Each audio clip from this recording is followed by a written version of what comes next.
Ever wondered what happens when you'll get all you favorite adult fictions at one place? Yay, you heard it right! Welcome to my Patreon. Currently, we have more than 200+ stories collections. Exclusive, uncensored, 18+ fan fiction awaits you. Stories too bold for the mainstream, crafted for true fans. Dive into steamy world of Harry Potter, Naruto, and Deku. Untamed passion and raw power. Only on Patreon. Ready to unlock the secrets? Join now, link in the description. Now, today, we are gonna see, what if Naruto had harem with Karin after rainy day? Join Patreon for early Acess of super op stories, also adult and steamy Harry Potter stories too. Please subscribe this channel, because definitely I will try my best to provide a valuable content for you all. Also check the description to support the original author for this beautiful creation. Rain was horrible. It meant a lack of sunshine, a lack of dryness, an overabundance of wet. In the grass, the rain often brought thunderstorms, massive dark clouds like Rai gods raining down death and destruction.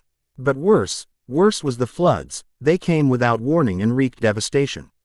A flood took everything from her once before. She was barely a child when it happened. She remembered her mother being happy, her father being alive, and her home. They had a home, not the crappy shack that she and her mother used to live in, but a real home with a real yard and a real family. But then a flood came, taking her home, her father, their happiness, and eventually her mother. Leaving Karin alone in this cold dark world to cut out a place for herself.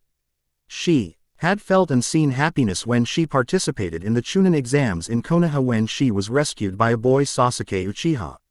But since then her life had become hell. They probably think I'm dead already. Karin shivered as a gust of wind blew up into her shelter, a small cave along the steep incline of a raging river that Karin had to pull herself out of. Her dismal fire barely more than a glow. Pile of embers sputtered and faded with the wind and rain before it surged back to life. She'd have to get more wood soon. This was all their fault. She had told them that this mission was dangerous. She had told them that it was too risky. She warned them about the weather. But those idiots said that everything would be fine, that she could heal any wounds they got, and that if she died it was her fault for being weak. Bastards! She ripped off her headband and threw it into the fire. They didn't care if she lived or died, so why should she care about them? The only person in her life that cared about her was her. It had been that way ever since her mom died. The strap of her headband fed the fire while the metal plate sunk into the growing pile of ash. She pushed all of her tread into watching that plate burn, hoping that it would start to melt, or that it was some dark symbolic ritual set the whole village aflame. Thunder clapped and that anger died. She screamed, good loud and hard, pressing herself up against the cold wet wall of the cave. Please, someone come, I can't take it anymore. She just wanted to be safe and warm and dry and not starving. It didn't matter with who or where. Anywhere was better than here. And anyone was better than being alone. If only Sasuke was here. If I get attacked by a bear again, I wonder if he'd show up. The thought brought a smile to her face, barely strong enough to stop the tears from falling from her face. She pushed her glasses up and wiped her eyes, only succeeding in getting more rainwater on her face. The fire began to fade. If she went out there, she might die. If she didn't, she'd freeze to death. She could already feel the early stages. Hypothermia began to set in. The kind of wood didn't matter, even waterlogged would be fine with her jutsu. She just needed the fuel. With a groan, Karin stood with slow and shaky movements, ready to run back inside the second she saw another flash of lightning. The wind had died down, but the sky was still dark and heavy with rain. Hopefully it doesn't start hailing. Through the curtain of rain, she surveyed the area, scanning for any kind of wood, a fallen tree, some driftwood, anything. She saw a large log stuck against a rock near the shore, probably brought from upriver. And there was something orange on it. Wait, that's a person. She closed her eyes and focused on her mind's eye. He was alive, if only barely. With slow, careful steps down the rocky slopes, Karin advanced towards them. He was a blond boy, half drowned and covered in blood. The only thing stopping him from being dragged down river was his orange jacket. A massive hole torn through it was snagged on one of the branches and was getting close to tearing loose. He seemed familiar, kind of. There was no headband symbolizing his allegiance. Was he even a ninja? Gritting her teeth, Karin placed a hand on the log and stepped onto the water. Normally walking on water wouldn't be a problem for her, but she was tired, hungry, afraid, and the water was wild. She needed to be careful. A slip for her would likely mean both of their deaths. She inched her way towards him, both hands holding firm to the log. Why on earth was she risking her life for a stranger? Especially one that was probably going to die anyway. There was no way that his body wasn't in late stages of hypothermia. Plus there was the blood that was still leaking from his head. Biting her lip, she extended her hand outward and grabbed him by the collar. Lightning struck. Thunder boomed. A tree set aflame, splintered in two, crashed down into the river. Karin screamed, throwing herself onto the log as her concentration failed her, her feet slipping down into the water. Her glasses fell from her head, tumbling off the log and into the raging water below. Another reason to call this day an absolute monstrosity that had no right to exist. The clarity she once viewed the world with was gone, and everything became vague, dark, and blurry. Slow, deep, even breaths. I'm in a valley surrounded by tall trees. The lightning won't hit me, the lightning won't hit. She tried to stop the shaking, but she couldn't even move. Her body was paralyzed and her feet were growing numb. She had to move. Somehow among the rain and wind, she heard the boy's jacket tear and his body shake loose. She lunged, grabbing holding of the boy by his arm, his head lolling in the water, one hand sticking to the log with chakra even as her fingers were losing their feeling. Why was she risking her life for his again? With what little strength she had left in her, she pulled, dragging the boy behind her. Inch by painful inch she moved towards the shore. Karin looked at the boy when she pulled him up onto shore. Not that it did much good. His features were a blur to her. All that she could tell was that his shirt, much like his jacket, had a large hole where the heart was. Dried blood covered much of his torso, but his heart was still beating. Now, she pointed toward her cave and let out a sigh. I have to carry your ass all the way up there. This better be the son of some nobleman she was saving. Somehow, she managed to drag the blonde boy up into her cave, where the glowing embers of her fire offered little in the warmth she was hoping for. Once again she tried to turn her anger and annoyance into something useful by staring at the embers. Nothing happened. Maybe you have something that can help me. The boy had some useful stuff, a few ration bars. She quickly ate one, a few scrolls that she couldn't read, and several kunai. So she rescued a ninja. There went her noble's son dream. Maybe he came from one of the nice villages that would be so grateful she saved his life that they'd offer her a spot among them. I guess there's no way of telling until you wake up, huh? She poked him in the cheek and sighed. She didn't even get any wood for her fire, just a useless boy. At least his body heat might do something, probably not. The sky cracked and thunder exploded as the log he had been stuck on was shattered into flaming splinters. Even if she wanted to go get some of the precious fire, it was too risky. She could barely see, and it was only getting darker, which meant it was going to get colder. I can't believe I'm about to do this, she growled, taking off the boy's jacket with extra venom. His shirt was next, then his pants, leaving him in just his underwear. Even if she couldn't really see, there was no way she was going to take those off for him. If you wake up before I do and get any funny ideas, I'm going to kick your ass. Assuming they lived through the night, Karin placed her chain shirt next to his and spread out their clothes as good as she could around the fire in the vague hope of the embers drying them. But with the wind blowing rain, she doubted it would do much. Clad in nothing but her underwear, she grabbed the boy and pulled him close, using his body as a shield for the rain and a source of warmth. He was oddly warm, despite being pulled out from a water. It was nice, even if it was the most embarrassing position she'd ever been in. She'd probably die if somebody were to find her like this. With the feeling returning to most of her body, save her toes that were going to fall off any moment now, Karin allowed herself a few moments to collect herself. She needed a plan. If it was still raining tomorrow and Blondie was still knocked out, they'd probably die. If he was awake, she could send him out into the rain to gather firewood, unless he couldn't see shit like her, then they both die. No rain and she would wait for him to wake up. If he didn't, she'd probably leave him and take what she could of his and try to make her way to a village. If he did, they'd head off together to the nearest village, get directions, and then she would insist that he take her to his village. He owed her for saving his life after all. You better at least be cute, rich, or useful. Karin mumbled before she forced herself to sleep. She still couldn't believe that she was cuddling in her underwear with some boy she never met before. When she awoke, it still smelled like rain. But the sun had finally peeked out from behind the clouds. Or so she thought. It looked bright and cheery out there, and there were birds happily chirping in the distances. But that wasn't what concerned Karin the most. Sure, it not raining and a lack of thunder was a great thing. However, it was her companion that concerned her. At some point, her catatonic cuddle. E-buddy had moved during the night and was now hugging her tightly. It was actually kind of nice. And warm. But that was beside the point. Blondie was awake, or at least moving.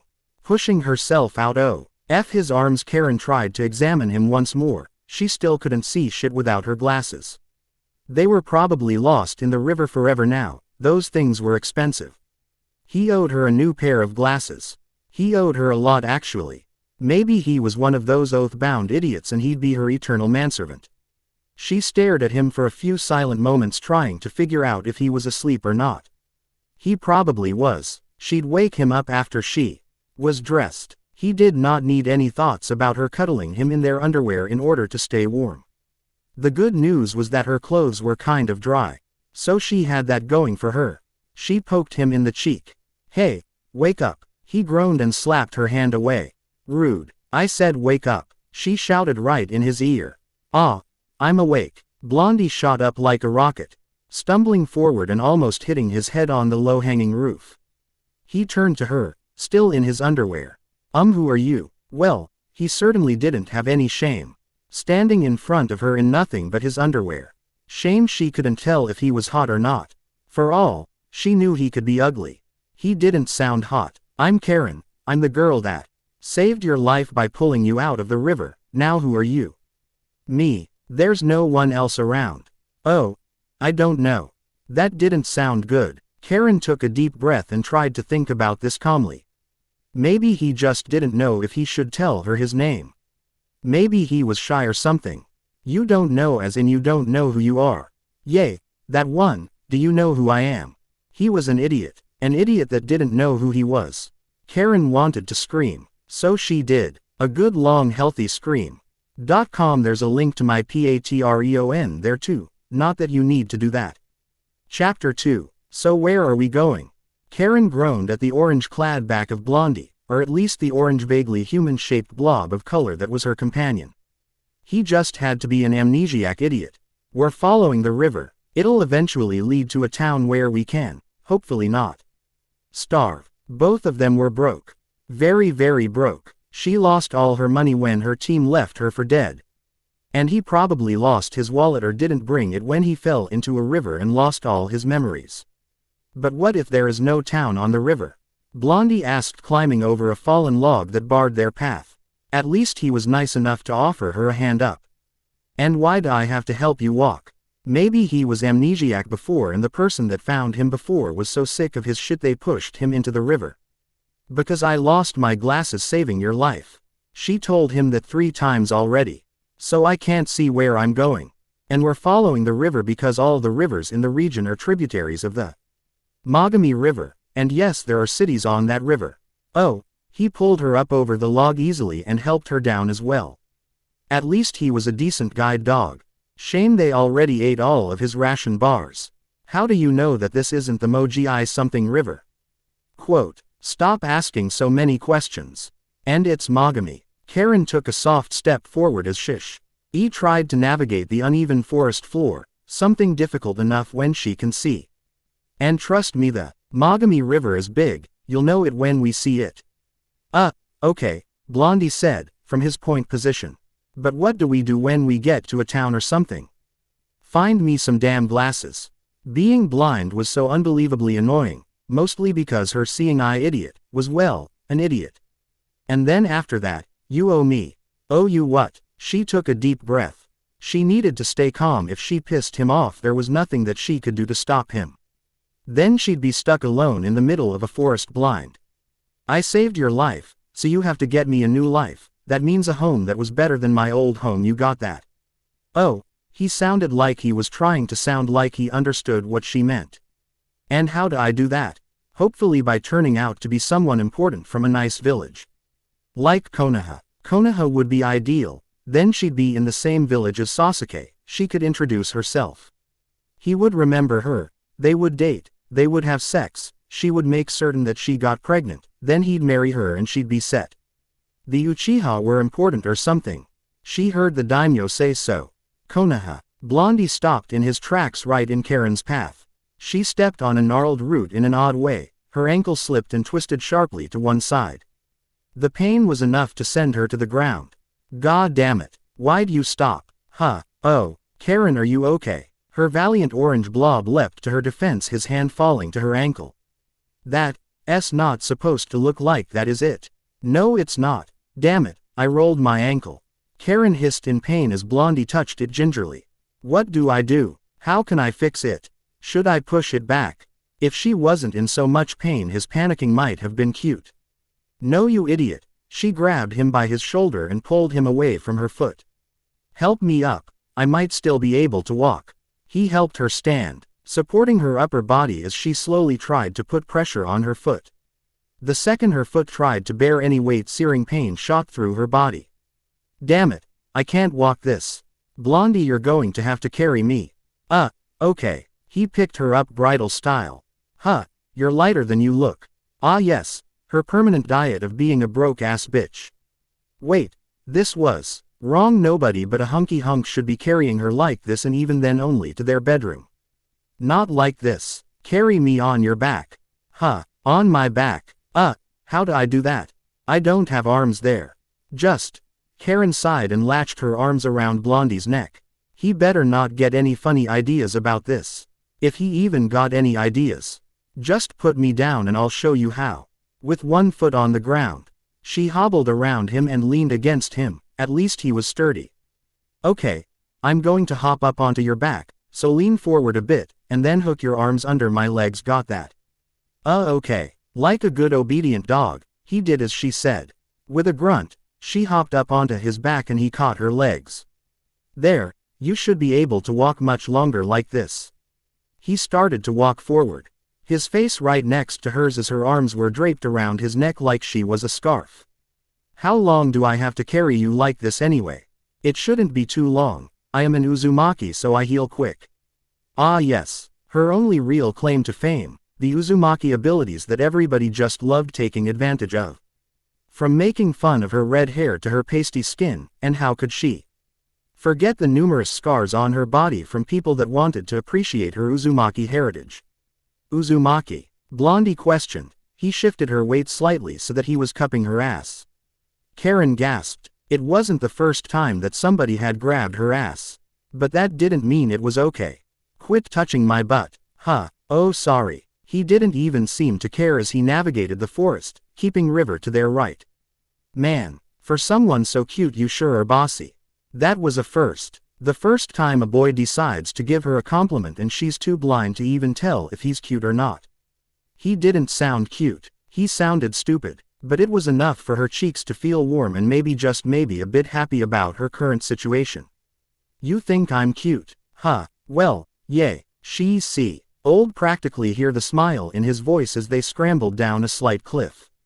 Like your hair, it's really pretty. Oh, and when you're not squinting you have pretty eyes, and I bet if you were to smile it'd be super pretty too. Those were the nicest things anybody has ever said to me. She tightened her grip and pressed her face into his shoulder, burying her smile in his jacket. Maybe it was worth saving you after all. Shame he wasn't Sasuke, or cute, or probably anybody rich, powerful, or wait, she didn't even know how much chakra he had. With a sigh that could easily be confused as a grunt, Karin closed her eyes and began to see the world with her mind's eye. She was nearly blinded by the sheer amount of chakra coming off of Blondie. It wasn't just a lot, it was more chalk. Raw than anybody in her village had ever had. Even the head ninja couldn't hold a candle next to Blondie. But there was more. His chakra was so bright and warm she could get lost in it. It was warm and dazzling. Sasuke's was the same, but Blondie's was brighter and warmer. She just wanted to curl up inside of his chakra and sleep. A chill went up to her spine as she dug too deep and found something dark. Something sinister lurking beneath all of his chakra. It was malicious and evil. Karin opened her eyes and gasped. "You okay, Karin?" How could she even answer that? Was that who Blondie really was under all this cheerfulness? Was he really a despicable person with chakra so dark? Or was there something else? "I'm fine. Just keep your eyes on the road." "What road?" She sighed. "You can't be a smart ass when you're already a dumb ass." Just who the hell is Blondie? Biggest river this side of the desert did not do the Mogami justice. At its widest part the river could be comparable to a moving lake or a calm ocean. The entirety of the land of rivers was contained within its banks, as the innumerable islands that littered the river were home to villages and cities. The largest island was an island fortress built right in the middle of the riverbed, known as Mogami Castle, that served as the capital for the Lord of the Rivers. But the largest city was Komain Sit, a conglomeration of many islands near the mouth of the river that formed into the largest trading mecca in the world. To say nothing of the river's natural beauty. The Mogami was dyed a deep blue from the main cold glacier waters that fed into it, but as the various tributaries fed into it carrying waters and minerals from all over the world, the water changed color, smell, temperature, and flavor, creating a few places where it looked like every shade of blue could be seen. To Karin, it looked like a giant blob of blue. "Karin," Blondie asked. He had come to a dead stop the moment they broke through the trees on a cliff that overlooked the soft sandy shore. The river they had been following crashed down as a waterfall into the Mogami. "Please tell me that's the Mogami and not a tri-poo thingy. I guess you can say the name right when you're actually amazed at something, huh?" She would be amazed too. If she wasn't blind, she couldn't even tell where the damn river ended and the sky began. So which way now? Blondie was practically bouncing with her on his back. "Hold on, let me check." She closed her eyes and, "What are you doing?" Of course, she couldn't expect him to give her a moment to concentrate. Bad enough his chakra and that darkness inside of him was going to make things harder than they needed to be. "I'm trying to concentrate. I have the ability to sense people's chakra." "Oh cool," Blondie chirped loudly. "Do I have any cat raw? What's it like? Can I do that?" She wanted to scream so much right now. It didn't matter if Blondie thought she was cute. He was so annoying sometimes. Still, at least he thought her ability was cool. "You have a lot of chakra. It's kind of warm, and I have no idea what you can. Now you be quiet so I can focus for a second." "Oh." His shoulders slumped and his head drooped. "Sorry, Karin." It was hard not to picture him as a puppy that didn't know it wasn't supposed to eat your slippers but felt really bad that it did. "It's okay, Blondie." Karin sighed. She was ready for a warm bath, a warm bed, and some warm food. She closed her eyes, focused. There had to be something nearby. A few people across the water, on one of the islands. Reaching them would be a pain even if she could walk. Blondie probably couldn't water walk anyways. She found them. A small gathering of people just down the shore. It had to be a house or something. Hopefully, they were the hospitable civilian type and not the hostile thug type. "There's a house a few miles down the shore." "Wow, you can sense that far. You're amazing, Karin," Blondie shouted with great enthusiasm. "Do you think they'll have food?" "I don't know." Her stomach roiled at the thought of something to eat. "But if we hurry we should be able to reach them before it gets dark." "All right, hang on tight, Karin." Before she could even process his warning, he took the quick way down from their cliff-top perch, by jumping. Karin screamed. The cabin radiated warmth and smelled of fish, sweet, and bread. It was small, happy, and homey, the very definition of a country cabin. With a large oak growing beside the house, where a lone swing set lulled by the wind. Grass, vines, and moss covered the stone foundation and much of the roof as well, allowing the home to be at home in the forest. All Karin saw was a green and brown blob in the forest, only slightly shorter and squarer. But she saw the people. A family of 5, one had a faint wispy chakra that felt ready to blow away with the wind, an elder perhaps. One had strong and proud chakra that glowed with kindness, the father. The mother's was kind and carrying, albeit slightly overworked and tired. 2 children, their chakras glowed like sparks ready to ignite a fire. "Should we knock on the door?" Her orange-clad steed nickered as he stared at the house. It couldn't hurt, Karin said from over his shoulder. The family felt welcoming enough. She wiggled her ankle. It was probably good enough to run on if need be. But why use her own energy when Blondie was all too happy to carry her around? He might not be Prince Charming, but he could certainly be a noble steed. Do you think you can walk now though? What, you getting tired? I thought you said you could do this all day. No, I'm not tired, it's just, won't they think it's weird that I'm carrying you? Blondie adjusted her weight slightly before he began to move towards the cabin. It might earn us sympathy points if you show up carrying an injured cute girl such as myself. People tended to be nice when they were either afraid of you or sympathetic towards you. And Karin was far from a terrifying beast. Isn't that tricking them though? Great, he had a moral compass. Karin sighed and sunk into Naruto's back more, allowing her arms to dangle in front of him. Just the extra bit of pathetic she needed. I'm hungry, you're hungry, if it makes you feel bad then I don't know, chop their wood, do chores or something. But we're broke, tired, and hungry. Though that might have summed up her life as well. Blondie nodded. She could practically see the smile on his face from behind him. At least him being a goody two-shoes meant that he wouldn't abandon her when it was to his benefit. But there weren't any plans of having a partner in crime. She was already the brains, maybe he could easily be the brawn. Andi knocked the door with the subtlety and urgency of a hurricane that nearly shook the door off its hinges. Hello, anybody home? My friend is hurt and we're lost. Oh, and hungry too, and I can cut the chores and do the firewood for you. His ears had to be tied in a knot somewhere in his brain. Karin remained silent, doing her best to look ever so slightly zonked out and in discomfort. Should be easy considering she was blind. Best to let the smiling earnest idiot talk with a bunch of other smiling earnest idiots. The door shook back and the sound of wood scraping against wood echoed from inside the house. There was mumbling and talking, and then more wood scraping. The door flung open to a blonde woman who was once beautiful but had been worn down by life. Oh my goodness, you both look ragged. Ryuji, Futaba, put some water on the fire. A tall man behind her relaxed. His arms were thick from carrying cords of wood and swinging around a heavy axe that thudded against the floor. Mami, are you sure about this? They could be. Oh, quit your worrying, Zen, they're just two kids. The woman shooed the man away with the back of her hand. Now let's get you two inside. My goodness, just looks at you.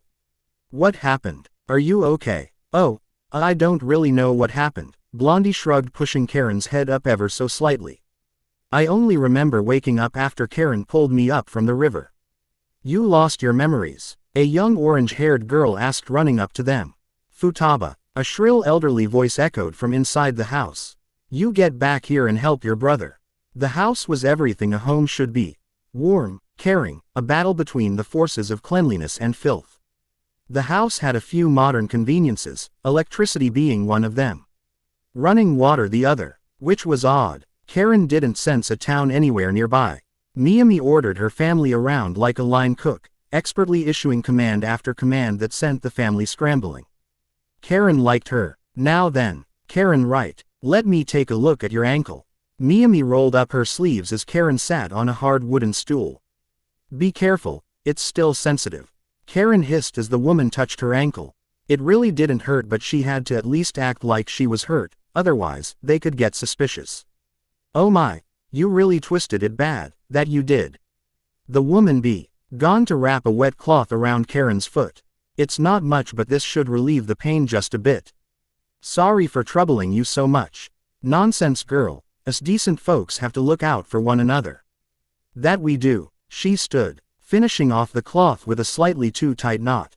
Now, I'll warm up some of the supper for ya, then you and the boy can rest here tonight. Does he have a name? Food, shelter, hopefully, a blanket or something warm she could snuggle up with that wasn't an idiot. I've been calling him Blondie, and really you're too kind, we wouldn't want to be a bother. Nonsense. A couple of friendly faces is just what this family needs right now. There was the edge to the woman's voice, something that she was trying to hide. So what's your story? Karin swallowed. She didn't need to act. She just needed to stop acting. I was abandoned during a recent storm. Somehow I ended up saving Blondie. Huh, well, he's a better catch than anything my husband has pulled out of the water, that he is. Mami laughed, taking a seat next to Karin. That got Karin's attention. Is he cute? What you mean you can't tell? Karin pouted in the vague direction of the blob. Inside the house her vision was worse. Grays blended with browns, reds, woods, blues. Only the flickering fire gave her any real clarity as her world took on the depth of a pastel painting made by a child with far too much paint. When I saved him, I lost my glasses, so I can't really see anything. I don't even know what he looks like. Oh my, did this lady have to start every sentence like that? Well, then how do I put it? Let's see. Oh, he has a round face and has some cute little whisker marks on the cheeks. He's not much to look at right now.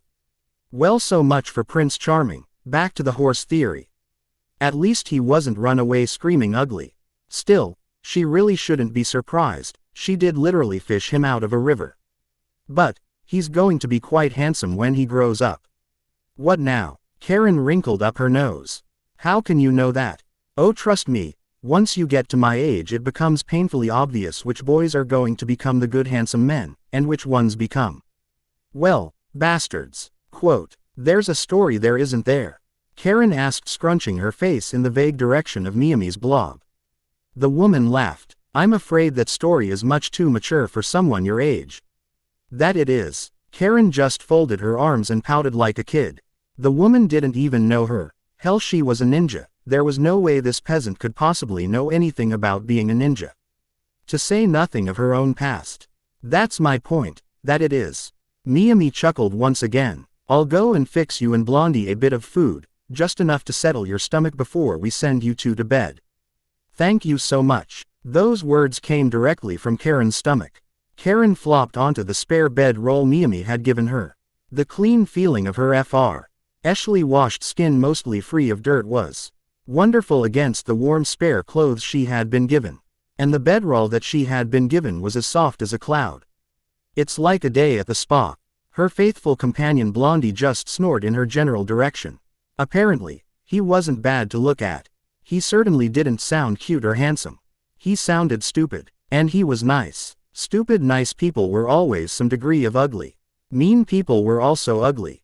But that didn't change anything. There's no way that I'm buying into you being an ugly duckling. Karin snorted and snuggled into her covers. She closed her eyes and listened to the world around her. Blondie was snoring like a well-fed baby. It was almost peaceful.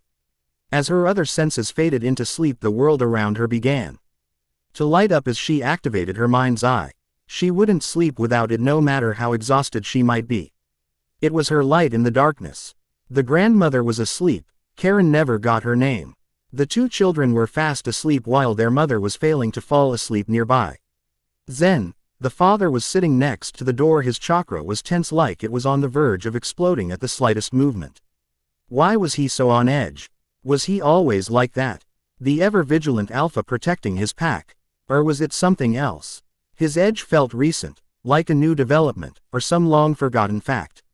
There, out in the woods, like a coiled snake ready to strike, a man appeared. His chakra wasn't anything special, a bit twisted perhaps. Another appeared, then another. Karin expanded her range and, oh no. 10, 20, 30, 40, no 50 chakra signatures had encircled them.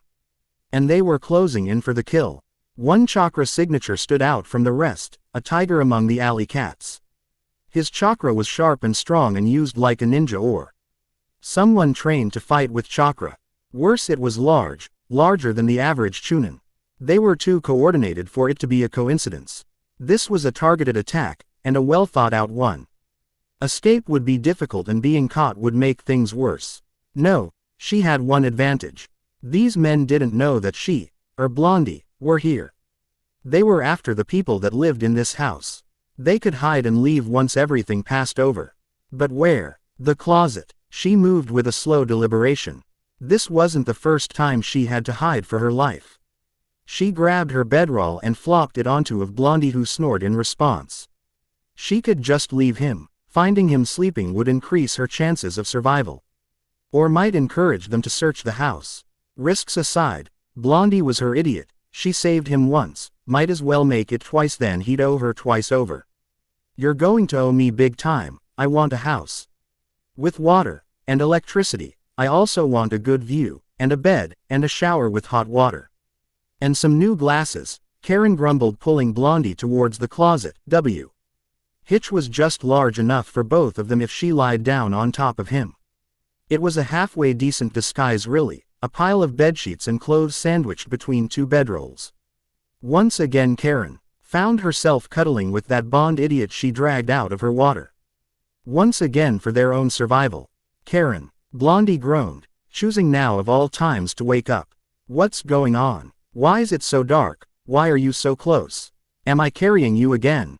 I can't carry you to sleep. Wait, can I? Another annoying trait to add to the list. He mumbled when he first woke up. If you want to live, keep quiet, Karin hissed, pressing her hand over Blondie's mouth. The men were closer now. A thud echoed through the living room, the door was kicked in, the father shouted, some other men shouted, the grandmother screamed. Men flooded into the house. Blondie struggled and managed to free his mouth. What's happening? Someone is attacking the house. I don't know why, but if we go out there we'll be killed too. She pressed down on Naruto's shoulder using her full weight to keep him down. They're not after us, she hoped. Mami was awake, her chakra snapped into shape. It was a small pool, but one that had been used before. How had she not seen it before? The woman screamed in fury and rage and began to attack. One man died, then another, a third confronted her and fell moments later. In the mean others had taken the children and the father outside. The grandmother was dead. Let me go, Karin, I'm a ninja, right? I can help. You'll die, Karin hissed, slapping her hand over Blondie's mouth again. He needed to be alive. She didn't know why the thought of him dying made the bile in her stomach roil. Probably because he didn't treat her like dog shit. A great roar boomed from outside, like a beast of thunder dominating the land. Mami, so this is where you were hiding. Surrender yourself nice like and I'll let your kids live. Can't say much about the father. Blondie pushed her off him. I'm going to help them. You'll die, she cried, scrambling after him, only to grab onto his heel as he stood to walk out there unarmed, in nothing but a few ill-fitted clothes. Please, think about this, it's not too late to hide. I have to. Blondie continued to walk, his foot slipping out of her fingers. She wanted to scream. He just had to be an idiot knight in stupid shining orange armor. Idiot, idiot, idiot. He was her meal ticket. And now he was going to go out there and die. And why the hell was she following him? This had bad idea written all over it. Mami had been captured now. And was being beaten. They were just two genin. One that couldn't fight and one that didn't have any memories. The outside was lit by torches. Mami sat in the center of the group, being held by her arms by two of the larger men. Her family, equally restrained, forced to watch as she was beaten. You gave up us for this. A large man bellowed, his chakra roaring like a wild tiger. He was built like a brick shithouse. In his youth he might have been a mountain of muscle that ate the meal of 3 men. But with age that mountain had grown fat, though the muscle remained underneath. A large tattoo of a white tiger consumed his entire right arm and stretched up his shoulder blade. Piss off, Mami spat. His reply was another slap to her face that sounded like thunder. Hey, Blondie shouted, let them go. There went stealth and surprise, their only 2 advantages. Aside from Blondie's chakra, that was still more than all the other men combined, but that did a lot when he probably couldn't even use it. It's not like he'd remember how to fight, let alone any jutsu. You and what army, punk? The tiger roared, his massive gut shaking as he laughed. Tell you what, sell me your little girlfriend and I might let you join my gang. Oh joy, looks like she was going to be sold, again. Blondie tightened, his entire body tensing before he relaxed into a smile. His chakra began to rage like the ocean at storm, gathering in strength and ferocity. He was summoning it. That massive amount of chakra was being gathered for a purpose. Boss, a thug shouted from the crowd. That's him. The one that beat us back when we worked with Gato. This is the brat that cost us, Gato. Screw it. I'll just kill you and your little girlfriend. The boss roared, his tattoo lighting up with sparks of lightning. Don't let him use his jutsu. The same thug shouted. Blondie formed a hand sign. One hand sign, and his chakra went wild. Shadow clone jutsu. There was a flash, and Karin was dazzled for a moment. Her mind's eye going wild, the number of chakra signatures had doubled, no tripled. No more, much more. In the space between heartbeats, Blondie had flipped T. He numbers in their favor with an army of himself. Charge! They all shouted at once. Karin could do nothing, she didn't need to. Blondie knew how to fight, he could use a jutsu, and what a spectacular one at that. The cannon. Fodder fell under the might of his swarm. The only one that put up a fight was the boss with his arm throwing off lightning, a one-trick pony that would work with non-ninjas. But Blondie's trick was better. In the end, all those that didn't run were beaten within an inch of their lives. The only one still conscious was the thug that knew him. Look, I'm sorry, I'll give up thugging for good. Just please don't hurt me again. You know me, right? The thug nodded frantically. Then where did we meet before? The wave, don't you remember? It was you and your team and that damn Zabuza. That killed Gato in the wave. Karin sighed. Looks like we need a boat. She hated the water. And this chapter went a different direction like 3 times when writing it. The fight scene was actually supposed to be a bit longer, but I can't write fight scenes. Anyways, bit of a longer than normal chapter, but I hope you all enjoy it as I set up the more or less plot of Karin and Naruto's field trip. Chapter 4. The sound of money was music to Karin's ears, and due to them clearing out an entire bandit gang last night, Karin now had more money in her hand than she had ever had. Still, it wasn't much. Enough for a few stays at an inn, maybe a charter for a boat to the wave. But most importantly, if Karin knew her money, which she did even when blind, enough for a new pair of glasses. And that was after Blondie had insisted on giving the lion's share to the family. So do you know where the wave is? Blondie asked, his hand grabbing hers to help her over a stump. It was like he had a thing for hand-holding, that or he was just a touchy person, maybe she should let him carry her again. Her feet were hurting. Karin grunted as she hopped over the stump with his help. The warm summer sun piercing through the thick forest canopy mixed well with the moist wind that blew from the river. It's a large island off the coast of the Land of Fire or the Land of Tea. It was once a thriving nation filled with ports, but since the Third War and the destruction of its sister nation the Land of Whirlpools, it's been in a state of decline. The quickest way for us to get there is to get a boat to take us there. Wow, you sure do know a lot of stuff, huh, Karin? Blondie smiled at her, though to her it looked like he had one giant tooth that was splitting his face. Kind of like his skeleton was trying to exit his meat suit.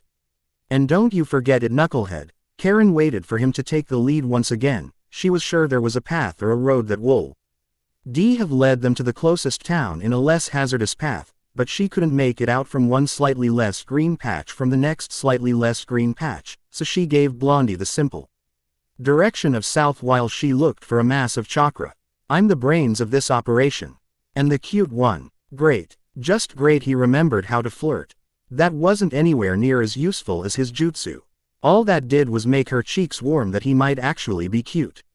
He was so frustrating. On the one hand he was an idiot, on the other hand he was legitimately the nicest person she had ever met. Nobody else had put up with her this much. You're just saying that 'cause I'm the only girl you've seen, Karin grumbled as she nudged him southward along the straight line that he had chosen. I saw Mami and Futaba. Blondie laughed, pushing some branches out of their path. She had given him simple instructions: keep the river on their right. So when they found a port tower or some other fishing village where they could borrow, steal, bargain, haggle, stow away a boat downriver until they could find an actual seafaring vessel. Gee, thanks. I appreciate being compared to a 5-year-old and a retired Yakuza boss. Karin rolled her eyes, which proved to be a bad idea as the world blurred and made her head spin slightly. This was getting annoying. It was like the entire world was made of jello. Blondie hopped in front of her again, a blonde and orange blob that served as her beacon in the clouded forest. It felt like her eyesight was becoming worse, especially because he couldn't even remember what clarity looked like. What would she do if she couldn't get another pair of glasses? How was she going to read, or look at cute boys? She'd have to actually get to know people and judge them by their personality. Holy crap, she was a shallow bitch. Still, she had gotten to know Blondie without her glasses, and things seemed okay. Sure, he was an idiot, but he was also kind, caring, heroic. And a bunch of other traits that were going to get him killed someday. But he was also reliable. Holy crap, I think you're my best friend. Huh, he looked back at her, his voice laced with confusion. What do you mean? You didn't have any friends back in your village? Nope, everybody there hated me for being an outsider, all thanks to my stupid red hair. Ah yes, her tragic backstory. Perfect for some kind of underdog redemption story where she could prove them all wrong and become an accepted member of the village. As if that had a snowball's chance in hell of happening. She was D-O-N-E, done with the village hidden in the grass. Well, if it makes you feel any better, I like your red hair, it's very pretty. You've said that before, several times actually. He was obsessed with red hair. And she was not going to let him know that she liked it. Doesn't mean it's any less true. He helped her down from a stump like she was a princess exiting her carriage. Are you sure you weren't a toad? Karin asked, failing to fight away the smile that he was putting on her face. Toad? No, I don't think so. I mean, I'm a human, right? Blondie asked. Oh, it's just an old Uzumaki fairy tale my mom used to tell me. Oh, can you tell me it? What? No, it's embarrassing, and it's boring, no fighting, just girly love stuff, you wouldn't like it. Karin tried to wave him off. We don't have anything better to do. That was a fair point. Fine, Karin sighed and ran a hand through her hair. It's been a while since I've heard it, and if you talk or laugh before I finish, I'm going to stop, got it? Yes, ma'am. Blondie smacked his lips shut with a pop and bumbled forward. Right, so a long time ago, there was a princess that lived in a castle. The princess didn't have any friends, and her family was always too busy for her. So she spent most of her days alone, exploring the castle gardens. One day a toad hops out of the pond and a toad hops out of the pond. Karin droned on at first but began to enjoy herself the more she spoke. She croaked like a toad. Hello princess, if you give me a kiss I can make your dreams come true. The toad croaked. Karin said in a raspy voice that tickled the back of her throat. Her efforts earned a stifled chuckle from Blondie, at least he was trying. You were but a toad, why would I kiss you? The princess said, somehow completely fine that there was a talking toad asking for kisses coming out of her pond. Karin smiled to herself. And wouldn't you rather get a kiss from a lady toad? No, my dear, the toad croaked. I have been watching you for a while now and have determined that you are my one true love. Oh, you are too kind, Mr. Toad, the princess said apologetically. But I am afraid that I cannot love you, for you are a toad and I am a princess. Then I ask that you simply talk with, the toad begged.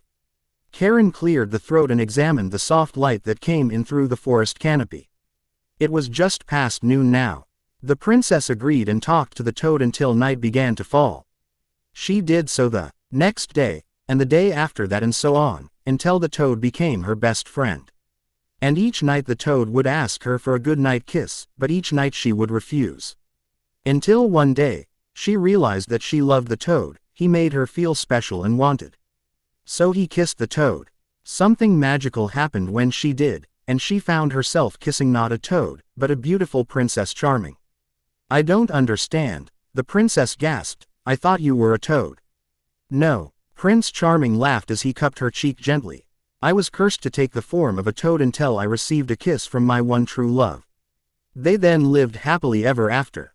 Why was the prince cursed? Blondie asked the second she finished. I don't know. Karin frowned. The story didn't really go into it. That or she forgot. Huh, so does that mean you kissed me? Blondie asked. No, I'm tempted to punch you though. Karin crossed her arms and frowned. Maybe I should, could be a great way to get your memories back. I have a feeling that won't help anything. Blondie grumbled, rubbing a spot on his head. But why'd you ask if I was a frog? Because you're nice and sweet like Prince Charming, even if you're an idiot. Karin huffed. She shoved the burning of her cheeks into the back of her mind. And don't forget you owe me a new life. Don't worry Karin, I promise you that I'll get you your happily ever after. Stupid idiot prince was way too good at saying random gibberish that made her heart beat. Believe it, you better, she mumbled. She just wanted a house of her own, with a strong, handsome, loving husband that made enough so that she didn't have to work would be great. Kids optional. Oh, I think I sense a town up ahead. Karin gasped as she felt hundreds of weak chakra signatures, all milling about in the afternoon sun. That meant food, supplies, and transportation. Really? That's awesome, Karin. He grabbed her hand again and began to run. Let's go. I'm so hungry. Karin sighed into the bowl of ramen that Blondie had dragged her to. It was warm, hearty, and probably the closest thing to a full meal she had eaten in days. While Mami's cooking was good, it lacked the flavor and fillingness of ramen. What made you decide to choose this place? Quote, I used my nose. Blondie pointed towards his nose as a clump of noodles hung from his mouth. I think I really like ramen, 'cause this is so good. Yay, it tastes great. Best part was that it was cheap, especially when she considered how much she got with just one bowl. It was easily a lunch and dinner combo. Karin looked over to Blondie and saw that he was already working on his second bowl. Or maybe it would be an afternoon snack for him. Can we eat this every day, Karin? Blondie asked her, practically bouncing in his seat. I don't see why not. Instant ramen was especially easy to make, especially if they had a reliable heat source. And it was also cheap. And cheap was good. Very good. We'll buy some when we hit the store. That made Blondie happy if his slurping was any indication. Karin flopped down onto the mattress and sighed at its heavenly softness. She wasn't made for all this wilderness traveling her and Blondie had been doing. She was a princess and needed to be pampered every single day with such luxuries as a bed and running water. She was clean, actually clean for the first time in forever. She had taken a long bath and simply enjoyed herself. She ran a hand over her arm and felt its clean smoothness. Shame she wasn't sharing a bed with Blondie, that way she could share her wonderful smoothness. Wait, what was she thinking? It was a good thing they had a room with 2 beds. She had half expected them to end up sharing a bed because of some sick joke life was playing on her. Was the bath that good? Blondie asked. His usual orange blob exchanged for a blue set of clothing. She couldn't have him walking around wearing a jacket with a giant hole in the middle of it. It was wonderful. Karin laughed, flipping onto her back to stare up at the muted ceiling. How'd the packing go? Good. I got almost everything into the bags. Blondie kicked at his slightly overstuffed bag. There were. Are you sure you don't want me to carry more? Nah, it's fine. Karin smiled as she felt the warmness of her bed. She was going to sleep so good tonight. Hopefully with no bandit attack in the middle of the night or some other apocalyptic event. She just wanted one night where she could sleep soundly without having to worry about the world exploding. I'm sorry we couldn't find a place to get you glasses. That's not your fault though. Karin looked his way, putting on her best smile. I wasn't surprised that a town of this size didn't have one. We'll just spend some time in Komain City. She couldn't believe their luck. They had found a man willing to take them all the way to Komain City in exchange for Blondie doing a bit of shipwork. Hopefully, he wasn't the seasick type. Now, let's rest up. We have a long day ahead of us tomorrow. She smiled into her bed, slipping underneath the soft, freshly washed blankets. Oh, this was good, her entire body relaxing like she was being massaged by warmth. As Blondie turned off the light and slid into his own bed, he spoke. Hey, Karin. She grunted in response. Huh. He was oddly quiet for a moment, then he sighed. Never mind, I'll talk to you tomorrow. That night Karin dreamed of Blondie feeding her ramen. And, hello, I hope you enjoy the random walking fluff. Next chapter will probably be some boat fluff, then maybe some city fluff. No idea what I'm working on tomorrow, but I'm taking a bit of a break in December, mostly cause I think Nano is starting to wear me down. That and I want to play Xenoblade too. Follow me on Tumblr. Or not you do you fam. Chapter 5. Karin glared at the ugly brown blob that was going to be all she was going to see for the next 2 days while they traveled downriver. It's made so fitting that they would be given what was basically a broom closet behind the cargo hold.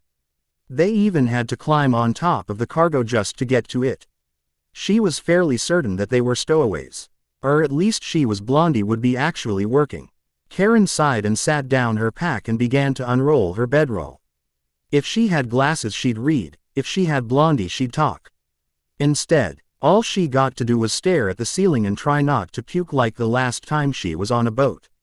In short, she was going to be doing nothing at all. All she could do was to focus on her mind's eye and see the world through it. Noting the works as they milled about on the deck, Blondie was the easiest to find. His next to the crew. His chakra was like the sun next to a bunch of candles. Like the sun staring at his chakra was dangerous. That darkness that lurked below his warmth was impossible to ignore. It was the stark difference between a warm summer day and a blizzard. The darkness inside of Blondie was something truly terrifying, like a mass of hatred made real. But it was something that she couldn't take her eyes off of, like it was calling her, luring her into it. Uzumaki. A roar tore through her mind, shaking her thoughts and snapping her back to reality. She could feel claw marks on her body, deep wounds that went beyond skin deep, tearing at her very insides. Then, the good of Blondie's chakra swirled back, pushing the claws away and freeing her mind. Karin gasped. The lines between the two chakras became as visible as night and day. Blondie's chakra was that good, warm, inviting chakra, and it was keeping that darkness inside. There was something inside of him, something that he was keeping away from the world. And he didn't even know it. She went to wipe her brow but was stopped when she felt a weight pulling on her hand. A chain, or at least part of one, was hanging from her hand. Wait, no, it was coming out of her hand. Was this her chakra? It was. Her chakra could manifest as chains. Okay, Karin, think your mom had to tell you something like this, right? Nothing came up. No memory of hey, you might randomly grow chains, no reference to why. Wait. Veer was in. Blondie knew that she was an Uzumaki. All that she could think of was what the Uzumaki were known for. Sealing. Did an Uzumaki seal that thing into Blondie? Did Blondie even have a seal? If she could see, she could probably find out. The chain crawled back into her hand on its own. She tried to force it back out but nothing happened. Didn't seem very useful anyway. Still, she didn't have anything better to do. Might as well try to figure out how to use this chain that came out of her hand. By the time Blondie had come back down, she could make an inch of the weird chakra chain glay uselessly from the middle of her palm. Hey, Karin. His blonde head popped out from the narrow crawl space that was their door. Did you miss me? No, I did not miss you while I was stuck in Is broom closet all day with nothing to do. Karin rolled her eyes and scooted over so that Blondie could sit down. Sleeping was going to be awkward again. I was perfectly happy sitting in here alone. Oh, that was sarcasm, idiot. Karin patted the ground beside her. Of course I missed you. Oh, I knew that. Blondie plopped down beside her and shoved a warm bundle of food her way. I was told to bring you this. It was warm, wet, soft, cold, dry, crunchy all at once. But it smelled like food, so Karin dug in, almost shoveling the food into her mouth. It wasn't the worst thing she'd eaten by a country mile. Thank you. Yay, no problem. Blondie sat next to her. His head banged on the hull of the ship with a satisfying thunk. OWW. Your neck is supposed to hold your head up, you know. I understand that you have a heavy head that's almost pure bone and it's why your brain is so small, but your neck really should be used to it. It's so heavy, Karin, Blondie complained, rolling his head in her direction. Can't you help? He rolled his giant head onto her shoulder, putting as much of his body weight as he could. Karin took another bit of her food and snorted. Just don't start drooling. We're probably going to be sleeping like this. Her leg had already fallen asleep long ago. He took his head off of her and folded his hands in his lap. Only a vague blur gave Karin the notion that he was twiddling his thumbs. Hey, can I ask you something? You just did. Karin balled the leather-like wrapping her food had been in and tossed it out into the cargo hold. But it's not like we have anything else to do except sleep. Well, I was wondering if you could tell me more about the Uzumaki. Huh, why? Karin scrunched her face up. Was that dark presence inside of Blondie leaking out? Was this her fault? Well, it's just that whenever you talk about them I get really excited. He smiled at her. It just kind of feels like I'm learning something I should know about Yano. Karin sighed. I don't mind, but are you sure you want to know about a dead clan? I mean, I could be the last Uzumaki. And if there were others, they certainly made no effort in trying to find her. Not that she wanted anything to do with them, to begin with. Nah, I don't think that's the case. He pointed to himself. I mean, I could be an Uzumaki too for all I know. PFF'd. Karin snorted. You an Uzumaki? You don't look anything like an Uzumaki. Huh, what do you mean? How do Uzumaki look? Karin held up a strand of her red hair and dangled it in his direction. For starters, all Uzumaki have red hair, not blonde, red. We also don't have regular eyes. Uzumaki eyes range from red to purple, we're also pale. So in terms of looks, you're not an Uzumaki. He was frowning probably. She really couldn't tell. Whatever light had managed to find its way into their dark closet was quickly fading. Ooh, man, I'd probably look cool with red hair. Being an Uzumaki sounds great. He sounded so happy. It's not really. Karin brought her knees to her chest and frowned. People treat you like an outsider wherever you go, even if you were born at the place, all because of some stupid red hair. There were even other redheads in my village. It wasn't fair. Why was I picked on? Why did they hate me? Just because I was an Uzumaki. I didn't choose to be born this way. Tears fell from her eyes. She didn't want to cry. Not here, not with him. She was the strong, smart one. She needed to be in control. She was the one that made things happen. Blondie was just her muscles. He didn't need to know any of this. A blanket was wrapped around her and Blondie pulled her in tight. I'm sorry. Was he crying too? Why was he crying? Just shut up, okay? She sniffled, burying her head in his shirt again. Her life was shit, but that was no reason to cry about it. All that she could do was try to make a not shit life for herself. And to do that she needed to get Blondie back his memories so she could worm her way into his life like a parasite. I'm happy you were born, just the way you are. I said shut up, now go to sleep. Damn brat, what makes you think you can do this and not get punished? We'd be better off if you were never born. Stay away from him, dear. Stay away from me, Naruto. Naruto, you idiot. Naruto, sit down. Naruto, Naruto, Naruto, Naruto. That was his name, wasn't it? The ship groaned, and the dark room he was sharing with Karin was painful cold outside of the blanket they were sharing. He could barely feel his toes. Carefully, he pulled his feet back under the blanket, brushing up against Karin's bare feet, and making her squirm under at their coldness. With a groan that sounded like an angry piglet, his red-headed friend dug her face deeper into his shoulder while somehow making certain that most of her face was still covered by the blanket. She looked cute. Even her snoring was cute. Wait, that wasn't important right now.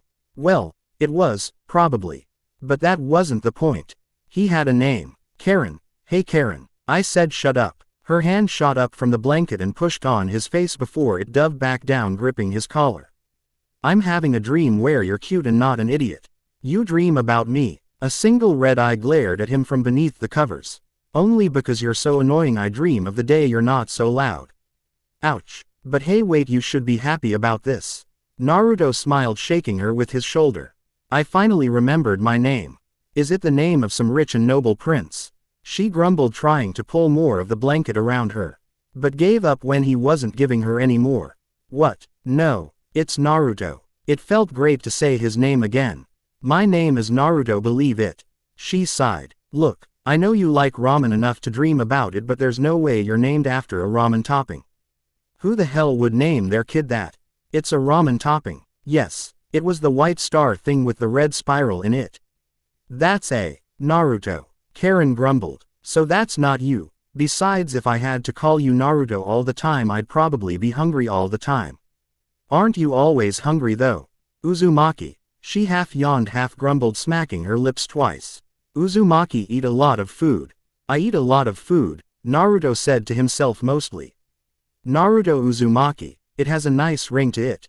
That woke Karin up. She emerged from the blanket, her hung loosely around her face, and her eyes were half closed with sleep and half closed with a glare. It looked cute. He should annoy her more often. She was cute when she was mad, annoyed at him. Unless you're a rich prince and you want to marry me and take my last name for whatever reason, don't call yourself Naruto Uzumaki. It just sounds stupid. Why not a cooler last name like Namikaze or something? Naruto Namikaze. Naruto snorted. That sounds stupid. Naruto Uzumaki sounds so much better. Fine, I'll call you Naruto. Karin groaned and dove back into the blanket. No last name until you can actually remember it, got it? Don't make stuff up just because it sounds cool. She struggled to get comfort. Table before she groaned and punched him lightly on his leg. Damn it, this is your fault now, I can't sleep. It's too damn cold. Naruto just smiled. Well, I hope you do get comfortable. I like laying like this with you. It's nice. She tensed before she punched him again. I'm going to pretend you didn't say that so this won't be awkward the next time we're forced to share a bed. It's not worth it to save money. That didn't stop her from trying to find the comfortable spot again. Eventually, she was using his shoulder as a pillow again. Fuck, it's cold. So did you remember anything else? Just an old guy calling me a brat and being told a way to stay away from people. I wonder what I did. Karin tensed. Probably nothing. People are stupid like that. Don't let it bother you. She yawned, her body relaxing. Your brain isn't big enough for you to worry about something like that. And new chapter. And the first time we see Naruto's point of view. Hope you all enjoyed it. Anyways, I'm probably going to start a RWBYFIC. Yes, I know I have enough damn fix going as it is. But fear not, this should be one of the ones I actually update, probably. Anyways, until next time. Chapter 6. Konoha City was far from a shining jewel. Less than half of the port city was actually built on land, with the vast majority of the city being built on the bridge that spanned between the islands. Some of the bridges were made of mortar and stone, while others were made from the wreckage of ships. Oftentimes whole hulls were turned into shops, homes, or various other buildings. It was fitting for a people that lived just as much on the water as they did off it. Karin stretched in the midday sun as her feet finally touched solid ground. She had missed the feeling of stillness and ally being able to fully stretch her body. Seriously, being trapped in that dull gray room must have made her shrink an inch. Ah, the air feels so good, even if it did smell like salt and fish in various states of decay. Yay, Naruto said from her right, shouldering both of their bags while she took a moment to get her legs back under her feet. So is the wave. No, it's not. Seriously, yo, the one that can actually read the map. This is Konoha City. Karin rolled her eyes and folded her arms with a huff. Seriously, Naruto's sense of direction was so bad that was probably how he lost his memories. Still felt weird to think of him as that, and not Blondie. Oh, he did that open mouth thing where he pretends like he understood something. So then, what are we doing here? Karin smiled and grabbed her bag off of Naruto's shoulders. She wasn't so naive as to think that a port city was safe, and their generous pile of money was strapped tightly to their chests. That way, if some clever pickpocket was able to pickpocket one of them, they'd still have half their wealth.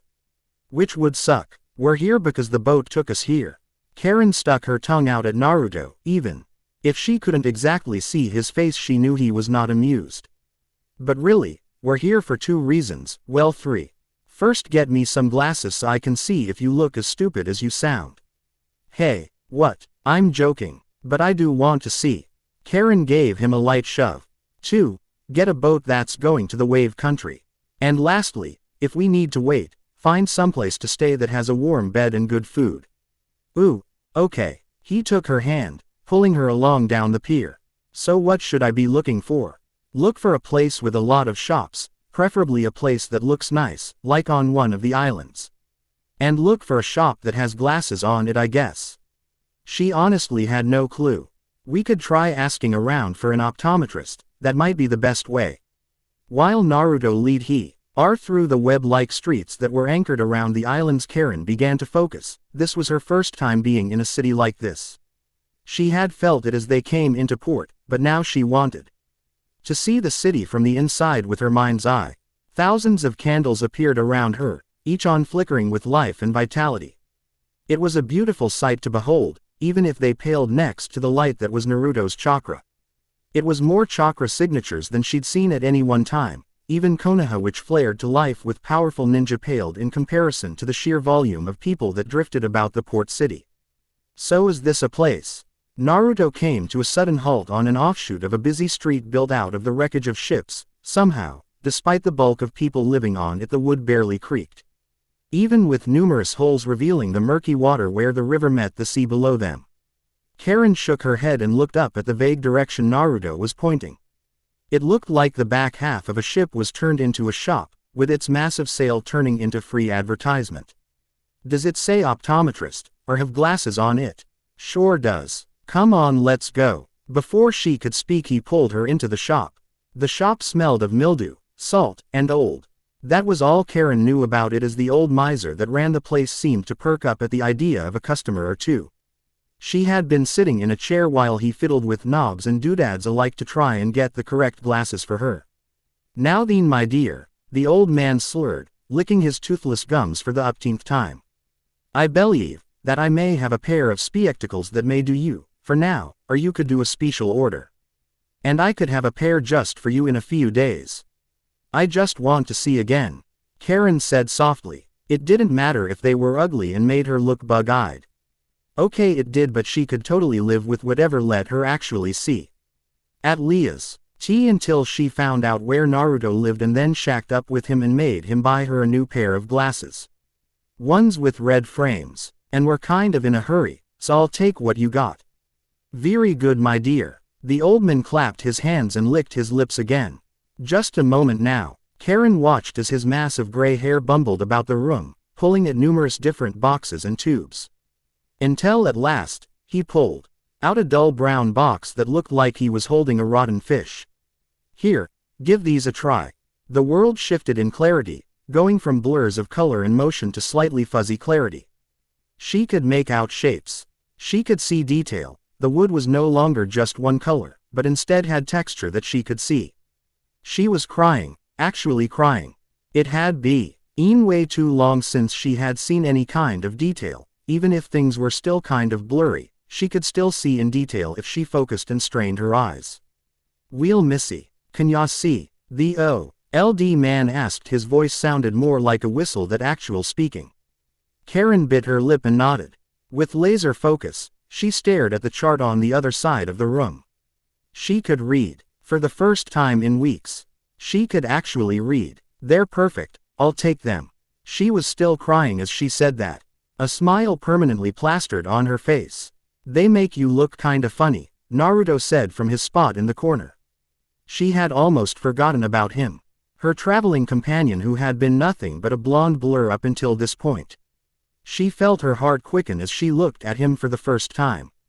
He was still blonde. He still had the blue eyes that she managed to make out on his face a few times before. He wasn't exactly cute, but he wasn't ugly either. "Shut up, you idiot, I can see now. But you're stuck being an idiot cause they don't sell brains here." "No, but I do know a guy."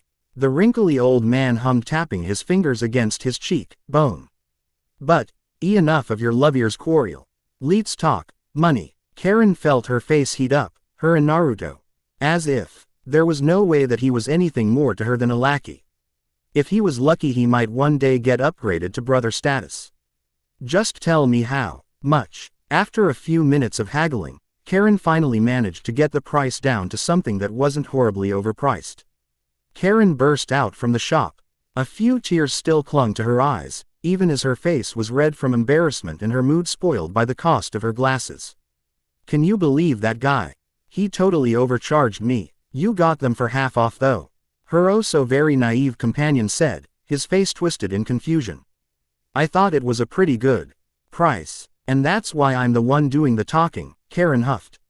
She kept looking at Naruto's face. What was with those whisker marks, and did he always have to look so happy?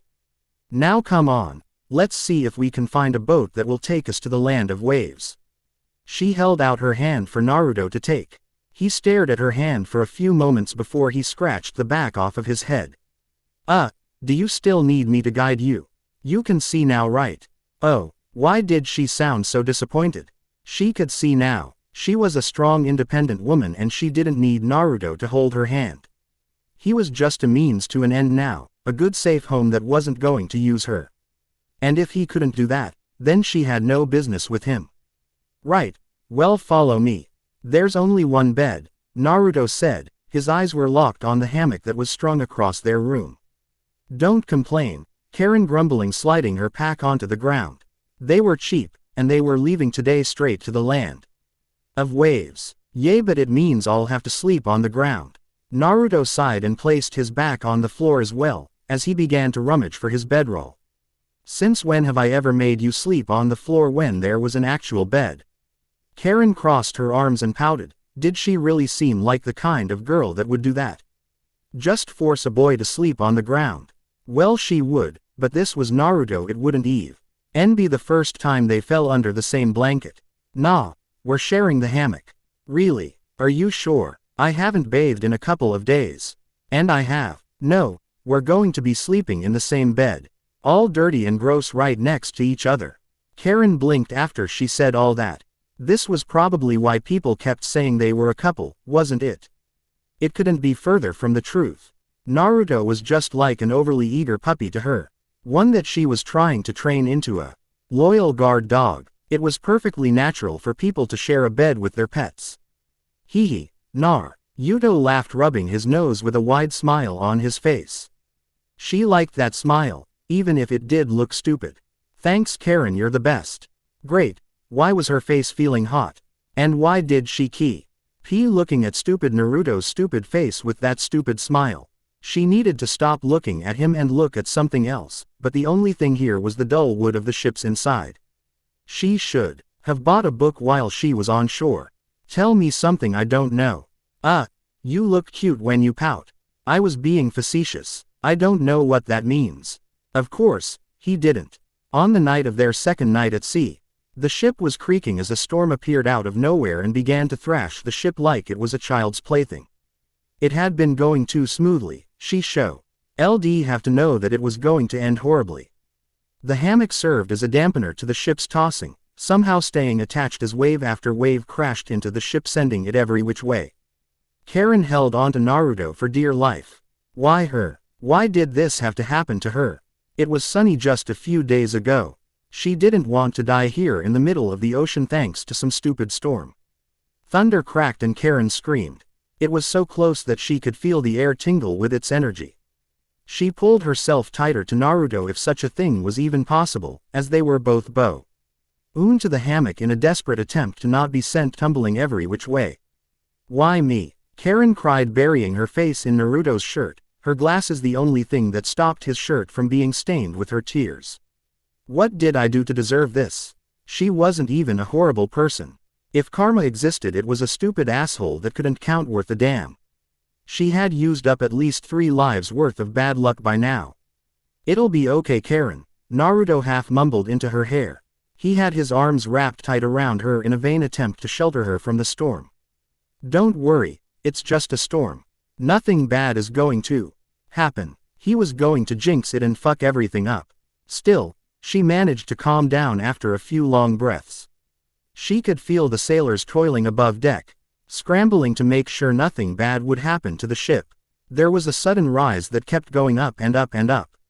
Then for a brief moment, the entire ship was floating, before the crash. And the entire ship splintered into 100 pieces. She tried to find out what was going on. She tried to hold on to Naruto. She tried to stay sane. But the waters took her, pulling her towards and away from Naruto. Rain poured down on top of her and it was impossible to know which way was up when the water sent her towards. She clawed at everything, desperate to find something to cling onto, something that floated.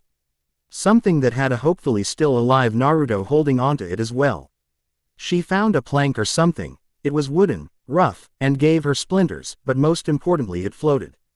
The world was nothing but darkness, rain, and ocean. Naruto! Karin shouted, desperately trying to keep her head out of the water. Where was he? Had he to be here somewhere, right? This wasn't the end of their journey, was it? No, she needed him to be alive. With a desperate focus, Karin searched for him with her mind's eye.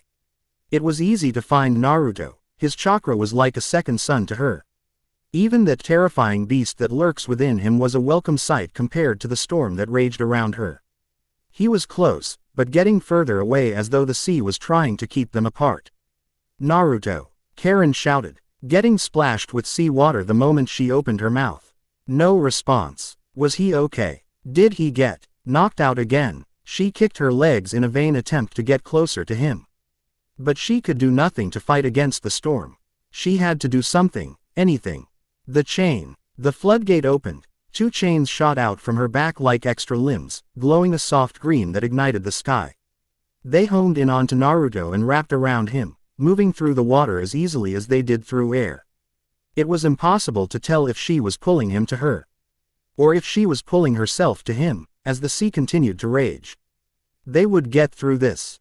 They had to. She got glimpses of Naruto's blonde hair thanks to the glimmer of her chains, but more than that, his warm chakra enveloped her, and she allowed herself to bask in its warmth once more, well aware of the darkness that was nipping at her heels. It was better than the bitter cold of the sea. With one arm wrapped around Naruto's body, he wasn't moving. She gave him the lion's share of her own personal life raft. Her chain was wrapped tightly around him. I'm not going to lose you, okay? We'll get through this. She was in for a long night filled with nothing but rain, wet, cold, and misery. Naruto's chakra was her only saving grace. And, hey, look, an update that isn't in the middle of the day. Sorry this chapter took so long, though long for me is still fast compared to other people. This chapter was a bit awkward to write and it was a major point on where I wanted to take this fic. I was tempted to go for the boat, or to simply have Gaara show up and clear something's up. I think I made the right choice. Let me know. Chapter 7. A light fog blanket the land, Sapin. Away what little heat and joy there could be found on the beach. The sand was thick, closer to the gravelly shores of a creek than a proper seaside paradise, and various items little the shore as Out it was the ocean's dumping ground with wooden planks and entire trees uprooted and carried for thousands of miles before they crashed to shore on this lost beach. Naruto awoke, to his face being pushed up against the sand. His body numb with cold, while his stomach twisted violently from the motion. What happened? Where was he? Why was he in the ocean? A crude burning bile lurched from his mouth. As his stomach demanded he moved out the cold ocean and do something. His entire body was awake now, the events playing through his mind in a jumbled clip show of shouting and screaming. Their boat had crashed. He puked and wiped his mouth. Karin. She had tried to save him. He needed to find her. Just like he needed to find Sasuke. That word was branded into his mind by a white-hot iron. It meant so many things. Friend, brother, traitor, teammate, jerk, rival. No, that was important right now. Karin. He needed to find Karin. She was important. Whoever Sasuke was, he was in the past. Karin was now, and she needed him. Karin. Naruto shouted, coughing up more of the salty bile. He wasn't sure where the liquid was coming from. Perhaps both his stomach and his lungs were trying to evacuate themselves at the same time. Karin. No response. She had to be here somewhere, right? He had to find her. Ignoring the ache in every part of his body, Naruto began to move along the beach. He had to find her. He had to. Karin. There were bits of the boat around them, or at least bits of a boat. It was hard to tell if they were all from the same one. But if he was here, then Karin had to be too. There was just no way that she wasn't. The wind blew, bringing back that biting chill that sucked the strength from his bones. A whistling sound from the rocky cliff that sandwiched the beach to the ocean drew his attention. And then he saw her. Karin. Naruto shouted, his heart beat with joy and worry all at once. He found her. He found her. He stumbled, as his legs kicked up more of the gravel with each step forward. He came to a crashing slide next to her, the round rocks providing no cushion. It was Karin. Her red hair was impossible to miss, even as a bit of seaweed stuck out of it. She looked pale, paler than normal, and her lips were blue. She was cold to the touch, barely warmer than the sea. A panic washed over Naruto. No, she couldn't be dead. She couldn't. How did he know that she was dead? What was it? Damn, why didn't he remember anything useful? Karin. He grabbed her, pulling her up onto his lap, shaking her shoulder as lightly as his shivering hands would let him. Hey, Karin, wake up. Karin, please wake up. Her eyes flashed open. They were bloodshot, and then she coughed, saltwater exiting her lungs before she passed out again. She was alive. Relief flooded over Naruto as he felt a tear begin to fall from his eye. She's alive, but she could still die. He needed to keep her warm. He needed a fire, and someplace dry. Securing her onto his back, Naruto began to move forward, his wet jacket providing what small amount of warmth it could to Karin. He had a lot of ground to cover, and hopefully, he could find a place to get dry and warm. Over the course of his journey, the fog began to wane, being pulled out to the sea before it would surge back in once more. Tangled brown plants and trees, both alive and dead, clung to the Top of the cliffs, their branches forever facing away from the sea due to the ocean breezes. 1,000 smaller islands began to appear out in the ocean. All of them were moss-covered hunks topped with a white icing of bird shit. Ships, both small and large, began to appear along the shore, some large, some small, others little more than splinters, while some lucky few looked to be largely intact while still submerged in the water. A few even made it all the way to the shore before they came to a stop. It was one such ship that Naruto decided to enter, was a small ship split in half, with its front sticking out of the sand like it was buried up to its neck. The rear of the ship blocked a small alcove in the cliff side, that would be sheltered from the wind. To get to the entrance he had to squeeze between the ship and the cliff. He was rewarded with a dry place protected from the elements. Welcome home, Karin. Well, at least for now. The fire roared with a dull ferocity, sending a light gray pillar of smoke out into the open air. Some of their clothing rested near the flames, drying, flames dancing ever closer. Naruto munched on the bit ration he had managed to salvage from one of the ships. He was fairly certain that it wasn't spoiled. Or at least he hoped as much, considering it's all he had eaten in the past hour. For all he knew, these things could be 100 years old. Karin was positioned as close to the fire as he dared to let her. She was wrapped snugly in whatever dry cloth he could scrounge up. Hopefully, she wasn't going to be mad at him for losing everything. She should be grateful. He technically saved her life. Naruto. Karin groaned, her eyes blinking open for the first time. She stirred, turning around quickly, her still bloodshot eyes turning to look at him. Karin. Naruto jumped up and sprinted towards her, kicking some of the thick sand at her as she came to a stop. You're okay. You are okay, right? She glared at him before she shot up, going from laying down to standing so fast she skipped the steps in between. No, I'm not okay. You idiot. Naruto took a step back, some instinct in the back of his mind telling him that he was about to be hit hard.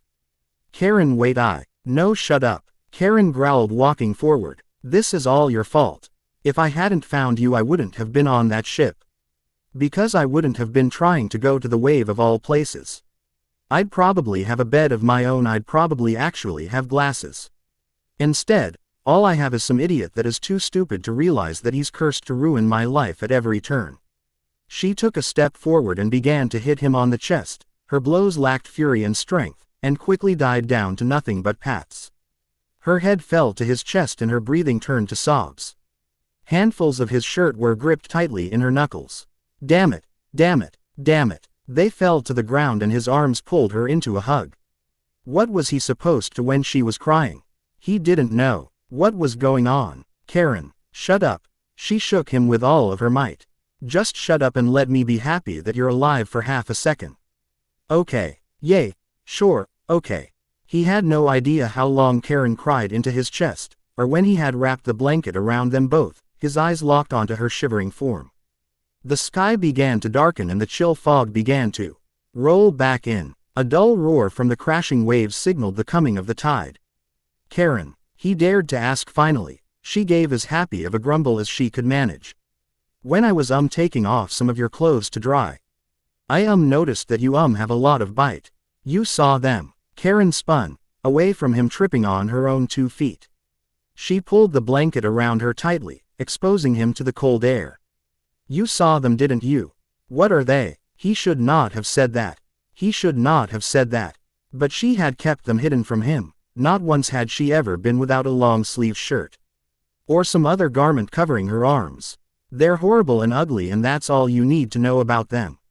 She pulled the blanket up around her tighter, covering her entire body save her head. Her 2 red eyes glared at him with all the hatred she could muster. Naruto scratched the back of his head and looked towards the sand. This was different from Karin was being annoyed or bossy with him. Those were fine, he even liked those moments as her personality shined out. But this was different. I'm sorry, I just wanted to make sure you're okay. With a huff, Karin turned away from him, her red hair dancing in the firelight. It was impossible not to look at her. Like his eyes were drawn to the way her hair stuck out on one side, or the why it flew away from her neck like a bird's feather, or the way her nose turned red when she was mad. She was cute when she was mad. But this was different. She upset with him. What was he supposed to do? Talking might make her worse. Leaving would really make her mad. Getting close would probably just make it worse.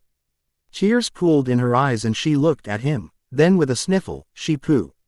The blanket over her head, sealing herself away from him.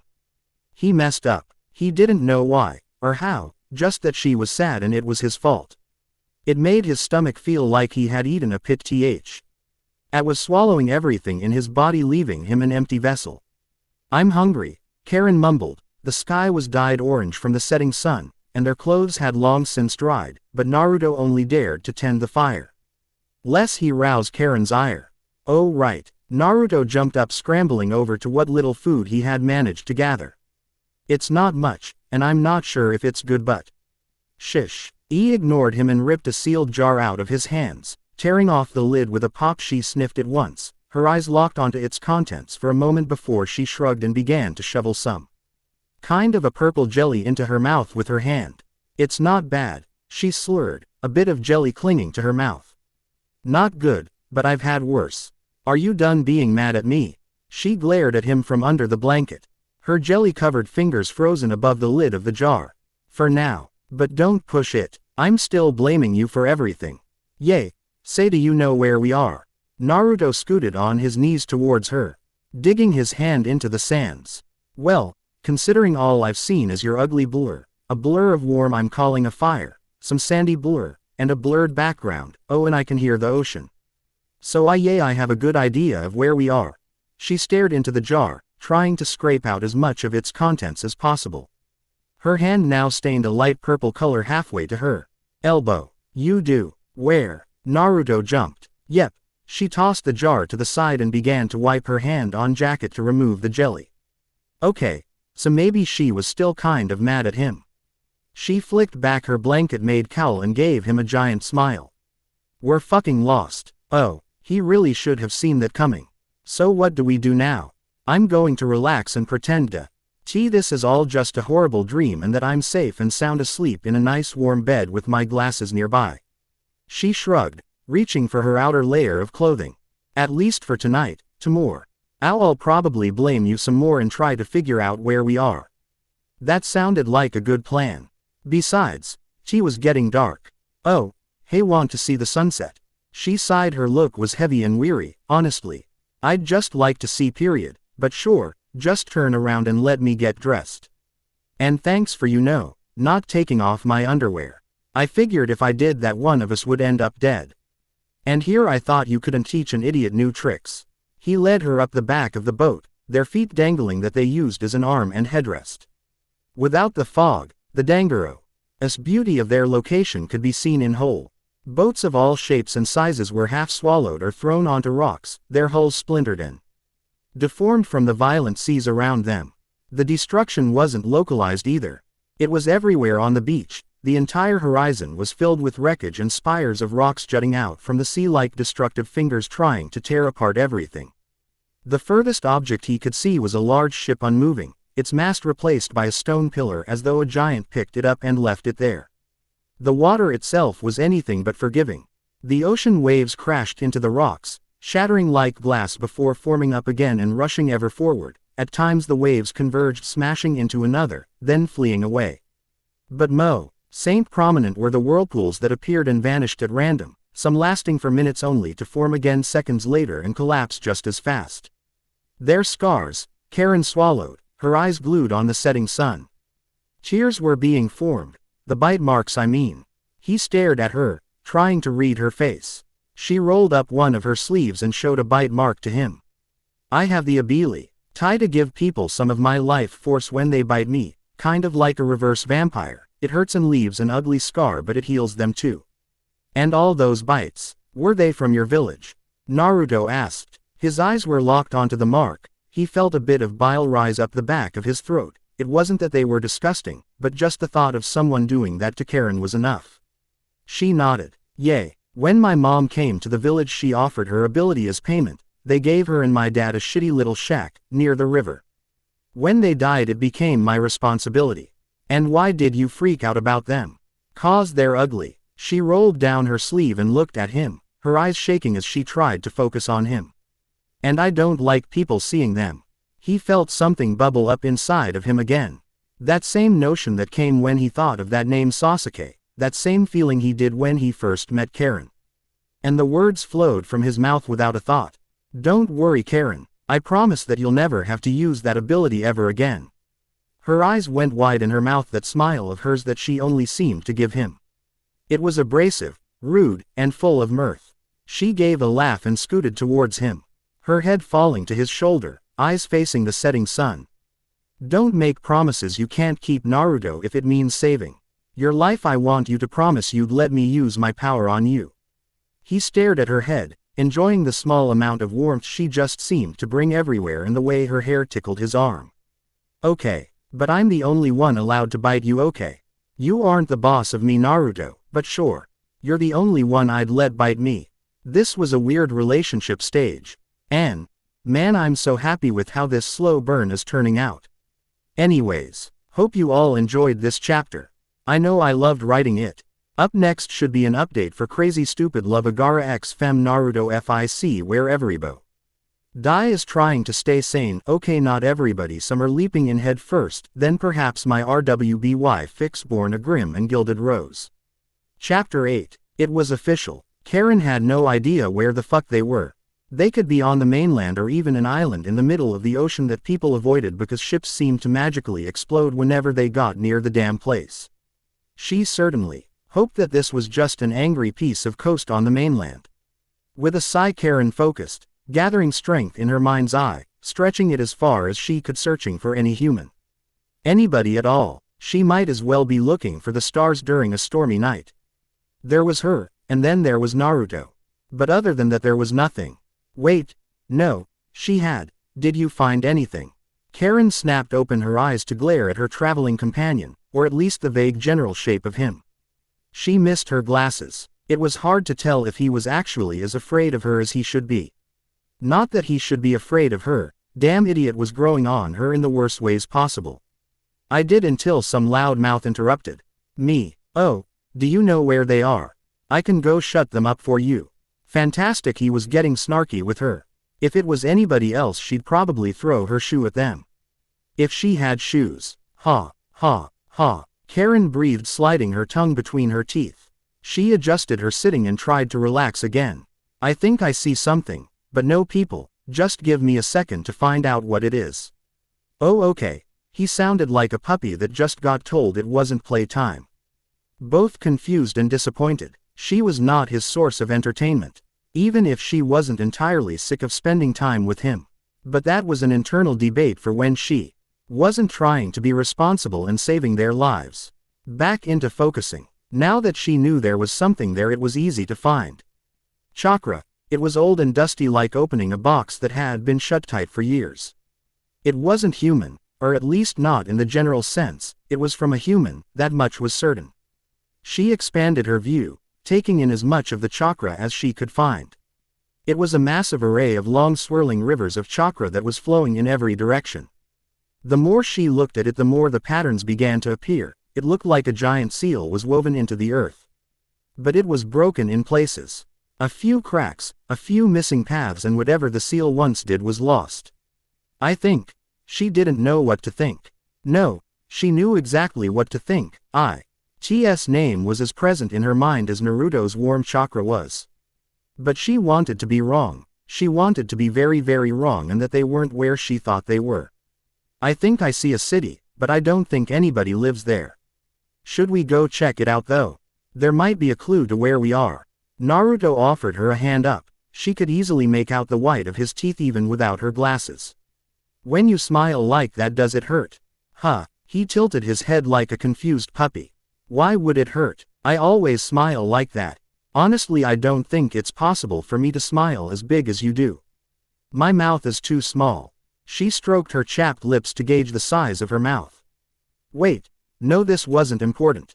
She needed to stop thinking about Naruto's mouth and how it compared to hers. Anyway, yay, let's head towards the city. There might be something there.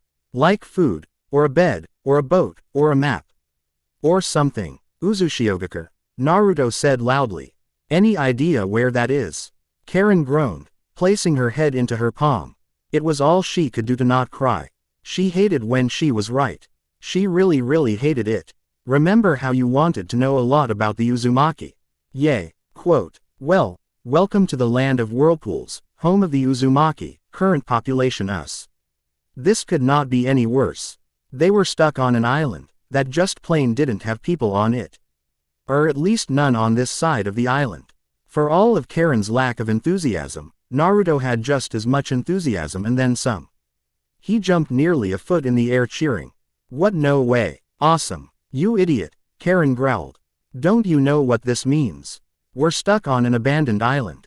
Ah, come on Karin, don't be like that, Naruto whined. She could hear him slapping his legs as he flailed about. There has to be something here that can get us off the island. How did everybody else leave when they abandoned it? Fine, whatever, we'll go into the ruined city and find a bunch of rocks and stuff. She stomped forward along the battered main road that led into the city. Oh, maybe we'll find a wrecked boat that we can use to sink and end up right back where we started. She tripped on a bit of uneven ground. Naruto was there in a heartbeat, catching her in that tender way he so often did. Once again he wrapped his hand around hers and led the way. I don't understand why you're not excited about being here. Because being an Uzumaki has done nothing but make people hate me, because of my stupid red hair. She tightened her grip on Naruto's hand. Bastard was way too good at making her open up. I don't understand why you're so excited. I mean, you're the only Uzumaki I know, and you saved my life. You're awesome, nice, kind, LL most of the time. Okay, some of the time, but mostly I don't know, I feel excited whenever we talk about them. Besides, he gave her that giant grin of his that caused the temperature to rise at least 2 degrees. I like your hair, it's really pretty, thanks, but just because it's pretty doesn't mean it isn't a pain in the ass. Karin ran her free hand through her hair. Her cheeks and ears felt warm, heart drumming just enough for her to feel it. And she couldn't help but smile. It stands out, gets me in trouble, and is always a mess. No matter how much I comb it, one side always ends up sticking up. I'm sure it looks great when you actually have a comb. That coming from somebody that has permanent bedhead is a bit underhanded. Can't I give you a compliment without you breaking it down? Nope. Winding, twisting roads that seemed to be incapable of going straight, weaved its way through the decrepit city like a giant snake. Not a single building was made of wood. All of them were dull gray blocky monoliths that stood in contrast to the winding street. But each building was unique in its own way, specifically built to stand where it stood, and etched with wild spirals that climbed up them like stony ivy. Even though the people were long gone, its structures still stood. And will stand for many more years to come. Karin closed her eyes, trusting Naruto than she should to lead her down a stable path. Now that she was inside the city, she could see its chakra for what it really was. A giant seal, not just the chakra but the city itself. One single Ajor pathways of chakra flowed through the city on top of the only road that branched and forked and turned back into itself, branching into the buildings where they traced the stone-like vines climbing every structure. Now that she could see the chakra, she could feel it in the air. But what was it holding? Was it holding anything? What could such a vast array be holding? Did she even want to know? And could it still hold it?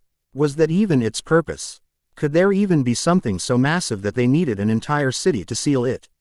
No, the seal had to have some alternative purpose. Unfortunately, her knowledge of sealing was limited. Hey Karin, Naruto said, shaking her out of her rapport. He pointed up a hill where a massive structure loomed. What do you think that is? Karin blinked. She could still see the lines of chakra as clearly as she could in her mind's eye, overlaid perfectly on top of the streets and buildings. They were standing in a massive river of chakra, leading towards the point where Naruto was pointing. She swallowed, her mouth suddenly dry. I think that's the nexus. She could feel it calling to her. Something was there, something that was hers. Do you think we should go check it out? She could only nod. The nexus point hummed as the river of chakra swirled around it, diving in and out of the massive stone building.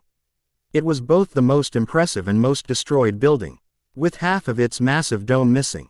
It was asymmetrical in its design, with soft flowing curves crashing into harsh geometrical shapes that were only compounded by the destruction that had been wrought. The ground was littered with mass spirals made from smoothed river stone that also seemed to draw the chakra into something. It called to her, whatever was inside of there was calling to her. Karin. She heard Naruto call after her. She ignored him, walking forward intent on her goal. Are you okay? Yay, I'm fine. She turned to look at him. She didn't see his chakra and it was almost impossible to see him through the swirling tides that engulfed both of them. Don't you feel that though? That energy, I guess. Naruto shrugged, following after her. Once they were within the threshold of the building, it gave off a dull hum, and dull blue lights lit up the hallway, one of the few straight paths in the entire city. Lining both sides of the hallway were corpses. It wasn't the first they had seen here, but it was the first time they saw ninja. Each had a simple spiral carved into a headband or piece of armor. There were no enemies, no foreign ninja, no missing nin. All of the corpses here were ninja loyal to their village killed by another ninja loyal to the village. What happened here? Karin wasn't sure which one of them asked that question. But neither one could know for certain. There is something that would be lost to annals of time. The light of the midday sun shined through the shattered dome, bathing the room in a warm light. Highlighting the colorful room that looked like 6 rainbows had a party and puked all over everything. Art and seals became one in here, with massive murals being made of dozens of intertwining seals. And it all led to the back, where a throne made of dull green glass sat empty. At its feet were several corpses that looked to have been thrown aside. When she was but a few feet away, the throne pulsed and the chakra in the air fell towards it like a wave. The entire seal shook. It left Karin feeling breathless, her hair standing on end as her entire body tingled with static electricity. This was what was calling her. This throne. Naruto stood next to her, equally breathless and just as much in awe of the seat. I kind of want to sit on it. He walked past her, striding with that half overly confident, half completely stupid gait he had when he was doing something stupid. When he touched the throne, it pulsed and a warning flailed in Karin's mind. Wait, Naruto, don't. Too late. The throne shined red, the air charged with electricity, and thunderstruck, exploding at the feet of Naruto, sending him tumbling backward. His body twitching. Ow! Naruto groaned, his face buried in the ground. What the hell is wrong with that thing? I just wanted to sit on it. I think. Karin swallowed. I think only an Uzumaki can sit on it, or at least I think only I can sit on it. Wait, what are you? She ignored Naruto and pressed forward, confident that the throne was for her, that it was calling to her and her alone. He just happened to overhear. This was the birthplace of the Uzumaki. Her father was an Uzumaki, her mother was an Uzumaki. She was an Uzumaki. She touched the throne. It touched her. For a moment she was the seal, she was the city, she felt its ache, its pain. And what it could do. The throne welcomed her, glowing a brilliant green that flared with the chakra around them, the ancient seals and symbols alighting one after another. Soon the city Washington's once again filled with chakra and lights. Then there was a massive thrum. And the seal itself, the entire seal complex, which was really just thousands upon thousands of smaller seals woven together, sprung to life. Through her mind's eye and the missing portion of the dome, she could see what its purpose was. A massive barrier that covered the entire island. Had the seal been maintained, it would have been impenetrable. But now it was as useful as a leaky roof, with massive holes scattered about it. All hail Karin Uzumaki, rightful queen of the Uzumaki, long may she reign.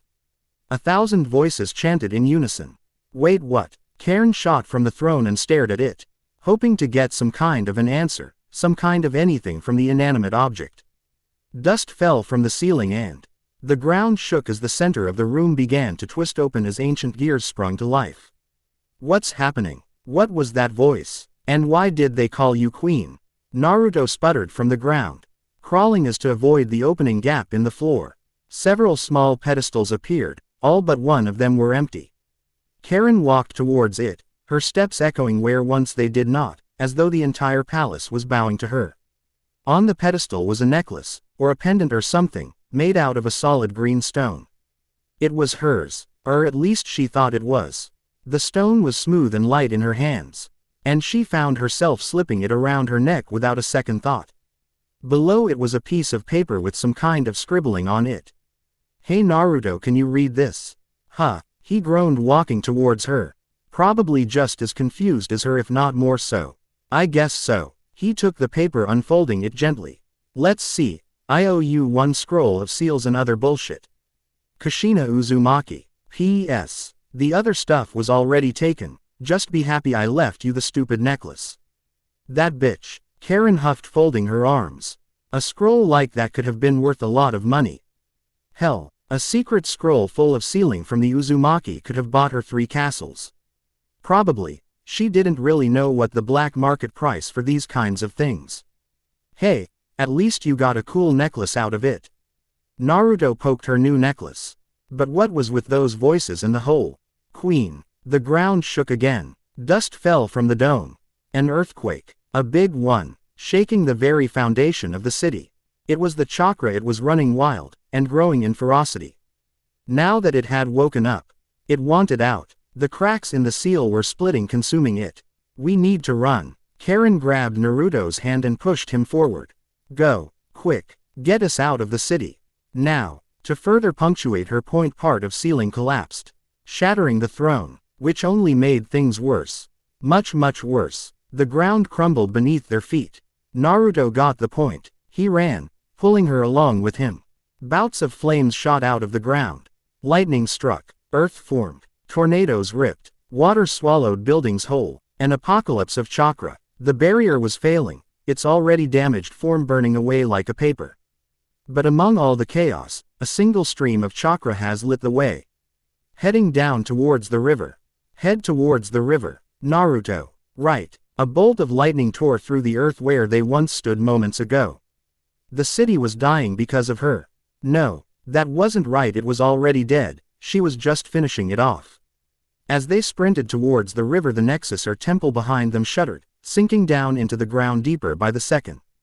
Buildings fell like dominoes. One falling meant the next one was soon to fall. The entire road seemed to crawl, bursting free from its earthly binds and bending into the sky.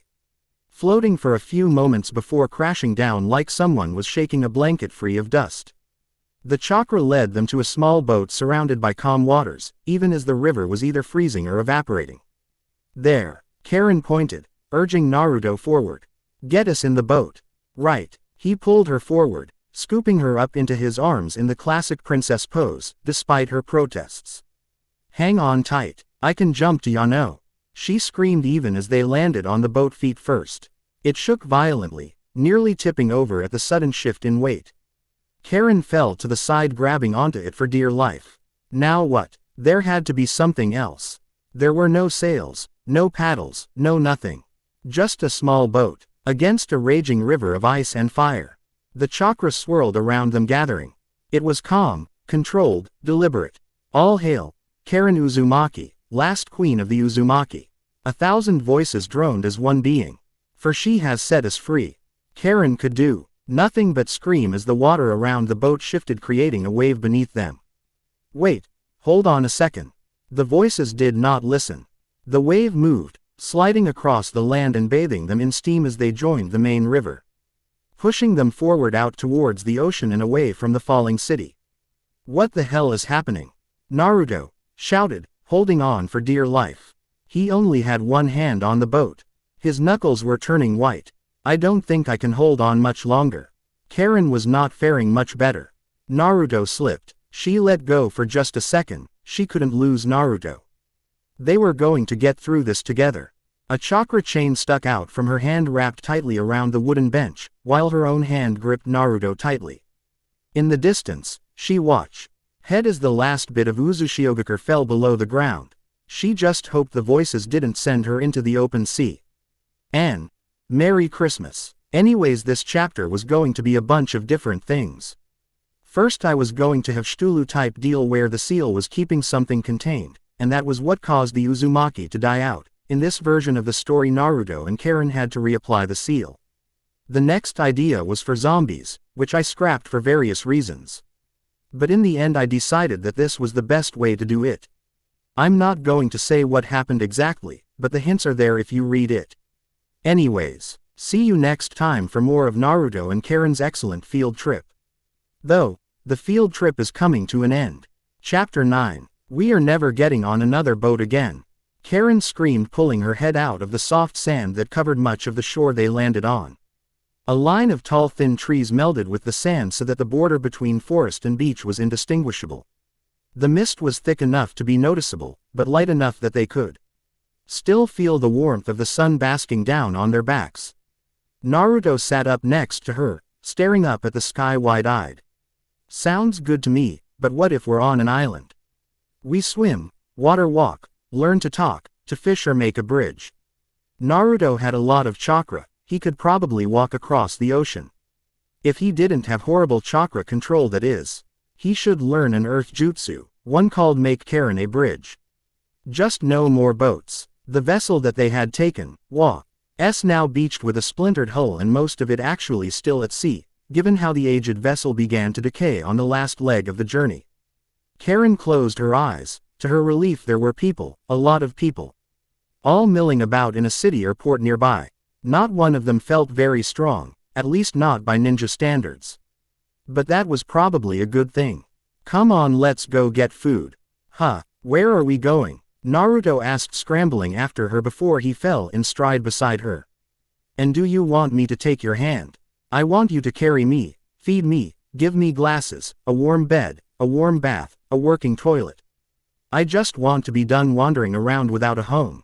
At this point, her old village might even be a welcome sight. No, she wasn't that desperate. She grabbed Naruto's hand and squeezed tight. But I guess you making sure I don't trip will do for now. Just point me in the right direction. Naruto shouted cheerfully. His stomach gave a growl that lasted far longer than it should have. And please tell me we're close. I'm so hungry. Just keep walking along the beach, we should end up there soon. Enough. Karin gestured in the vague direction of the town. This was getting old. All her and Naruto were doing was finding a town and getting lost, kicked out, followed by wandering through the wilderness. When on earth was it going to end? How much longer? Until she got a home. A place where she could stay and not have to worry about things like where her next meal was, or if she'd have to sleep in the rain again. She really didn't want a lot. So, Queen of the Uzumaki? Naruto asked, his gait somewhere between a jog and a stroll. His rough hand was wrapped tightly around her own. What the hell are you talking about? Karin glared in his vague direction. Why can't she have her glasses back already? She only saw Naruto's slightly ugly mug for like 3 days, and that was far too little time to figure out if he really was actually maybe sort of cute. The ghosts, that necklace. The whole last Queen of the Uzumaki thing. Oh, and that note from that Kushina lady. Naruto turned sharply. Avoiding a large log seemed a bit out of place along the beach's soft sand. Woo. Karin flicked the necklace that hung on her chest. The palm-sized stone shone with every step. I'm queen of a pile of rocks in the middle of the ocean and a bunch of dead dudes, such an honor. You get sassy when you're hungry. I'd say you're stupid when you're hungry, but that's a 24-hour thing with you. Karin rolled her eyes, and let out a sigh. I'm just going to sell this necklace and see if I get at least buy us lunch with the damn thing. But it's mine, and I'm going to sell it for ramen money. If you have a problem with that, then I'll just eat your half. She could practically taste it. A nice big bowl of ramen filled to the brim with every topping on the menu, complete with extra everything. If this necklace buys me ramen, then it's the first good thing me being an Uzumaki has done for me. The Great Naruto Bridge. Naruto examined the plaque on the large bridge that was directly connected to the main street of the village. Pumping in fresh produce and trade. To honor Team 7 of Konoha that saved our village. It still smelled like any port city, stained with rotten fish guts. So you were named after a bridge. Karin smacked her lips, hands clutched over her stomach so that she wouldn't double over in hunger, or eat Naruto for wanting to read the stupid plaque on the stupid bridge.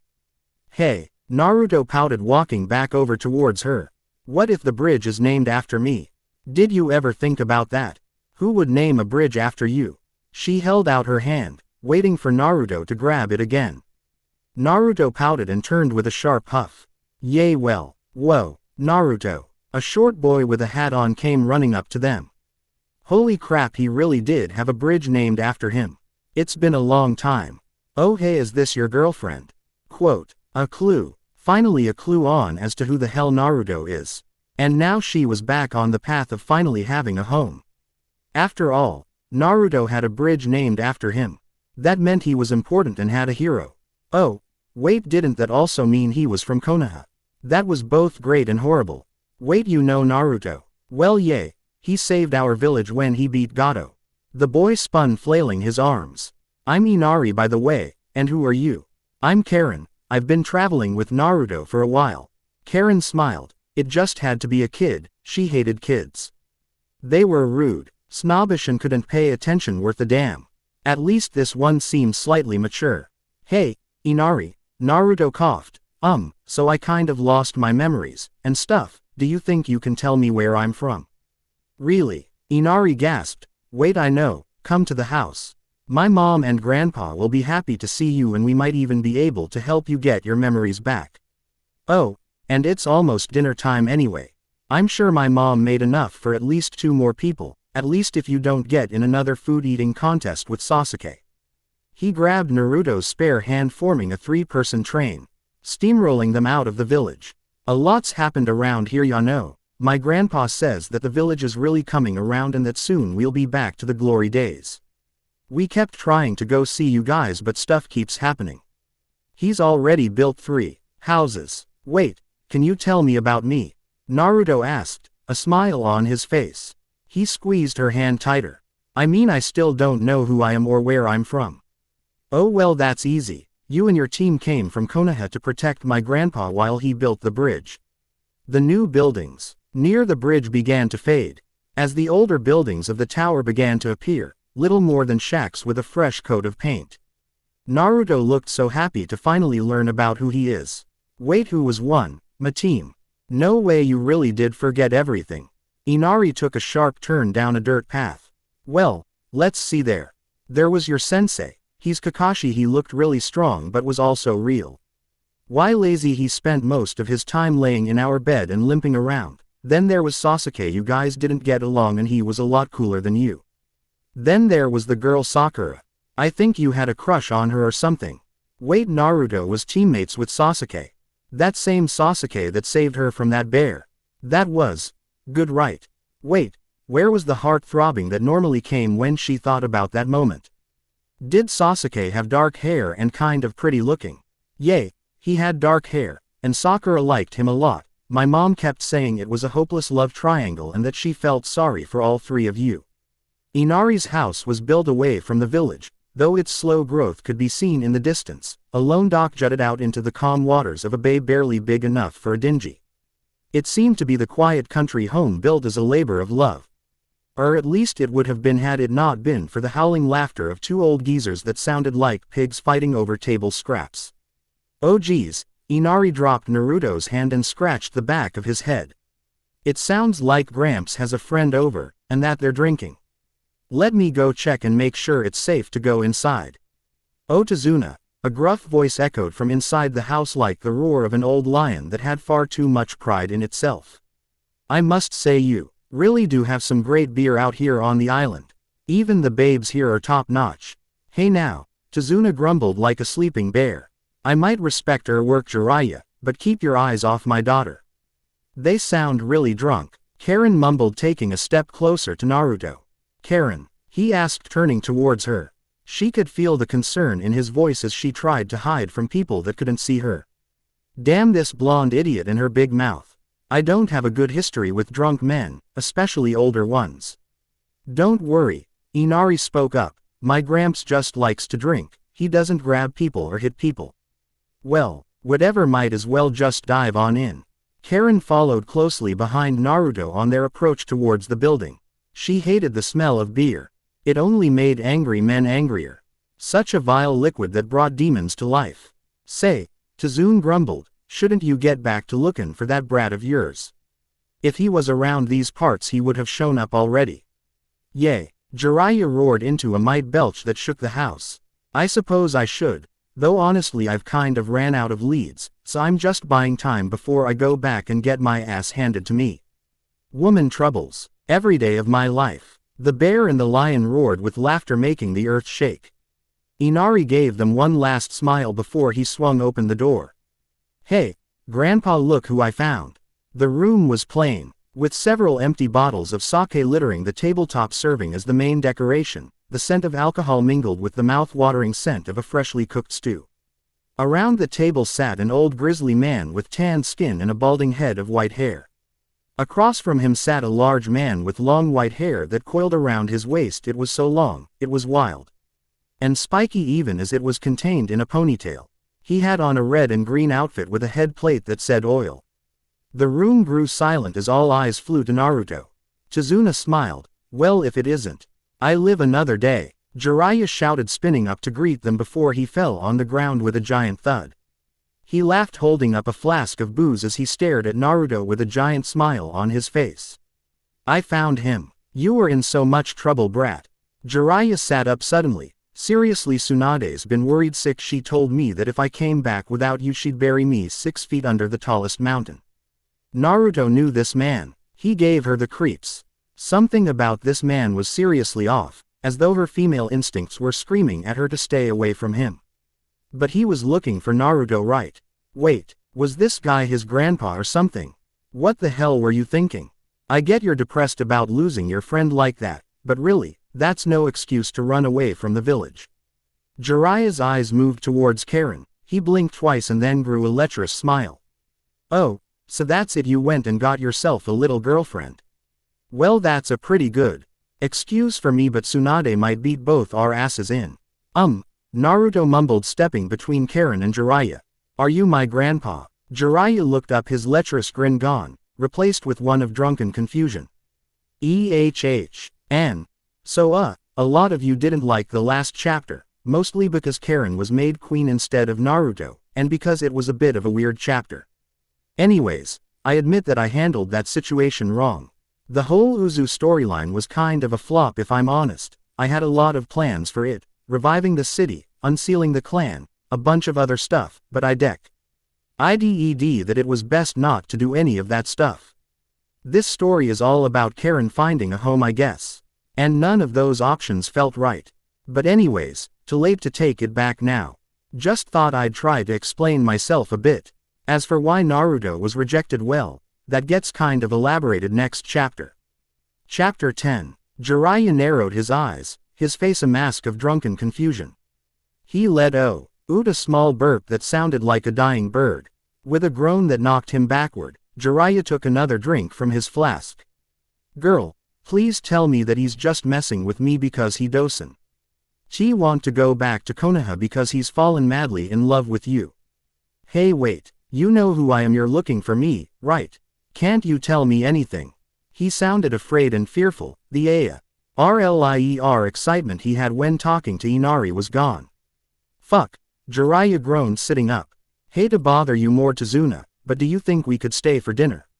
I have a feeling it's going to be a lot of storytelling going on. By all means, the more the merrier. Just watch the language around the kid. Will Yasumi's a bit sensitive about that. Tizuna smiled, holding up his bear towards Naruto. Don't worry, brat, we'll set ya straight. By the way, who's your girlfriend? I'm Karin. Naruto guided her down to sit beside him at the small table. He tried to let go of her hand, but part of her refused to let go. She squeezed his hand hard under the table, feeling the texture of the top of his hand with her thumb. He needed to know that she was there for him, and that she needed him, no matter who he was. So, what can you tell us about Naruto's past? Blah. Jiraiya stuck his tongue out at a new bottle of beer before he took another drink of it. No way, I'm not going to go of spewing the brat's whole life story until after you two tell me why the hell you two had me travel halfway across the goddamn continent looking for you. Drunk, mad, and old, such a wonderful combination. Why on earth did this drunkard of all people have to know Naruto? Karin sighed. She really hoped that Naruto wasn't actually related to this bastard. Basically, I found Naruto half drowned. River. Lost my glasses saving him. We went looking for a village or something. Found a hut. Crazy old lady that lived there used to be a gang leader. Old gang attacked. One of them recognized Naruto from here. So we decided to come here. Got on a boat. It broke. We ended up stranded near the village, hidden in the whirlpools. I became the queen of the Uzumaki and I think the island sunk or something. She took a breath and groaned. Then we ended up here. And I still don't have my glasses. What she said. Naruto pointed towards her. Silence followed afterward, only interrupted by the sound of beer guzzling. Then Jiraiya roared in laughter. I thought that necklace was familiar. Man, that brings back memories. You were there. Do you know someone called Kushina Uzumaki? She owes me a scroll. Karin barked, glaring at the man. It was like this man was trying his hardest to make her dislike him. Yep, I was there with her. She had me digging a tunnel underneath that damn dome to get that scroll. The throne kept rejecting her even though she was an Uzumaki. Boy was she mad, said stealing the scroll was her birthright and it wasn't like a bunch of old ghosts could stop her. Yep, Karin hated this guy. Wait, tell me, did the brat get zapped by the throne too? Jiraiya gave them a toothy grin. Hey, that thing freakin' hurt. Yay, but why does that matter? It's not like Naruto is an Uzumaki. Of course, the throne would zap him. Or at least that's what she thought. It could just be that she was female and the throne was inhabited by a sexist old man or something. Jiraiya roared with laughter once again. Ha, he's an Uzumaki all right. Wait, really? Both Naruto and her shouted, slapping their hands on the table. Wait, why did that even matter? It didn't make him less Naruto. Besides, why didn't the throne thing work for Naruto? PFF'd, Jiraiya snorted. Who knows, might be because he's a mutt, or has none of the Uzumaki traits. I couldn't tell ya. I can't believe I'm an Uzumaki. Naruto cheered. Oh hey, wait. What about my parents? Are they in Konoha? I can't wait to introduce Karin to them. You don't have parents. In a heartbeat Jiraiya became sober. And all joy died in his eyes. There was no spark of amusement, no joy, just the sad simple truth. They died the night of the Kyuubi attack. Oh, well, do you know who they are then? I feel like. Naruto tapped on his chest right above the heart. Whatever joy had been in the room vanished, leaving nothing to replace it, just an empty hole. I feel like I should at least know their names. Can't say. Jiraiya scratched the back of his head. I only really got to know you until 6 months ago when I made you my apprentice. Wait, you're my teacher. Are you some kind of super awesome ninja or something? Great, that meant Naruto was going to be spending more time around this drunk old man. Of course I am. Jiraiya slapped his own hand on the table, causing it to rattle. From the east to the west, north to the south, even the spirits know this mighty Sannin's name. Jiraiya the Toad Sage. Sannin, wait, Jiraiya. Sannin, that, you're one of the legendary 3 ninja from Konoha. Ah, Jiraiya smiled, drawing a finger along his chin. I see that you've heard of me. This was amazing. Naruto, her thick-skulled idiot, was act. You ally an apprentice to one of the most legendary ninja this side of the Mogami. That meant he was practically famous. And probably rich, or on his way to becoming a powerful and important ninja. Jackpot. She was going to get that home in no time flat. So, can you tell me what you know about me then? Naruto asked. His tone still lacked that sense of joy. And that emptiness sucked away her own joy. It was one thing to know that he didn't have parents, but to find out that he was like her, an orphan with no family, had to be worse, right? To hope that he might have something, only to have it viciously torn from him. She leaned in next to him so that their shoulders were touching. She tried to say words, but they failed her then, but what could she say that she hadn't already said? Jiraiya leaned back and let out a grunt. I could, or you could wait. Until we get you back to Konoha where Tsunade can fix you up. She can probably fix your memory loss, especially if it's because of some kind of a physical trauma like hitting your head or drowning, which from your story sound very probably. I'd rather you just tell me if you could. Naruto placed his hands and forehead on the ground, bowing to Jiraiya with as much respect as he could muster. Master. Jiraiya beamed, lips curled into a smile, nostrils flaring. He was enjoying this far more than he should. Well, if you insist, I guess I can tell you what I know. Karin flopped down onto the bed. It felt like forever since she had a warm, safe bed that wasn't moving, and a belly full of delicious food. Something she hoped to be making a habit of once they got to Konoha.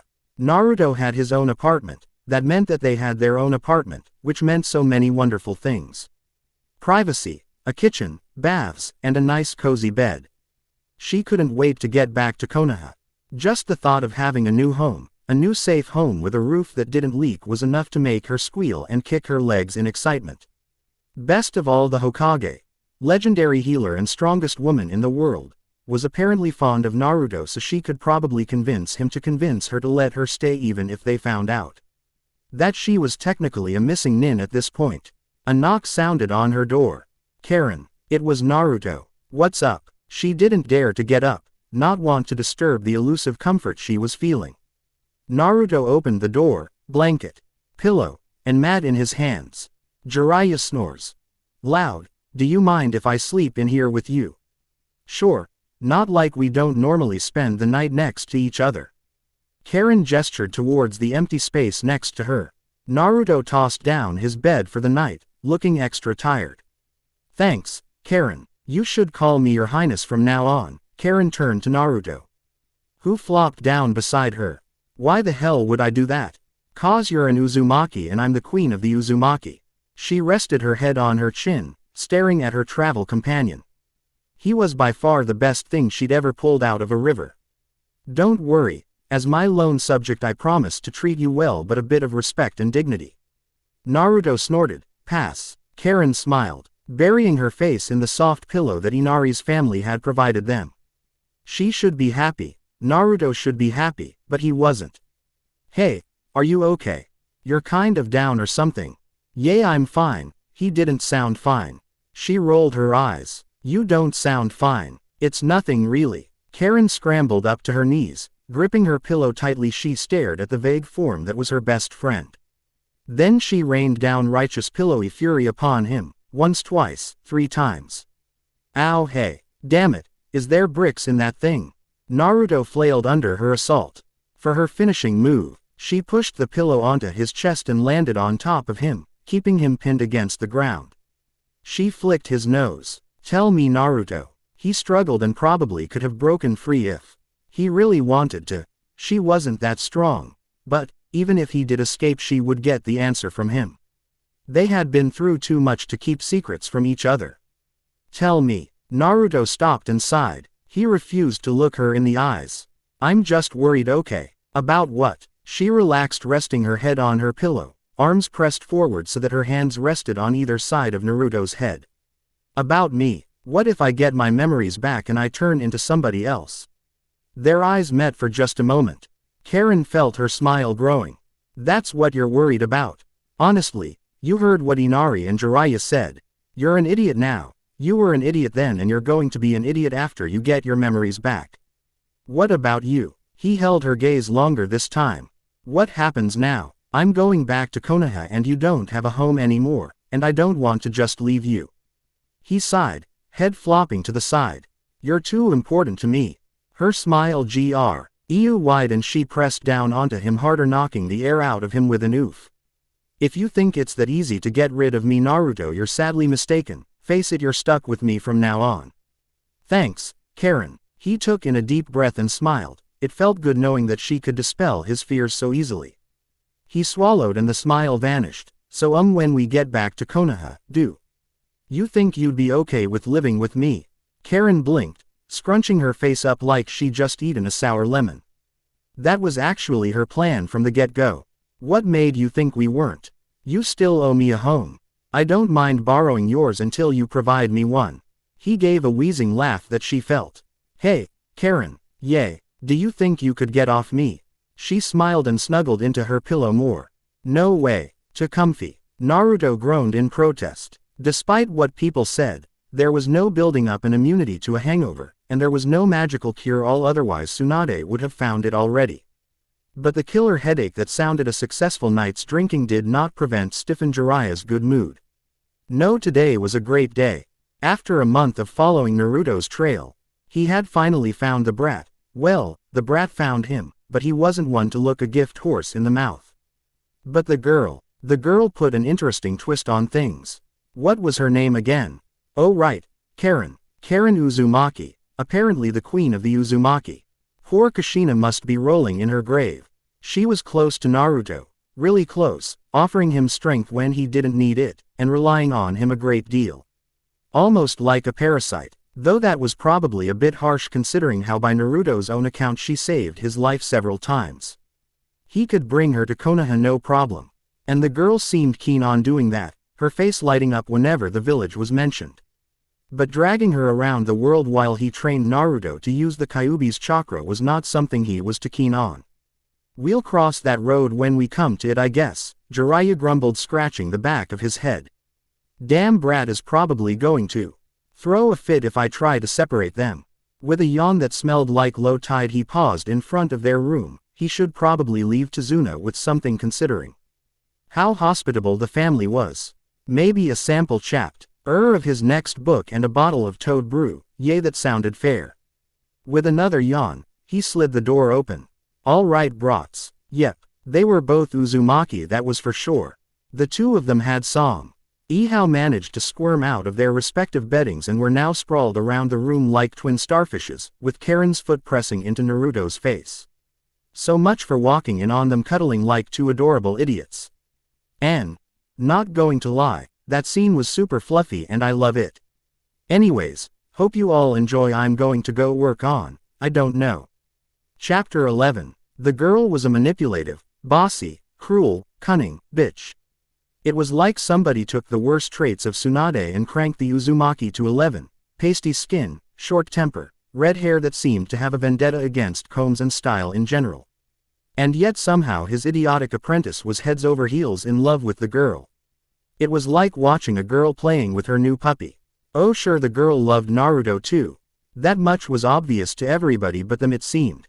Yep, his apprentice was doomed to a life being shackled to one woman that loved him. Honestly, he was a little jealous. "Hey girlie," Jiraiya whistled, calling her over like a dog. She glared at him, or at least it looked like she was. It was hard to tell, she kept squinting at everything. "What do you want, Lord Jiraiya?" Despite the title, the girl had no respect in her voice, as though she was mocking him. What he really wanted was some goddamn respect, which was why he hadn't bothered to correct his student's wonderful habit of calling him master. He was Jiraiya, of the Sannin, the only one that wasn't broke or crazy. He was published too. Sure, his Ica series was the big seller, but he had plenty of other books that made his bank account not suck. "What's your intent when we get back to Konoha?" "Get a pair of glasses, move in with Naruto, steal his bed, eat his food, and find a job or something," Karin said like she was reading a grocery list. The girl was as honest as the sun and as blunt as a barn. Jiraiya chuckled. Karin was starting to grow on him. Like a damn parasite. "Well, do you have any skill that could be useful to Konoha, or would you just be a civilian?" "I'm not a good fighter." She looked down in shame, adjusting her small pack as they continued down their path towards Konoha. Naruto was needlessly distracted just up ahead, practically bouncing. "But, I have a few other skills that could be useful to Konoha, so I'll figure something out." "What skills do you have exactly?" He wanted her to have something trainable. Something that would keep her in Konoha while he trained Naruto how to control the Kyuubi. Part of it was the danger, but most of it was for his wallet. Feeding an Uzumaki was expensive. Feeding two would put a major dent in his bank account. And for that matter, who taught you? It was small, just the slightest bit of hesitation in her footstep, the slight furrowing of her brow. And the way her hand drifted towards her arm. All subtle things that could mean a million different things. Painful memories, reluctance, time to find a lie, guilt, perhaps all of the above and then some. "Well, I can make this chain appear out of my hand, back to I think. I can't really control it yet, but I'm working on it. Don't know what good it'll do." To demonstrate her point, Karin extended her hand and dropped a small length of chain out of nowhere. Great, she just had to have the Uzumaki sealing chains. "I see, but that's not much use in a non-combat role." "I can do other stuff," she pouted. "Like, I can sense chakra from really far away." "Oh, now that could be very useful. How far away is really far away?" A sensor could support just about any team, and if girl had even remotely good chakra control, a sensor medic could be a potent combination.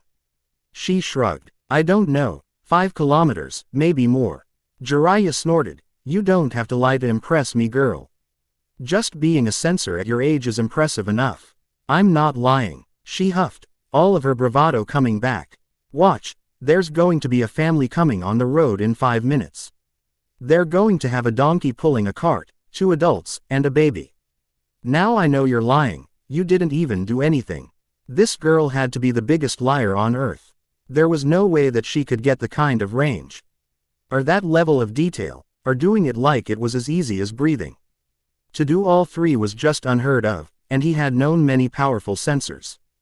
Don't believe me? Go check yourself. Damn brat. Well, is there anything else you can do? Jiraiya grumbled, another reason why this girl was so not coming on the training trip. She was very likely to try to kill him when he was asleep. Besides, he didn't train girls. It was just on the list of things that didn't happen. Like, jutsu, or something you're good at. And who the hell taught you? She snorted like an angry pig. I don't know a lot of jutsu, okay. I learned most of what I do on my own. My mom taught me some stuff but not a lot. I'm not good in a fight. You said that already. She was hiding something. Or his name wasn't Jiraiya, spymaster of Konoha. Look, I'm trying to help you find a place in Konoha. Tsunade may be willing to take you in because you're the brat's girlfriend, but that doesn't mean she'll let you. Freeload. I'm smart. She shrugged like it was an afterthought. You don't have to help me out, I'll figure out something useful I can do for my new home. Was this how Tsunade felt about him? To both love and hate somebody so much that he just wanted to punch her half the time. Good lord, she was basically a meaner version of Kushina, without the tomboy part. Look, she pointed ahead of them. Jiraiya had to stop walking. His mouth hung open ever so slightly. The girl was right. A donkey pulling a cart, with a young couple riding it, the woman with a swaddled baby. He snorted. Dumb luck. Do it again and all. Naruto has the Kyuubi sealed inside of him, doesn't he? Karin asked, her eyes locked on the back of Naruto as he orbited around them like an excited dog on a leash. Again, this girl just kept doing her best to surprise him. Don't try to lie to me, I know what your chakra looks like when you're lying. You're joking. What the hell was this girl? That was it. He must have pissed off some Uzumaki witch that cursed him to have terrible luck with Uzumakis, as they kept being a pain in the necks when he was trying to train a stupid blonde. Everything I've told you has been true. She had such a smug smile on her face that it took all his will not to smack it off of her. Lord Jiraiya, but I'll take your silence as a yes. Yay. Fine, the B. Rats has the Kyuubi sealed inside of him. Jiraiya grumbled in a hushed tone, but can you keep it down? I'd rather let him be worry-free for a little while longer. And how did you find out? I said I can sense chakra. That includes the darkness inside of Naruto's light. Karin didn't bother to keep her volume under control. I didn't know what it was until you told us about Naruto last night, then I started to get some clues. I have another question. I'm almost afraid to ask. If this kept up, Konoha would have a new spymaster. But what is it? I noticed that when we mentioned Kushina, your chakra flared, and that whenever we spoke about her you asked Naruto something similar, and whenever we brought up Naruto's parents your chakra flared the same way. Yep, no, he was retiring. So is Kushina Naruto's mother. Why do you ask things you already know the answer to? Jiraiya whined, both for himself and the future. If Naruto really did manage to become the Hokage, then Karin would be the wife of the Hokage and the world would tremble. She smiled with a gleeful madness. I like it when people say I'm right. But, why hide it? Karin asked. Jiraiya sighed, running a hand through his long hair. It was a question he asked himself every day. Naruto's enemies already knew who he was. Minato's enemies didn't care anymore. Hell, most of them were dead. I honestly don't know anymore. Before he could explain himself, Karin nodded, cupping her mouth with both hands. Uhu. Hey Blondie. That Kushina lady is your mother. What, really? Awesome. Naruto shouted, running over to them. His smile seemed all the brighter. Hey, wait. You called my mama bitch. Yay, and I called you an idiot. Yay. He was going to let Tsunade deal with this girl. He was done. Konoha shined. Komain City, which was larger and more heavily populated, was nothing but a polished rock compared to the village hidden in the leaves that shined like 1,000 glittering stars. The chakra signatures in the city were strong, powerful, proud, each one unique in some wonderful way. Just as with her first visit, Karin was left speechless as she felt Konoha, even the average non-ninja, had more chakra than others. to say nothing of their ninja. At a glance, she counted 100 chakra signatures stronger than the head ninja of her old home, and many of them eclipsed him. But strength and volume weren't all that existed in Konoha. There was a warmth, a finesse, that existed in every single person. It was that undeniable fire that Konoha ninjas seemed to have. And Naruto was no exception. If anything, he was the definition of this warmth. Jiraiya had it too, though his was less of the roaring bonfire that Naruto had and more the campfire trying to outlast the storm. The gates came into view. A flat dull blob that marked just one more barrier between her and her new home. One where she wouldn't be fretting when her next meal was, rather where she wanted to eat. Where she would have a roof, a bed, a bath. She found herself smiling, as she felt Naruto's warmth pass next to her, their hands touching for the time between heartbeats. And she would have people that cared about her here. "Are you nervous?" she asked, intentionally stepping towards him so that their shoulders touched. Naruto bounced away with a laugh. "No, I think I'm just really excited. My heart's racing and my palms are really sweaty." "You dork, I don't need to know when your palms are sweaty." Karin stuck her tongue out in disgust. "But do you remember anything?" Not really, but this place feels really familiar." Karin nodded, staring at the gate ahead of them as it slowly began to grow taller and taller. Why weren't they running at it, screaming like maniacs? Wait, running at a guarded gate of a ninja village screaming like a maniac was probably not good for her health. "I'm really excited too. Finally their long journey was over, finally she could have some peace and quiet, finally.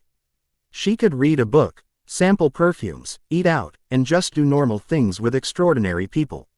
"Naruto," a girly voice screamed from ahead, and a small and damaged, strong chakra signature charged at them. It was a girl with pink hair, running at Naruto. Naruto stood frozen, a hand going to his head.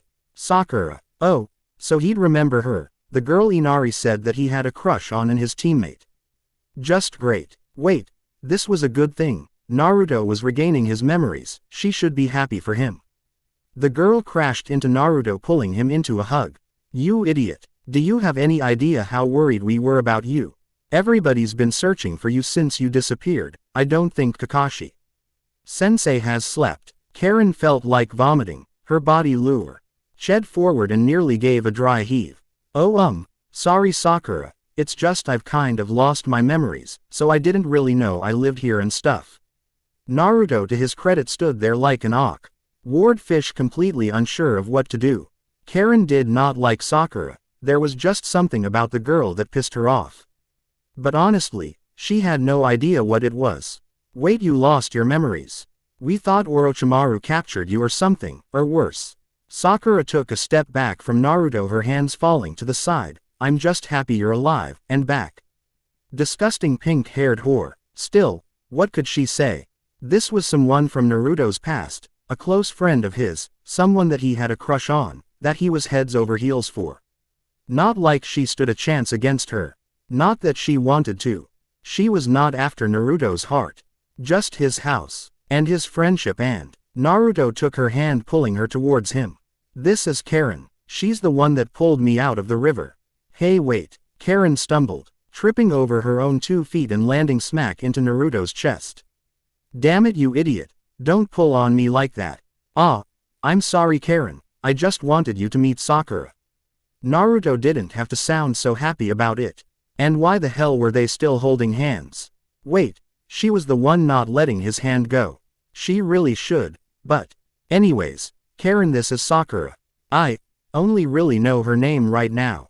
You really are an idiot, Naruto. Sakura groaned, but she could hear the smile in her voice.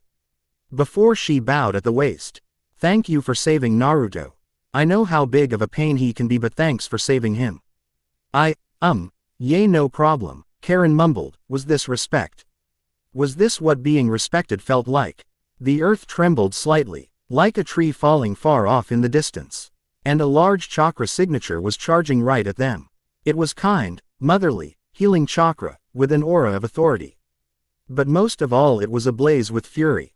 "All right, brats, we better get going before Tsunade gets mad at me," Jiraiya grumbled, trying to urge the brats along.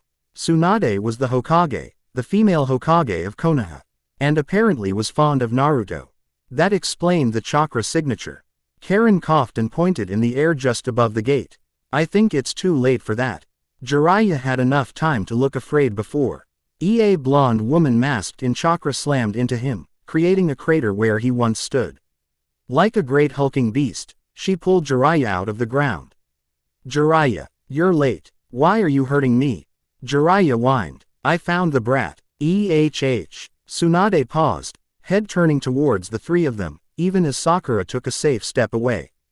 The earth buckled as the Hokage walked towards them, her knuckles popped with thunder. Brat, do you have any idea how worried I was? You have 2 seconds to tell me why the hell you didn't come back. He lost his memories. Karin blurted out. Seriously, how many ridiculously strong ninja did Naruto know? More importantly, why was she standing between Tsunade and Naruto? Wait, her feet brought her here. And why was she glaring in the vague direction of fucking Hokage? She did not have a death wish. He did. Tsunade pried Naruto from her and began to inspect his head like it was a melon at the market. I should be able to fix this, but who the hell are you? I'm Karin, she chirped, bouncing ever so slightly. Karin Uzumaki, I saved Naruto. Tsunade nodded, eyes fixed on the necklace Karin wore around her neck. Karin sighed, pressing her knees up to her chest. Tsunade had rushed Naruto, straight to the hospital and immediately began the operation. Soon, the Naruto that he was before he knew her would be back. But what about the Naruto she knew now? What would happen to him? Would he still be there? Would he still like her? Would she even still like him? Wait, where the hell did that come from? You shouldn't be so worried, Sakura said next to her. Despite the empty row of seats across from the operating room, the pink-haired girl had chosen to sit right next to her. Naruto's a tough guy, I'm sure he'll survive. I'm not worried about that at any rate. Even she knew who Tsunade was, legendary Sannin, strongest woman in the world, and the founder of modern medical jutsu. I'm just anxious is all. So I've been meaning to ask you, are you Naruto's girlfriend or something? What makes you say that? Great, stuttering, just what she needed right now. I mean really, everybody keeps saying that, what makes you think that? Well, for one, you're almost always touching him, or holding his hand. Sakura smiled, rocking forward slightly so that her elbows rested on her knees. That the way you look at him, or rather squint at him, unless you're calling him an idiot, you're always smiling at him. And I don't know, you two just kind of look cute together. Karin snorted, ignoring the fact that her cheeks were burning. Well, sorry to burst yours and everybody's bubble. Naruto is not my boyfriend. She focused back into the room, feeling Naruto's warm chakra, still as bright as ever. Even as the darkness of the Kyuubi swirled beneath it. But you'd like to be right? Sakura asked, holding back a laugh. I can tell that you really do care about him. Just shut up, okay, Karin grumbled. Naruto's just an idiot that I pulled out of a river, that owes me a home and a pair of glasses for saving his life. Sakura hummed, leaning back in her chair so that her head was touching the wall. And does that home include Naruto in it? I fucking hate you. But I thought we were going to be friends. Karin glared at Sakura as best she could. What about you? What's Naruto to you? That shut the pink-haired bitch up. Sakura swallowed, her body now rigid as her hand clutched over her heart. Naruto, well, he's my teammate, and well, my teammate too, and I just want to see him happy. So why don't you date him? He has a crush on you, right? It's not like that, Sakura said in the most believable tone ever. Besides, I get the feeling that he likes you a lot. PFF'd. Yeah, I'm sure he heads over heels in love with the thin pasty girl that keeps bossing him around. She did not like Naruto, and Naruto did not like her. Right. The door slid open, revealing the easily flustered black-haired woman that the Hokage had dragged into the room with her. Naruto's memory has been restored. Karin rushed past her, her legs moving on their own as her heart raged against her ribs. She knew he was okay, she knew that they knew what they were doing. But still, she needed to see him for herself. Hi, Karin, he beamed at her from his hospital bed. I got all my memories back. And I can't wait to take you to Ichiraku's. They have the best ramen ever. Good, She smiled, walking over to his side, touching his arm. "You're still an idiot." Tsunade laughed. "I'm starting to like your girlfriend brat." Denial. Noun, failure to acknowledge an unacceptable truth or emotion or to admit it into consciousness, used as a defensive mechanism. Fun word right there. If you want to read a fic of mine that isn't going to be romance-focused, give The Sun Always Rises a try. Chapter 12. She's a 13-year-old girl, Jiraiya. Tsunade bed her temples as her troublesome teammate followed her into her office. She needed a drink. Today was great, but she had to make sure that everything stayed great. First she had to restore the brat's memories. Then she had to call off about a dozen searches. And now she had to find out what to do with the stray Naruto picked up. How scary can she be? I'm not saying she's scary, I'm just saying be cautious with her. Jiraiya rested a hand on her desk, fingers crawling towards her own hand in another attempt to win her over. It was exhausting always having to be on guard around Jiraiya, even if it did make her feel wanted. She's smart, and clever, and manipulative, and you know what, actually she scares me. Tsunade rolled her eyes and crossed her arms. And what makes you say that? Well, she can tell if you're lying based on your chakra, and she can make leaps in logic that are rather accurate. She found out that Kushina was Naruto's mom based off of what my chakra did when I talked about her. Jiraiya spun around to face her, both hands were on her desk. She's like an evil manipulative version of Minato mixed with a lie detector. How good is her ability to sense chakra? Tsunade asked. She might be a bit biased, but any girl that can make Jiraiya be on edge was a win in her book. Jiraiya sighed and scratched the back of his head. Unbelievable, according to her. She can sense individual chakra miles away. They all have unique feelings to her, so she can easily pinpoint people she's met before, and she can get a general feel of them from there. Chakra. Not to mention she can tell if they're lying or not. But she can also sense the Kyuubi inside of Naruto's seal. Impressive, and she wants to join the village. Tsunade replied, smiling to herself. Then if Karin wasn't a fighter, she had a unique talent set that was a great boon. She knew all too well how powerful a support role could be. I think she wants to stay with Naruto, Jiraiya laughed. Those two imprinted on each other something fierce. So as long as Naruto wants to live in Konoha, I think Karin will too. And how does that affect your trip? We can't have him trying to master the Kyuubi's chakra so close to the village. Tsunade folded her arms and sighed. You said it yourself, the people are finally starting to respect him, even if just ever so slightly, if something were to happen. I know. She could feel the regret in his voice. He didn't want to leave either, even if it was his MO. And I'm not comfortable taking the girl with me. She'd be both a burden and she'd be wasted on me. That, and I don't teach girls. How progressive of you, Jiraiya. Would you trust me with a girl? Honestly, yay. Tsunade smiled up at him, watching Jiraiya's mouth fall open. You're a great teacher, Jiraiya. And you might be the most perverted man on the planet, but I've never seen you flirt with anybody that looked underage. But, she continued, I do understand your point.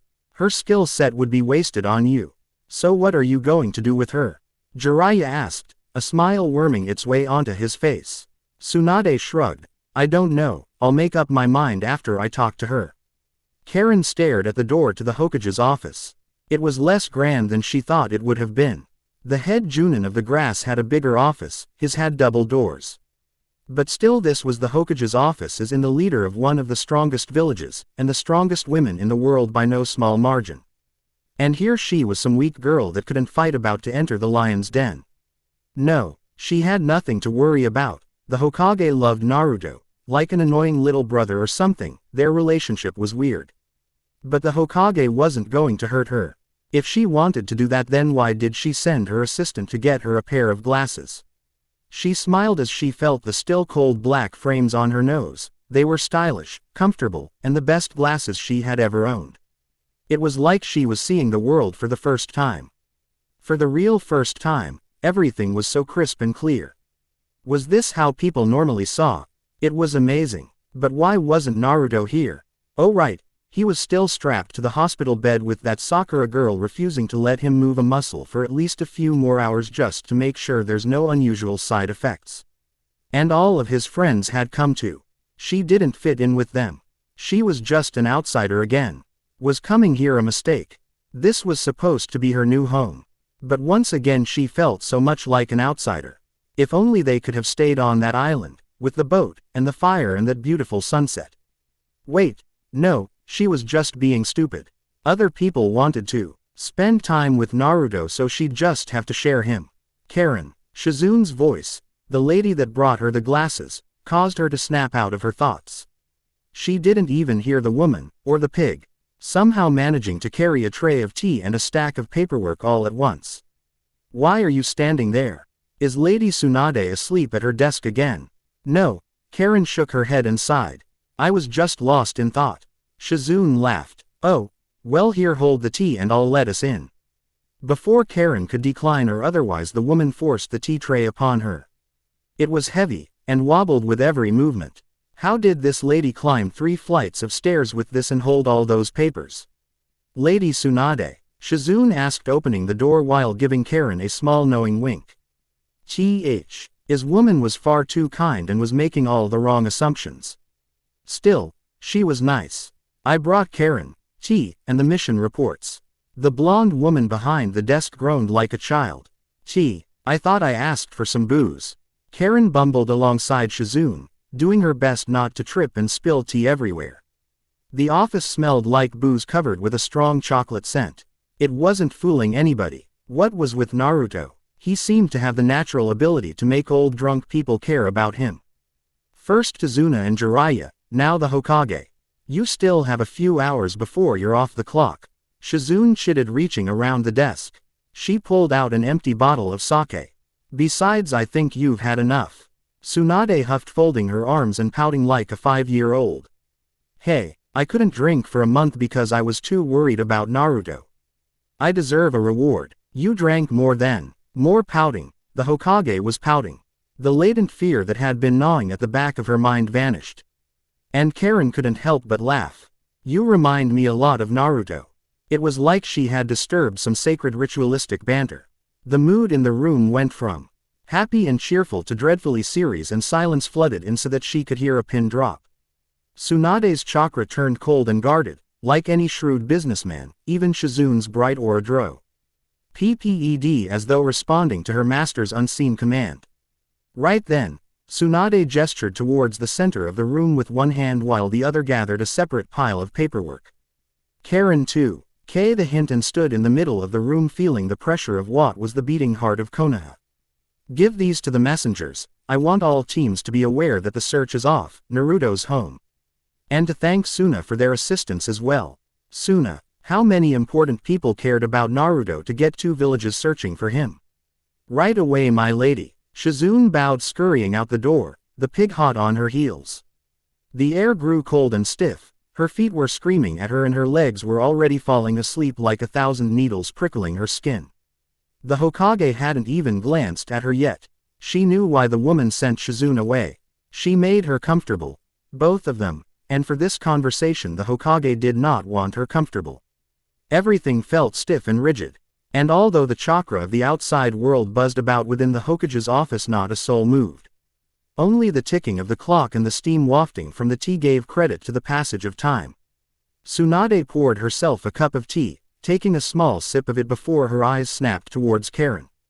It was a jolt that nearly made her scream. She should not be here. Never in 1,000 years should she be here. She had nothing. No protection aside from some dumb blonde that wasn't anywhere near her. She could have waited for Naruto to recover, then have this conversation with him there. He was her only shield. So, Tsunade purred like a lion cornering a helpless mouse. Death was inevitable, it just mattered how much the lion wanted to play with her. Your name is Karin Uzumaki, correct? She knew that. She even told her as much. Hell, this woman said she was Naruto's girlfriend. Karin nodded, letting none of her fear show. Just one more hurdle. That's right, I'm Karin Uzumaki. She bit her lip, she needed something more. Her hand fell to that green stone that sat on her chest, feeling its smooth spiral. And I'm queen of the Uzumaki. Tsunade raised any eyebrow and smirked. Congrats, you're the queen of a pile of rubble and a bunch of dead folk. The teacup rested on the table with a loud knock that sounded more like thunder. Do you know what that means? I have a pretty necklace. Karin asked with a shrug. If she could get anything out of this woman, a smile, a laugh, anything but that calculating look that could freeze a fire, then perhaps she could get out of this in one piece. True, it's made from the same stuff as my grandfather's necklace, without any of the fame though. The Hokage's eyes flickered to the picture of the first Hokage, one of the only two that were smiling in their photo.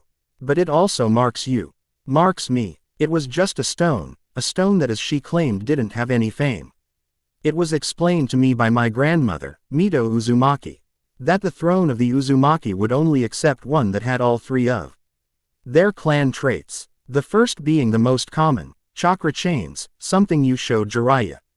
Tsunade stood, hand tracing the papers on her desk, while the other opened a drawer. And the other two, Karin felt her heart sink. They were going to know. They were going to find out. This was not good. She didn't want to be used her. It wasn't worth the price. If she begged Naruto they could leave.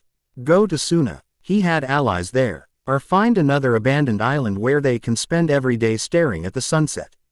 The other you claim to have, I believe that it's called, the mind's eye. It was apparently incredibly rare, a sensor ability that was rather powerful, but your claims are extraordinary even by its description. Brown eyes narrowed at her. I'm not lying, Karin mumbled. No, that was weak. She tightened her fists and stood straight, holding the Hokage's gaze with equal parts confidence and pride. I'm telling the truth. You have a genjutsu cast on you. The seal in your forehead holds a lot of chakra. There are two strong ninja nearby. One is female, the other is a male. His chakra feels artificial and I wasn't doubting your abilities. You provided more than enough proof when you discovered who Naruto's mother was and sensed the nine-tailed fox even when it was sealed. That's quite impressive. Tsunade closed the distance between them. The older woman wasn't exactly towering, but she was as intimidating as any mountain. The third ability is an odd one. It's the ability to give others your life force via biting. Stupid. She should have sold this stupid rock when she had the chance. I don't think I have that ability. She was lying. She was lying to the Hokage. Show me your arms. It was a command, spoken with absolute authority. Show me your arms, girl. Why was she doing this? This was torture. The woman already knew that. She had the ability. It was written in the tone of her voice and the way those brown eyes bared down upon her. Slowly, Karin rolled up her sleeve, just enough to show the first of her many bite wounds. Happy? No. Tsunade grabbed onto her arm and rolled up the sleeve as high as it would go. You lied to me. If you knew you'd just use me. Like they did back in the grass. Tsunade released her arm and turned back to the desk, pulling up another piece of paper. Karin Uzumaki competed on a team from the village hidden in the grass, wore glasses and had red hair. You know that the grass is an ally of the leaf, right? They were going to send her back. She felt sick. Tears welled in her eyes, and her brave front was crumbling. Please, don't send me back. A pair of warm hands clasped onto her shoulders. Karin, I want you to relax. The grass hasn't asked for you, so we won't send you back. Karin looked up at Tsunade in a stunned silence. You're not. You saved Naruto's life, quite a few times apparently.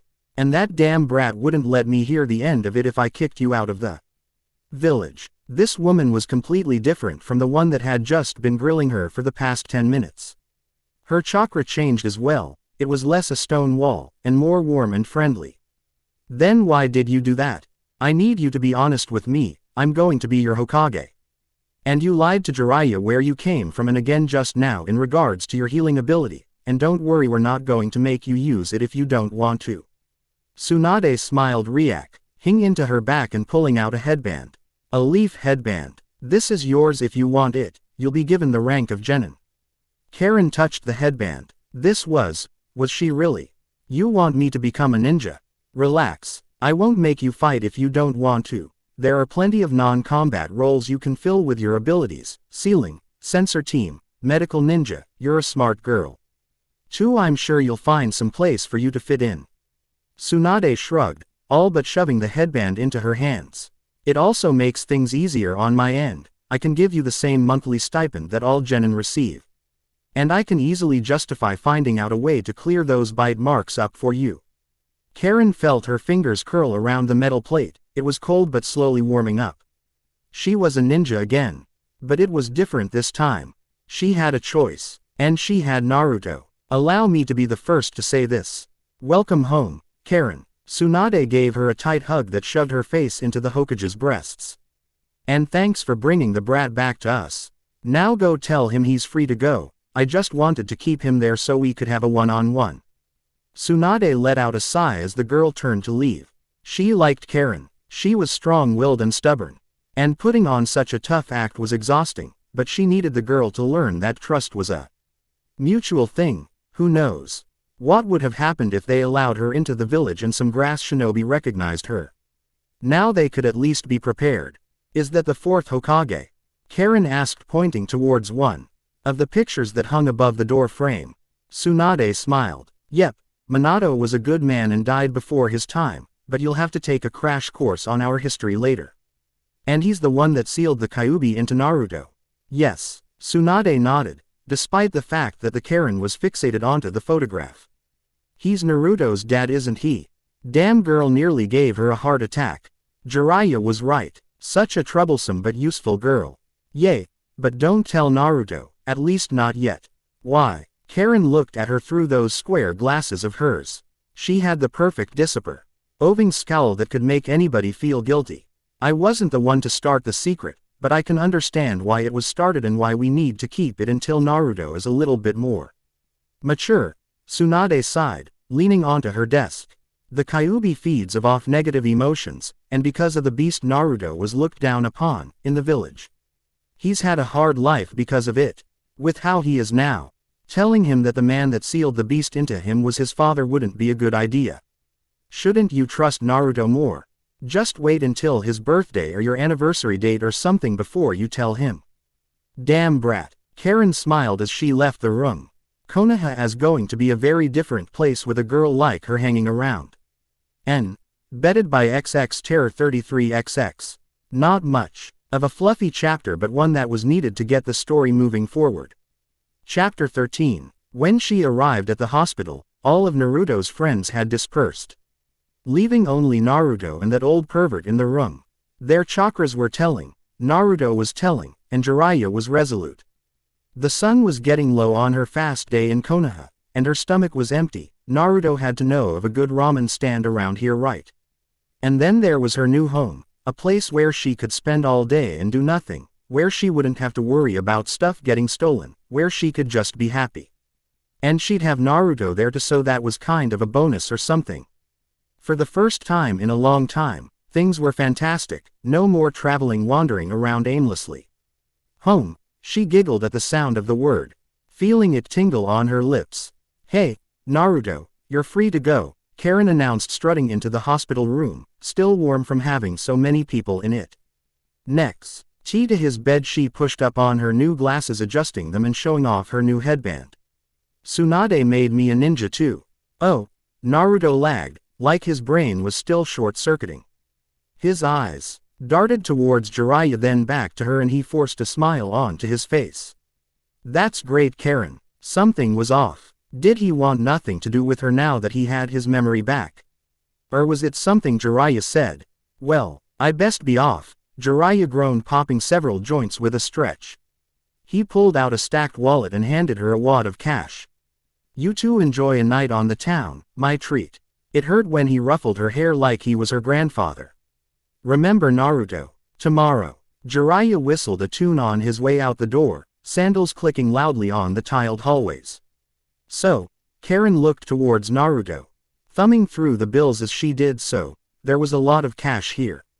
What was that about? Oh, Naruto jumped. His eyes were so distant from the ones she had come to know. Jiraiya just wants to train me is all. Then why the hell are you moping around? Karin snapped, dragging Naruto off the bed by his shirt. We're home, you idiot, after running around. For a month we're finally home, so start being happy. So you're going to tell me what the hell is wrong? Right now. The terrified look on Naruto's face was not something she wanted to see often, but it did fill her with pride. I'm sorry, okay. I just remembered all the stuff that happened, like why you found me in a river. Oh, she was such an idiot. Of course he was going to be a bit different now that he had his memories. Even if he was still an idiot. Damn it, that didn't matter. He was her idiot and he wasn't allowed to change. Her throat burned, stomach twisted in knots. Was the Naruto with her gone forever? He had seemed so similar. She squeezed her eyes shut trying to snag words out of the air that would make everything better. Stupid, stupid, stupid. Your new glasses look cute on you. Karin opened her eyes. She was holding Naruto's face close to her own. She could kiss if she wanted to. Not that she wanted to, but it was just that she could, and he was smiling again, like he always did. She could see him so clearly, every detail of his adorable face was so crisp. And kind of cute in a way, and her face was hot, very hot. Her heart was racing. Why was his face so close? Oh, because she was holding him so close. Was she going to kiss him? She couldn't she? And she kind of wanted to. Right, it was normal and Karin, Naruto asked. His face snapped back into focus. He really did have wonderful blue eyes. She dropped him like a rock. Holy crap, they were right. They were all right. She was in love with the blonde idiot she fished out of a river. All the hand-holding, the cuddling for warmth. She rested her head on his shoulder. All of it slammed into her with a sudden clarity. Every time someone asked if she was Naruto's girlfriend, not once did she bother to correct them. It was just easier that way, that's what she'd told herself, but now the thought of it made her stomach fill with butterflies. And now she was going to live with someone she loved. Was that going to make things awkward? No, yes, maybe. What if Naruto didn't feel the same way? What if he did? They were only 13. Who lets 13-year-olds live by themselves? And expect absolutely nothing to happen. Okay, it was fine, she just had to not do anything with him. Naruto was an idiot, so if it took her this long to figure it out, then it'd take him a few years to figure out his emotions. Or not. What the hell was she going to do? Karin. The world snapped into focus, and his face was very, very close to hers. He was standing that close to her on his own. Why was he so close? Was he going to kiss her? Would she let him? Yes. No. She needed a bath. He needed a bath. When was the last time either of them had brushed their teeth? Was it too soon? Are you feeling okay? Your face is all red. Was this some kind of a crappy romance novel or something? If he did the thing where he checked her temperature with his forehead, she'd probably die. Or kiss him. Both. I'm fine, she huffed, turning away from him. She couldn't bear to look at him right now without feeling her face go flush. Why now? Couldn't this have waited for a better time? Not while. This Naruto was still newish to her, even if he was the exact same idiot. His hand. With a snarl she grabbed his hand, weaving her fingers between his, and began to pull him out the door. Why was she doing this? This was way too forward. There was no way that he could possibly not know that she had feelings for him if she did this. She had no idea if that was a good thing. Stupid hormones. Come on, I'm hungry. We're going to go get ramen. Then you're going to show me around. Oh, I know just the place. Naruto pulled past her, almost pulling their hands apart. She locked her hand tight. He was not going to get away. You're going to like this place. They have the best ramen in all of Konoha. Oh, they might even give us a bowl on the house for coming back after so long. Man, the old man is great. Another old man. Karin scrunched up her face in disgust. Does this one drink too? What? No, that's just mostly the pervy sage, Tsuneta I guess, and Granny. I don't think I know anyone else that likes to drink like they do. Naruto smiled at her, bursting through the hospital doors. There was still something hidden behind that smile though, something that she needed to get to the bottom of. Oh well, that's good. Naruto did not need any more drunken perverts in his life. So, now that you have your memories back, what do you think about me? If this was a romance novel, he'd use this chance to confess to her. That's what she'd do. Maybe. Hopefully. Probably not. You're great, Karin. Honestly, you're one of the nicest people I know. You're also smart and funny, and you can put up with me being an idiot. He tried to pull away from her again. But why are you holding my hand? 'Cause I want to. Karin pushed up her glasses, trying to ignore the growing blush. You got a problem with that? No, he squeaked, submitting to her will like a good boyfriend should. But don't you think people will get the wrong idea about us? Especially with a guy like me. He looked down towards the ground, still pressing her forward. What the hell? Where did this come from? Naruto should have been larger than life, boasting about how awesome he is. Not this. You listen here, Naruto Uzumaki, you are a kind, funny boy. That's actually kind of cute. And any girl worth your time would be happy to be seen with you. Got it? He nodded, lips shut tightly and eyes wide. Thanks, Karin, that means a lot. Especially from you. Now would be the perfect time to tell him how she feels. He's already down, and if she told him that she loved him, then Naruto would realize that he loves her too and everything would be awesome and happy. Wait, no, not now. She could find a better time, after he told her what was wrong. Then there was that whole fourth Hokage thing. Ichiraku ramen was heaven on earth. The earthly smell, the heavenly aroma. It was perfection. And it was cheap as well. Her mouth had started to water before she had even stepped inside the building. Naruto, a cute brown-haired lady shouted when they walked in. She dropped whatever she was doing, running around the counter to pull Naruto into a tight hug. Oh my goodness, I'm so happy you're alive. Hi there, Ayame. Naruto smiled, his body going rigged at the display of affection. I didn't mean to worry you guys, I just kind of got lost for a while. Oh, who cares? Dad, look, it's Naruto. Ayame stood up, a giant smile on her face. And tears in her eyes. Wiping her eyes, she spotted Karin, and then hers and Naruto's interlocked hands. And a smile full of mirth appeared. Oh, are you sure you got lost and weren't just busy because you had a new girlfriend? See, everybody thought that they were already a couple. Why disappoint the world? I'm Karin. I fished Naruto out of a river and have been stuck with him ever since. Hey, Naruto whined. Sounds about right. Ayame smiled, placing a finger onto her cheek and thumb under her chin. We gave him free ramen once and he's been here every day since. Naruto fumed. Hey, you guys make it sound like I'm a burden. Or something. Not a burden per se. Ayame began ruffling Naruto's hair. But you are kind of helpless. Karin finished, elbowing Naruto in the shoulder. Alright you two, enough teasing the boy. The old man from behind the countertop shouted. Ayame, you get back to work, while I whip up some ramen for Naruto and his friend. First round is on the house. Quote, music to her ears. It could have just been the fact that she was hungry, it could have been that she was just too happy, it could have been because she was with Naruto. But for whatever reason it may be, Karin just could not stop eating the ramen that was a waterfall of flavor pouring into her mouth.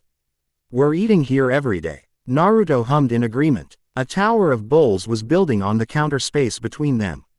Naruto's home was a dump. But it was now their dump. Hidden away from the public by a series of stairs and alleyways, it almost felt out of place. Like whoever built put it there just because they could. There was no yard, no mailbox, hell they didn't even have a street address. She had never seen a more beautiful home. And just in time too, her feet hurt. The moment Naruto opened the door, she was inside of the modest dwelling. Even with a layer of dust that coated everything, it was still. Karin came to a dead stop. Her spine tingling and her stomach ready to eject the lion's share of her ramen up. What the hell is that smell? She pushed Naruto aside, desperate for fresh air. It smelled so foul. It was all he could do to keep her dinner inside of her. She did not want to have Ichiraku ramen spoiled for her by knowing what it tasted like coming up. Naruto said, emerging from his house, holding his nose in a garbage bag. Month-old garbage. The sun was getting low in the sky and now they had to scrub their home before it was even remotely livable. Damn it. Karin backed away from Naruto, ying as far away as possible as he walked the garbage down the stairs. One thing was certain. We need cleaning supplies. One trip to the store later, and about 2 hours of scrubbing, everything smelled of oranges and disinfectant. Karin let out a sigh, finally removing her cleaning mask. It didn't really help protect against the smell. She might have gone a little bit overboard, or a lot bit. It had started with just cleaning the kitchen, living room, then it progressed into a full cleaning of the house, which wasn't all that much space. But somehow it had the filth of a house several times its size. How goes the bathroom, Naruto? She asked, tossing the rag into the garbage. It had put up a valiant fight and achieved victory, but there was no recovering it. I didn't know my shower was white. He sounded so happy about that. But I think I'm done. Probably. I don't know what clean looks like. He was such a boy. at least he was a good worker. Well, you can stop now, it's getting late. The sun had long since set, and tomorrow was another day in her new home. One that was going to be filled with more running around with Naruto and exploring the town, after he finished training with Jiraiya, that is. Wandering into their room, Karin bounced onto the small bed, feeling the clean sheets in all their crisp and slightly still warm glory. She was going to sleep so well tonight. Still, she was going to be bored in the morning. She should get some books. She had a month of reading to catch up on, or find out what exactly Tsunade had in mind for her. No, oddly enough, all she wanted to do tomorrow was spend more time with Naruto. She had it bad for him, and it was the most amazing thing. So, Naruto stepped into the room, standing like a dork in the middle of it like he didn't belong. Where should I sleep? I could take the couch if you want. We'll worry about that later. Karin patted the bed beside her. But for right now, we have a lot to talk about. Naruto nodded, bouncing down next to her. So, what did you want to talk about? You've been kind of off since the hospital, and you're going to tell me what's wrong. His eyes went wide, before they fell again, locking onto the floor. It's about Sasuke. Who? The name sounded familiar. Wasn't that Naruto's teammate, along with Sakura? Wait, that was the name of the boy who saved her in the Forest of Death. My teammate, Naruto answered for her. He's kind of the reason why I ended up in the river where you found me. Now, I was fighting him because Orochimaru put this curse seal on him and was going to use Sasuke as his new body or something. That sounds creepy. Orochimaru, that was another one of the legendary Sannin, and the one that killed several grass ninja to sneak into the Chunin exams. Not that she'd cry over them, she was just lucky it wasn't her. Naruto nodded. Yep, but apparently he had to get a new body before Sasuke showed up. So now I have 3 years to rescue Sasuke. So that's what's bothering you. Karin flopped down onto it with a sigh. She could probably recognize Sasuke chakra if she tried, but there was no guarantee. It already felt like a distant echo after bathing in Naruto's warmth for so long. Don't worry so much, I should be able to help you. Yay, I tried to tell Jiraiya that. That wasn't all, was it? The Sasuke news wasn't why he was so down. Jiraiya wants to take me on a training trip. Alone. Without you. What? Her voice cracked, head wiping up from the bed fast enough to knock her glasses off. What do you mean without you? Why the hell can't I come? Is there something wrong with me? Naruto backed away, looking like a guilty dog. Believe me, I don't want to go. Then don't. She grabbed onto his shirt, feeling whatever fury and strength that had spurred her on fading. You can train here in Konoha. Just please don't leave. I have to Karin. He wants to teach me some thing that I can't learn inside the village. Naruto swallowed. And I need to get stronger. I promised that I would bring Sasuke back. You promised that you'd give me a home too. Well, it won't be home if you're not there. So either you're staying or I'm going. She was crying now. The excitement she had built up for herself came crashing down around her, burying her under a mountain of disappointment. I can't. Naruto touched her shoulders. I'm really sorry, Karin, but I just can't. It's because of the Kyuubi, isn't it? Karin snapped back to glare at him for a moment. I can sense it in you. Jiraiya wants you out of the village to teach you how to use it, doesn't he? Naruto's eyes went wide. You knew. Of course I knew, you idiot. I've known for a while, but it doesn't matter because you're still you. She buried her face into his shirt, pushing him down onto the bed with her. Her arms bound his waist. She was not going to let him go. Not now, not ever. She needed to make him trust her, to have him distrust them. Wait, that was it. They know who your father is, by the way, just like how they knew your mom was Kushina. Karin, it's the 4th Hokage, the one that sealed the Kyuubi into you. He's your father and they lied to you, never telling you who he was, keeping it a secret from you. She could feel his chakra, it was warm yet fierce, and the Kyuubi's chakra underneath it was storming. You can't trust them, Naruto, you can trust me though. Karin, that's enough. He pulled her into a hug. It felt nice, with his arms wrapped around her, and the rage in his chakra began to die down. Even the Kyuubis faded. I have to do this, okay? And I promise I'll come back to you. Please. She hated how weak she sounded, How desperate she was. Was this how it was going to end? She needed Naruto in her life, his smile, his kindness, his warmth. Everything about him she needed. Would he stay if she told him that she loved him? No, that didn't matter. His mind was made up. He was going, and she was staying. Don't leave me, I'm sorry. Tears carried her towards sleep. When she awoke in the morning, Naruto had already left. Bedded by XX Terror 33XX. Hey look, Karin figured it out. Right in time for nothing to happen. Now then, time to decide if I should write a few chapters about Karin's life in Konoha or just skip to Naruto's return. Chapter 14. Karin glared at the ugly creature that stared back at her in the mirror. It was ragged, with eyes stained with tears, and hair that was even more of a mess than it normally was.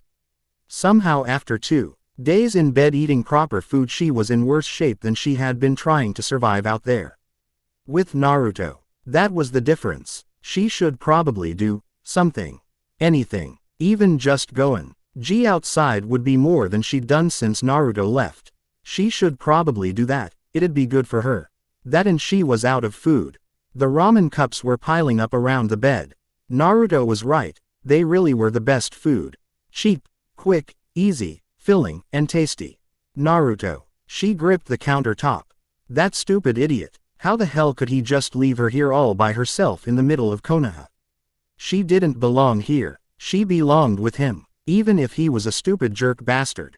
Just thinking about him made her so. Her hands fell from the counter, and she leaned forward, her head pressing against the cold surface of the mirror. Apparently she was wrong. She still had more tears left. Stupid jerk. Come home safe, and fast. Just about 3 years left before he came back. She could live without him for 3 years. She did it for like 13 before she even met him. And she only knew him for like a month. So maybe after a month she'd stop missing him. A hand clutched at her heart. But, I don't want to stop missing him. Such a thing felt impossible, even as her happy memories of their time turned bittersweet. What would people say if she went out like this? Nothing but a mess. Wearing her one set of clothes, that hadn't been washed properly in days, and her hair was a wild grease-covered mess filled with split ends. Did she even care? Not really. There was a knock on the door loud enough to make her jump and snap out of her thoughts.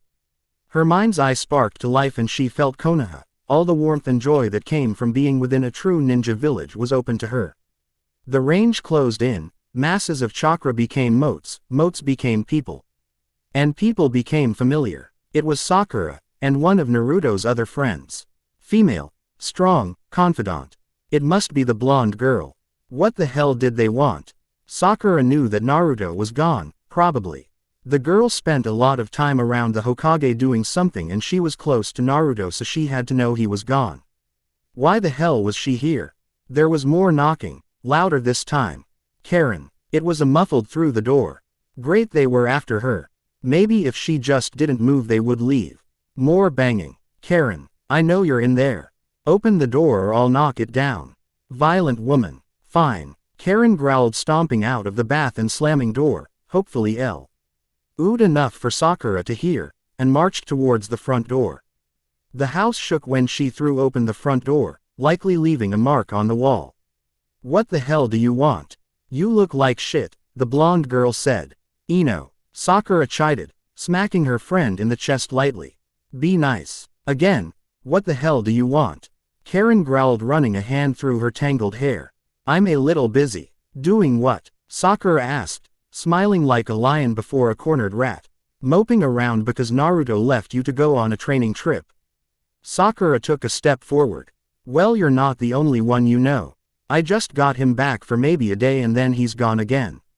Him and Sasuke both left me here alone, and do you know what I'm doing? Threatening to break down people's doors. She really should try to be nicer to Sakura. She was Naruto's friend and teammate. But the girl just had a really punchable face. Ino snorted. Sakura huffed and folded her arms. Well, you weren't answering. And you really need to get out of the house. 2 days is long enough to mope around that Naruto left.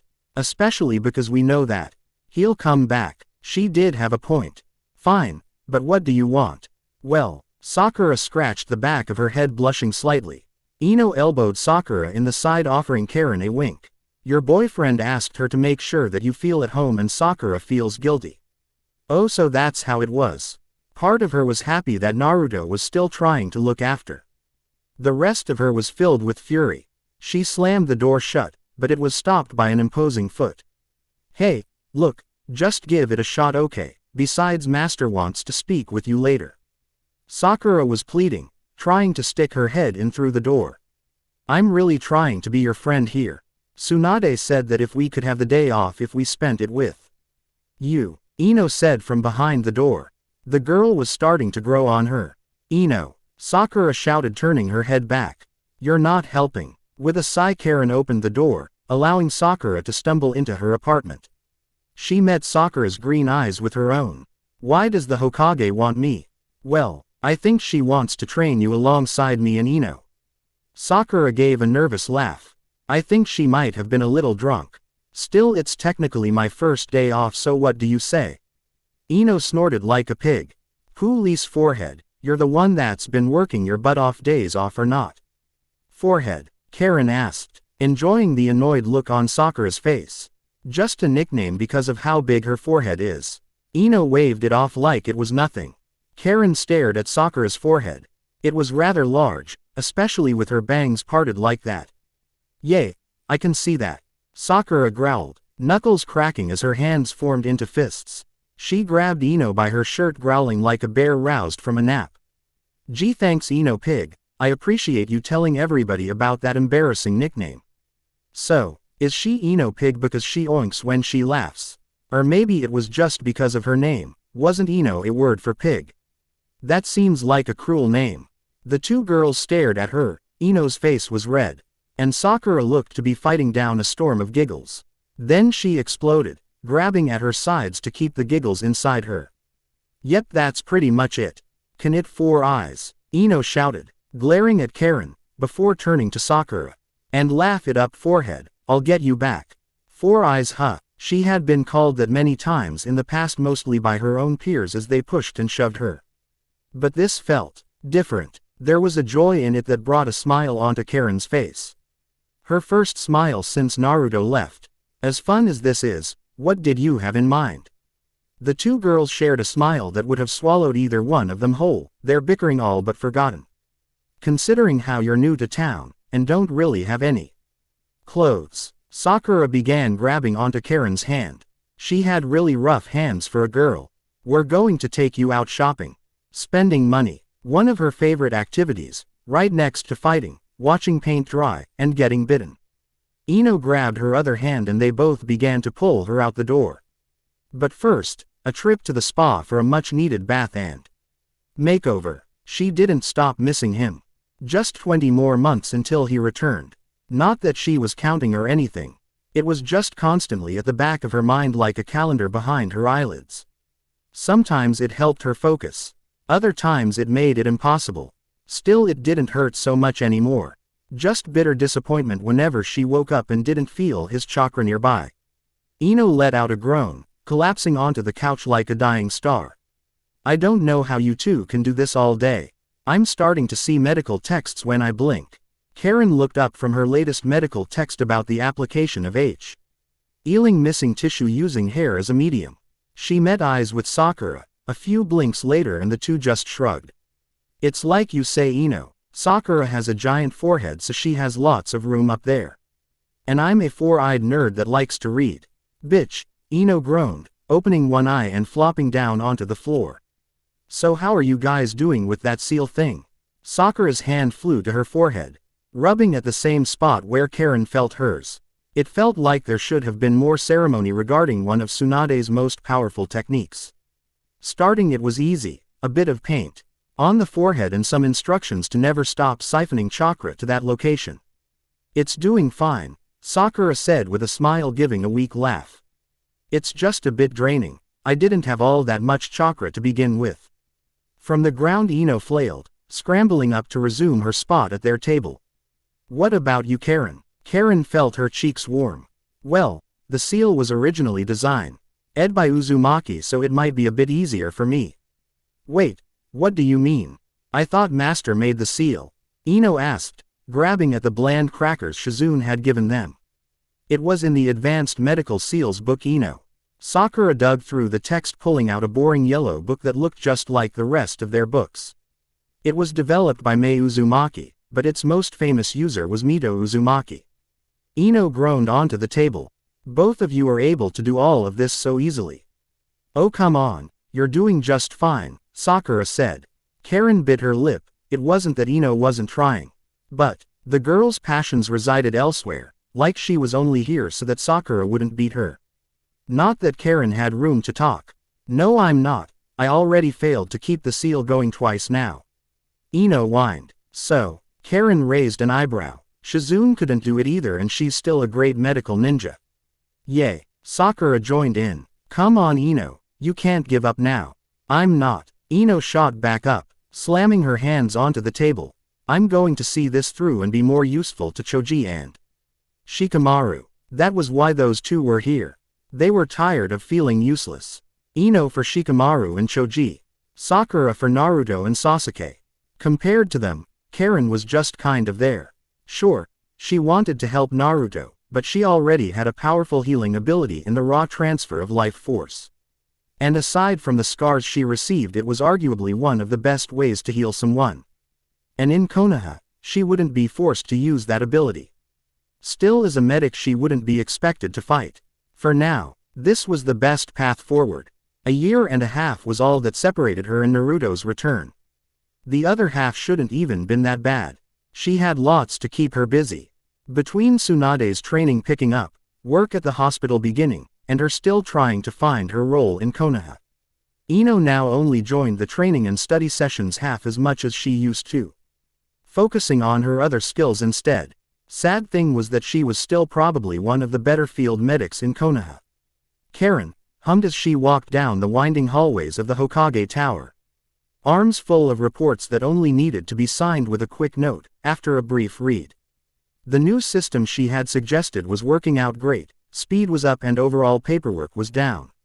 By time Naruto became Hokage, she should have everything running at maximum efficiency. Using her back to push open the door, Karin spun into Tsunade's office. I brought her voice died in her throat. She knew there was another person in here. She could feel their chakra, it was strong and familiar. She should have remembered his chakra. She should have waited, instead of letting her statue as the Hokage assistant get the better of her judgment. The head Junin of the village hidden in the grass turned to face her. Dull lifeless eyes staring at her with all the contempt he could must. As the corner of his mouth twisted upwards into a snarl. Ah, Karin, it is good you're still alive. He turned back to Tsunade. I'll be taking my ninja home as well.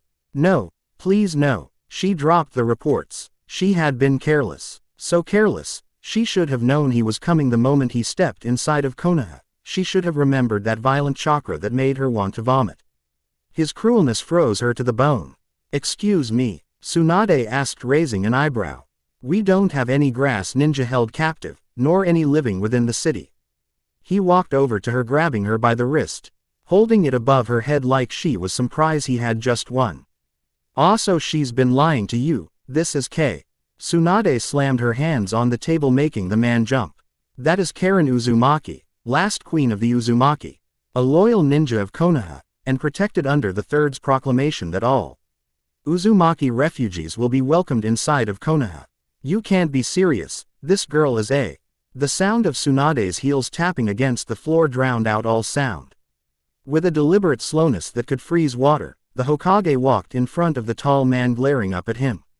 Despite her diminutive stature, Tsunade's confidence made her appear as a giant.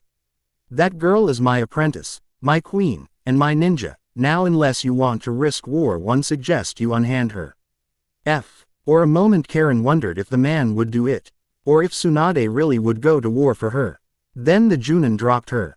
Very well, Lord Hokage. With that he bowed and left. His face was full of fury, and his chakra was a firestorm of anger. Karin placed a hand over her heart, feeling it beat violently against her chest. She felt ready to pass out at any moment. Thank you, Tsunade. Place a hand on her shoulder and brought her into a hug. Don't worry about it, brat. That jerk was pissing me off anyways. Besides, even if he wasn't such an ass, I doubt Naruto would be too keen if I let his fiancé get taken away so easily. Fiancé? Karin smirked. What happened to girlfriend? The older woman clicked her teeth and released her from the hug. Well, you don't react when I call you that. Damn it, part of the fun of watching young love is teasing them about it. Sorry for spoiling your fun. Blah. Anyways, I have some things I want to talk to you about. Karin began to scoop up some of the scattered papers. Oh, such as, both the Intelligence Division and the T&I Division have accepted your request. Tsunade walked over to her desk, grabbing a pair of scrolls. All you have to do is choose. N. Bedded by XX Terror 33XX. I decided to do a chapter of Karin in Konoha. Might do another, maybe not. Now, to resist the urge to make a Karin X Sakura spin-off. Chapter 15. For 3 hours, he stared at the stern face of the Hokage. He hadn't been in many interrogation rooms, 3 to be exact, but Konoha's was unusual. He was bound to the table, chair, floor, and back onto him by a tangled web of heavy iron chains and more than a dozen seals layered upon one another, so thick they made a buzzing noise. This was not uncommon, but what was weird was where he was being kept. Most places like to throw people into the darkest, dirtiest, foulest pit they could dig out of the earth. Kind of as a way of showing that there was no hope. They also like to have a core in various states of decay hanging from the wall. Instead, Konoha had him in a clean room, well-lit room in a comfortable chair, with his only company being the Anbu that didn't so much as breathe. A picture of the Hokage sitting opposite of him, like he was just supposed to spill the beans out of respect. These Konoha ninjas sure did love their Hokage. She did have a nice rack though. Compared to Kumo, this place was going to be easy. He might even let them keep him here for a bit as a little vacation. Working for Akatsuki was no easy job after all. He earned a break. The door creaked open, and a mouse of a woman slipped in, carefully locking the door behind her. She looked young, with square black frame glasses, and hair the same color as a flesh wound cleaned of blood tied in a neat ponytail. Konoha headband firmly in place. She had on a white coat that looked 2 sizes to be several sizes too small for her, and an array of scrolls and maps in her hand. Sorry I'm late, she stumbled forward, bowing in front of him. I hope I didn't keep you waiting so long. I'm Karin and I'll be your interrogator today. The fuck? She looked more like a misplaced scholar. No, I was just getting comfortable actually. Oh, that's excellent. Karin clapped her hands, smiling at him like an overly excited schoolgirl. Okay, she was clearly the good cop. Now where was the hard-ass bad cop? So, this is my first time doing an interrogation. Her glasses slid down her nose, she flung her hair back and smiled, sitting down across from him. The picture of the Hokage and her pile of scrolls all that separated them. Sitting down she seemed even shorter. Somehow. So, if you could please just tell me what I want to know, that'd be wonderful. I'm sure I'd get a promotion for it. Was this girl stupid? This girl was stupid, wasn't she? There was no way that he would tell her just because she asked, even if he could. Sorry, you're not cute enough for me to just tell you everything. Her lip twitched into the smallest bit of a smile, before she fell forward onto the table, her head resting next to the Hokage's picture. Oh, whew, and here I was hoping we could get out of here early. She stood, scratching her head slightly. Are you sure you won't just give me the location? I mean, we'd reward you, and we wouldn't even have to torture you. So it's win-win. This girl was something else. He couldn't help but let out a laugh that caused his stomach to hurt. You got to be stupid, girl. There's no way I'd give you anything. Besides, torture. You Konoha shinobi are too nice. There's no way you'd actually torture. He pointed towards the Hokage picture with his chin. Not with your Hokage watching. He continued to laugh, and the girl began to scramble about, collecting her parchments and spreading out a map before him. I see. She came to a dead stop, and the room dropped 10 degrees. His laughter died and he looked at her in the eyes. Were they always that blood-red color? Looking down at him like he was some insult pup that refused to learn. She pushed up her glasses, and pulled off her headband, unleashing a wild mane of blood-red hair. And that smile, that heavenly demonic smile that said one thing and one thing only. He had fallen into her trap. No, It wasn't too late, he could compose himself, he was in control of her emotions. The sound of her forehead protector tapping against the table might as well have been thunder. Its scrapping motion as she pushed it off to the side sent a chill up his spine. The Hokage. She traced her fingers along the wood frame of the picture. Konoha. She placed the picture face down, sealing his fate. Let's forget about those things for the moment. The only thing in here is, you, me, a couple of maps. And that beautiful information you kept locked in your mind. She presented him with a map. His heart was racing. Oh, and let's forget about that little seal in your throat. All you have to do is nod, and point, no talking required. Easy, right? She knew about the seal. How did she know about the seal? This didn't make any sense. No, it was fine, they didn't have anything on him. He could calm down. All we really want is verification. Your friend already told us all we need to know. Friend? No, they couldn't have. Jinburo's mind was a steel box sealed at the bottom of the ocean. If they cracked him, he didn't stand a chance. No, he had to remain calm. Her finger began to travel along the map, wandering around in circles. Where was she going to stop? Was she just doing this to pass time? Was she bored? She was heading towards the secret base in grass, circling it again and again. No, they knew. How could they know? She stopped right on top of the base. His heart was pounding. You see, we already know. We just want confirmation. You can tell us everything, or we can dig out the information from your mind. I don't really care which. She really is rather frightening at this. Inoichi laughed watching Karin tear every piece of information from the man. When it came to gathering information, Konoha had always had two ways of extracting information. His way had always been risky. Traveling inside the mind and taking out chunks of information as needed.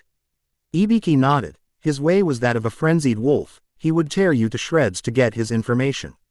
Both ways left the victim a broken man. She's bored. Bored? Inoichi asked, eyes still focused on Karin. She was like a surgeon, carefully removing the information with as little damage as possible. Gift of reading chakra as well as a natural theatrical. Personal lended themselves well towards this line of work. How can she be bored? Perhaps bored is the wrong word for it. Ibiki took a step back, hands tight behind his back. But I do not think she will be with us for much longer. But she's good at this. She was a good medic as well. That was a fair point. So what, we're just going to let her walk. When the time comes. Ibiki offered a rare smile. I think that she's so used fighting for her life that nothing else really comes close. A kite only flies because the wind blows against it. That was rather insightful. Inoichi didn't dare take his eyes off of Karin. As her supervisor he had to be certain of her safety, and take notes. How do you know so much about Karin? Did she tell you this recently? You could say that. Ibiki gestured at her with his hand. Her body language says it all. You'd know that if you bothered to learn how to read a person's body. Inoichi laughed. Learning new tricks is a difficult thing at my age. His laughter died and he looked at the Uzumaki torment the man in the room. Still, it'd be a shame to lose her. She has a lot of talent. For this line of work. Be grateful. If she stayed you'd be taking orders from her in a few years. That was a very good point. Any day now. Any day that stupid blonde idiot would shish. Ow up in her mind's eye and she would have her revenge. It was his own fault really. Just leaving her all alone in Konoha, to go off and train. Even after all she did for him and all he promised her. Karin squealed into her bed kicking her legs against the sheets.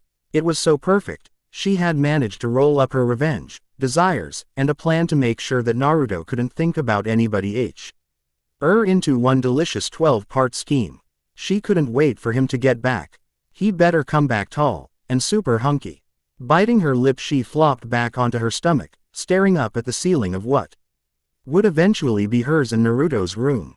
Technically it was still his room, even if she did eventually replace all the furniture in it. But she had lived in it for 3 years so it was more hers. Everything was set, extra lumpy couch so that he'd come in begging to sleep in her bed. Sexy red nightgown that was going to blow his mind. And then there was perfume. So many wonderful perfumes she had a hard time choosing which one to seduce Naruto with. In their end she settled on a lovely cherry scent that was bound to drive him wild. Alright, enough fantasizing, she sat up slapping the blush from her cheeks. I need to start setting the lab up and, she felt him. On the edge of her vision she felt that massive warm ball of chakra that was Naruto. His flavor was brighter, warmer, stronger. He had grown. The Kyuubi still raged at his core. He's here. Karin shot out of bed, scrambling towards her closet. This was so soon. She wasn't ready. What on earth was she going to wear? What could she wear? Nothing. She couldn't wear anything. Wait, was that too sudden? Yes, it very much was. The nightgown. Wait, no. The little black dress Ino had forced her to buy. Oh, who was she kidding? She was all over this dress. Would be absolutely perfect. If they were going out on a date. No, she said to herself, shaking the jazz out of her fingers. Stick to the plan, girl. We need to make him as crazy about us as we are about him. Her standard shinobi gear would do, to show him that she is an adult now and a professional. Or at least half as crazy. Some small insignificant. I can't part of her mind had told her that she had only known Naruto for a month and that he had been gone for 3 years. That part had been beaten into a corner. And now that he was back, she could feel it. Just his chakra alone was making her heart go wild. Clutching her lab coat, Karin twirled into the mirror. She was gearing up for war. I hope you're ready, Naruto, because you won't know what hit you. Naruto smiled at the gates of Konoha. Just one more step and he would officially be home. This was it. It felt like his life was finally going to start after a long pause. He'd be able to see his friends, Karin, Sakura, Shikamaru, and the rest of them too. And Granny. He couldn't wait to show off how awesome he was now. He took the step. It didn't feel as grand as it could have been. Where was the parade? The welcoming party? His promotion? Oh wait. No one probably knew that he was back. Oh well. Hey brat. Jiraiya slapped him on his back, nodding up the road. Your girlfriend's here. She's not my girl. Free. The words died in Naruto's mouth as he saw Karin walk through the crowds like a lioness, wearing her confidence with such finesse. Red eyes glared right at him, her gaze of fire shaking him to his very core. It was Karin all right, of that there was no doubt. Same black framed glasses, same red hair, same green stone around her neck. Same Karin, but oh so much more. A Konoha headband was tied tightly to her arm, and a long flowing white lab coat trailed after her. With graceful glide and brazen stride she sucked him in. Everything around her faded to black, and only the sound of her heels clanking against the hard dirt resonated. Hi, he whispered when she was close. His throat was dry, and his mind was blank. Karin, she smiled like an angel, then kissed him like a demon, snatching away his breath and taking everything she could. His self-control was lost at her caress, and he kissed her back, willingly giving her absolutely everything. Body, mind, soul, she could have it all. Idiot. Then she was gone, leaving him standing there in the middle of Konoha Street kissing nothing but air. And leaving him incredibly confused. Was that how he really wanted to meet Karin? With a kiss? No, that couldn't be right, could it? She was just a friend. How long to plan to stand there daydreaming, brat? Jiraiya grumbled walking past him. We better go see Tsunade before she gets mad at us. Karin placed a hand on her beating heart, smiling. She did it. Sure, it was a genjutsu, but she had finally kissed Naruto. Oh, and his chakra ting ling with hers, it was enough to make her go wild. But no, she had to stick to the plan. Still, if that's what a fake kiss with Naruto felt like, she couldn't wait for the real deal. After a bit of torture, of course. Bedded by XX Terror 33XX. And now the fun begins. Also might have made Karin slightly Mary Sue. Chapter 16. Girls were weird. That was a life lesson that Naruto had to learn several times in his life. From Sakura getting mad that he said she still looked the same, to Granny always trying to hide her age. He just didn't get it. At least Karin wasn't weird. Okay, she was a little weird, but not that weird. He hoped at any rate. Still, he hadn't actually seen her since he got back, just that weird daydream he had when he first got back, knowing Karin she was probably too busy reading a book or something like that to come see him. But then again, he'd only been in Konoha for an hour. Wait, didn't they technically live together? How was that going to work? Hey, Sakura, does Karin still live in my apartment? Naruto asked, walking up the final set of stairs towards the Hokage Tower. It felt so good to be back, everything was basically the same as he left it. Sakura hummed, placing a finger on her chin. Yep, though it can hardly be called your apartment now. Naruto whined. Why's that? It's still my home. It's Karin's home too, has been for the last couple of years. Sakura elbowed him in the ribs. You might be sleeping on the couch for a bit. Great, she had a point. Karin probably had rightful claim to the bed. Maybe she got him a second bed. Or her own bed. But where would she put it? The apartment was small, he could live in the living room, he guessed. That wouldn't be too bad. So, the door to the Hokage's office opened. Karin walked out, head held high. Square black glasses framing her face. Her hair was long and wild, half straight half curly, and the same strawberry red he remembered. Her lab coat billowed behind her as she carried an armful of papers and scrolls. Oh, hi Karin. Naruto bounded towards her. That weird daydream he had replayed in his mind, her look, that kiss, everything still made his body tingle. He didn't even think about Karin like that. Sure, she was a good friend and everything. How have you been? She didn't even look at him, a cool smile on her face. When she walked past him, she flicked her hair, sending a torrent of scent his direction. It smelled like all of spring rolled into one: cherry, strawberry, flowers, wind, rain, and sun, but it was still uniquely Karin.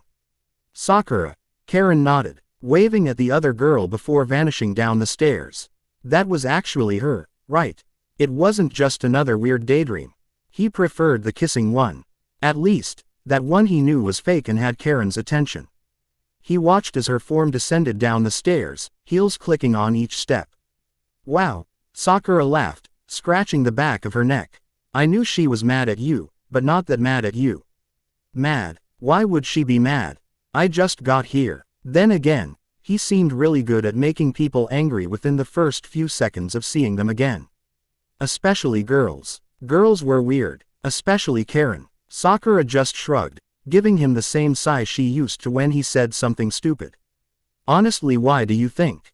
After what you two went through and then just leaving her here in Konoha. It'd piss me off too. But I'm back now, so she shouldn't be mad, and that was like 3 years ago.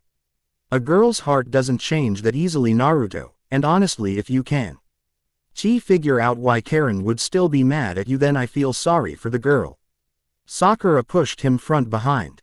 Come on, Master probably wants to speak to you. Wait, what about Karin? He tried to stop her. But Sakura was a lot stronger than she looked. Ask her about it later. By the time he was finally able to get home, it was closer to morning than it was to sundown. The moonlight led with the warm glow coming from inside his apartment. Was Karin still awake, or did she just leave the lights on? She did seem like a night owl type of person. Good news was that his key still fit. Karin wasn't mad enough to change the locks. Karin, he asked, slowly cracking open the door. I'm home, I think, please don't be mad at me. No response. She must be asleep. The inside of his apartment was different. Very different. The walls were slowly being devoured by an amalgamation of bookcases of all shapes and sizes that were overflowing with books and scrolls, like Karin had stolen parts from the library. Where the bookcases didn't touch, photographs and other items filled the space. A few were of Karin's years in Konoha, a few were of her Sakura and Ino, and a group photo of Karin with a bunch of scary-looking guys. But one photo drew his eyes like moths to a flame. It was of a red-haired woman and a blonde man. The woman was embarrassed, holding a hand to her face while wearing a jacket slightly too large for her, and the man was smiling ear to ear. They were holding hands. His parents. Just like that, perhaps for the first time, his apartment felt like a home. His old couch that he had gotten for free was replaced by a smaller couch, filled to the brim with pillows. A chair that was more cushioned than actual chair sat in the corner. A pile of books reached its armrest. His little TV was still here. The air smelled of a variety of fragrances that was almost strong enough to get rid of the smell of ramen he had baked into the place. Wait, ramen. That was fresh. Following his nose, Naruto found the bowl of ramen and Karin in the kitchen. She was asleep at the table, face buried in a pile of books, glasses pushed up into the tangled mess of her hair. It was enough to make his heart skip a beat. She looked adorable. 2 empty bowls of ramen sat next to her, and a full one across from her sat untouched with a fresh set of utensils. Did she make him ramen? Wasn't she mad at him? Why was she making ramen for him, unless it was for someone else? Karin, he pushed on her shoulder. It's not good to sleep in a chair, and I need to talk to you. She groaned, her red eyes flickering open to a half-awake state. A smile graced her lips. Oh, darling, you're home. Darling, Naruto asked, blinking. Did she have a boyfriend? No, it's. Her arms wrapped around his neck as she pulled him down into a kiss, or kind of. It was little more than her lips touching his before she fell backwards. Asleep once again. Damn it, what the hell? He scrambled to catch Karin before she hit the ground. That was twice in one day.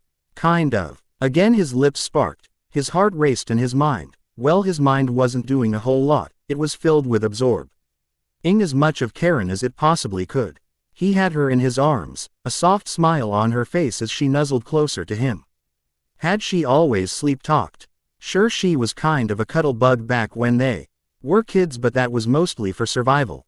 He should wake her, actually wake her. No, that was a bad idea, it was late anyways. They could talk in the morning.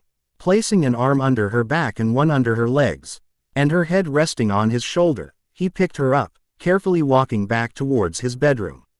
Or rather Karin's room. There was a new coat of paint, a soft purple that was easy on the eyes. A desk that was cluttered with papers and coffee cups in equal helpings, and a waste basket filled with bundled up papers. The smell was stronger in here, but different, a soft lilac smell that could only be described as Karin. It called to him, begging him to stay and sleep here. No, that'd just make Karin even angrier at me. He sighed, setting her down onto her bed. Should he put her under the covers? It might get cold tonight. But it was also Konoha, unless it was winter. She'd be fine, maybe just the top cover. There, she looked snug and cozy. When he pulled away from her, something stopped him. Karin was still clenching his sleeves. Please, don't leave. Her hand dropped and she turned in the bed. Again. What the hell? What was happening? Was this because of how he left without saying goodbye? He felt bad about just leaving her before, but now the guilt was overwhelming. He should stay. It'd be fine for him to stay. She wanted him to. Until she woke up and then strangled him in his sleep. It technically was his bed. No. Besides that'd be weird. 2 teenagers that hadn't seen each other in years sleeping in the same bed. Hell, he barely knew her. Apparently she was a medic nin dropout. A dropout interrogator, and now was working as a researcher for some kind of jutsu thingy. At least she was still technically a genin. But aside from that the fact that she used to be a bossy when she was 13, he knew next to nothing about her. She did like ramen though. Wait, was that homemade ramen? He was hungry. It'd be a shame to let good ramen like that go to waste. Karin could barely contain her squeals throughout the whole ordeal. Step 2 and 3 had gone exactly as planned. She lured Naruto in by ignoring him, setting up a facade that she was mad at him. And then made him question everything by pretending to be asleep. She bit her lip and pressed her face into her pillow. There was no way that she could sleep now. Not after that kiss. It took all of her willpower not to press further and blab everything to her blonde idiot. Now, she couldn't wait. The touching, the hand-holding, the kissing, the terrible nicknames, the needless arguments, she wanted it all. And they were making excellent progress. Soon Naruto would be willing to accept her feelings and then hopefully start to fall for her as well. At this rate they might even be able to skip steps 9 through 12. But for now, she'd need to at least try to sleep. Something that might be easier now that Naruto's chakra was so close. That warm, wonderful energy that shined like the sun. She'd missed it almost as much as she missed him. If she was reading Naruto's chakra correctly, then he was conflicted, confused about her and everything else that had happened. But he was also happy. And that was what mattered. She'd talk to Naruto tomorrow, engaging in step 4 of her plan, but for now sleep, and dreaming of her first real kiss with her future boyfriend. His neck hurt. Karin's couch was too short to sleep on, his feet dangled off the end. He really should have just slept in the same bed as her. Or on the ground, yay, that sounded safe. And better for his neck.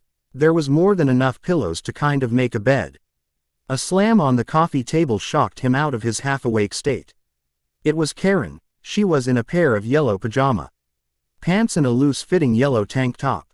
Her hair was a wild mess, pushed over to her one side. She looked comfortable. It was impossible to take his eyes off of her. Coffee. She pointed towards the mug filled with brown liquid she had slammed on the table. She sat in the chair across from him, crossing her legs to glare at him and sip from her own mug. She looked so adorable as she was waking up. Thanks. His voice grated against his throat. Something to drink was just what he needed. It did smell kind of funny though. He was barely about to take a sip. What the hell is this? It's so bitter. Coffee, she repeated, her face still buried in the mug. Apparently it tastes good with curry. The T&I department got me hooked on it. Silence hung in the air as she continued to sip from the mug. He should say something. But what could he say? Sorry for leaving you like that.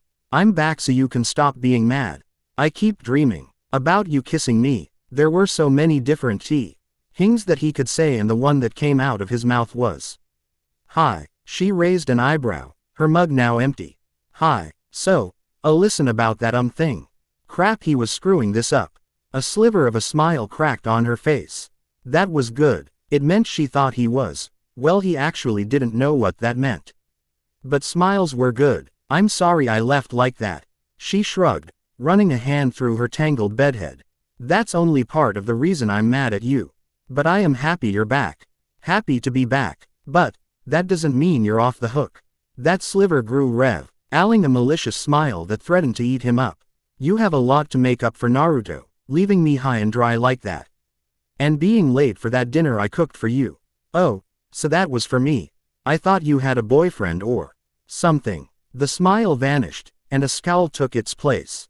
It was good even when cold. "Damn it," she spat, slamming her own mug down onto the table. Her footfalls were like the thunder of an angry god as she stomped towards the door. "What the hell do you want? I'm trying to fucking talk to an idiot." She threw the door open, revealing Kakashi. How did she know he was there? Oh right, her sensor ability. Kakashi just waved. "Sorry to ruin your reunion. But we have a mission. Akatsuki has captured Gaara." "Fuck," Karin swore, spinning away from the door, her red eyes burning a hole into him. "Listen here, Naruto, this is your home just as much as it is mine. So make sure you come back to it." He smiled, and nodded. "Don't worry, I'll be back before you know it." It didn't look like she believed him. Betted by XX Terror 33XX. Hope you all enjoyed this chapter. It kind of feels like I'm just extending the FIC for a needless reason, at least to me. But what do you think? Now to go write RWBY stuff, hopefully. Chapter 17. Step 6 of her plan was exciting, terrifying, risky, and risque. While all the other steps involved emotion, appeal of some sorts, his sense of home, what he thought of her, tricking him into wanting to please her, this step went after Naruto's physical desire with raw sex appeal. Or whatever sex appeal she could muster. She did have confidence in her body. But all that seemed to vanish as she stared at herself in the mirror, clad in a pair of red and black panties, matching bra, and of course her glasses. She wasn't sexy, at least not compared to someone like Ino, but she had enough there that maybe, just maybe, she could tantalize Naruto with it. If anything, she looked like a tall little girl. This was a mistake. A huge, colossal, gargantuan mistake. What if Naruto looked at her and thought that she looked like a little girl? Or worse, a little sister. If only you two grew a bit more, then maybe. Now was not the time for doubts or wishes. It was do or die time. Naruto was out there, and if his chakra was anything to go by, he'd be waking up soon. She needed to put her game face on. Red-headed ass. There was something magical about waking up to a beautiful ass directly in line of sight. Her legs went on for miles, tantalizing lines of sexuality that extended upwards to her 2 chains. Each of ass contained in a pair of red and black panties. Above that was an orange shirt that barely kissed the top of her hips. A curtain of red hair spread a warmth through his body like the first rays of sun. It was as long and as wild as an inferno in the wind. dancing even when standing still. He was completely and utterly enchanted by the red-haired beauty that was in his sights. She turned and the enchantment was broken. It was Karin, half asleep brushing her teeth with a comb stuck in her hair. And a different spell began to weave over him. Karin was hot. Her bed head was just begging to have his fingers tangled inside of it. Half-lidded eyes half obscured by her glasses were glossed overness with a tired comfortness that made him happy to wake up. Then there was the toothbrush half sticking out of her mouth as she gave a giant yawn that was twice as cute as a kitten meowing. Everything about her demanded his attention, and he was all too willing to give it to her. "Were you staring at my ass?" Karin asked, pointing her toothbrush at him like it was a dagger. What? Did he always sound so stupid in the morning? She marched over to him, her petite frame somehow causing the whole building to shake. "You were staring at my ass, weren't you? Don't bother lying. I'll know." He swallowed, desperately trying not to notice how the front of her shirt was open, exposing her smooth sexy belly that was just begging to be touched. Damn it, he was attracted to Karin. She was hot, she was his roommate, clansman, and a dozen other things, but she was very few of the things he wanted right now. Yes. Did you like it? What? He must still be dreaming or something. She took another step forward. "Do you like my ass?" She smiled at him, looking much more awake with each second. "Remember, I'll know if you lie." He shrunk back down onto the couch, trying to press as much of his body into it as possible so that she wouldn't be able to see anything. "Yes," she smiled. "Good." She spun on her heels, walking over to the kitchen sink, her butt jiggling all the way. "I don't like to wear pants at home." She stopped and popped her hip to the side so that her ass bounced. "And now that I know you don't mind looking at it, I'll be sure to be as pantless as possible." Oh God, why? On the one hand he got to see that delightful bum whenever they were home together. On the other he was going to have to try and not look like a pervert in front of Karin the whole time. Something that was becoming increasingly hard. So, Karin finished brushing her teeth and was now running a comb through her hair. "What are you doing tonight?" Wait, was she going to ask him on a date? Was she trying to tell him to ask her out on a date? Did he want to date Karin? Apparently his body thought so. But was she even interested in him? I'm training with Kakashi all day.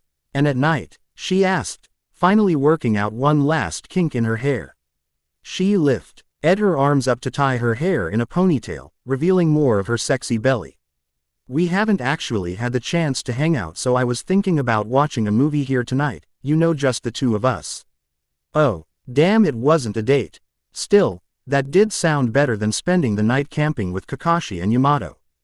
"That sounds like fun. I'll be here." "Perfect." She smiled at him, pumping her fist, looking fully awake.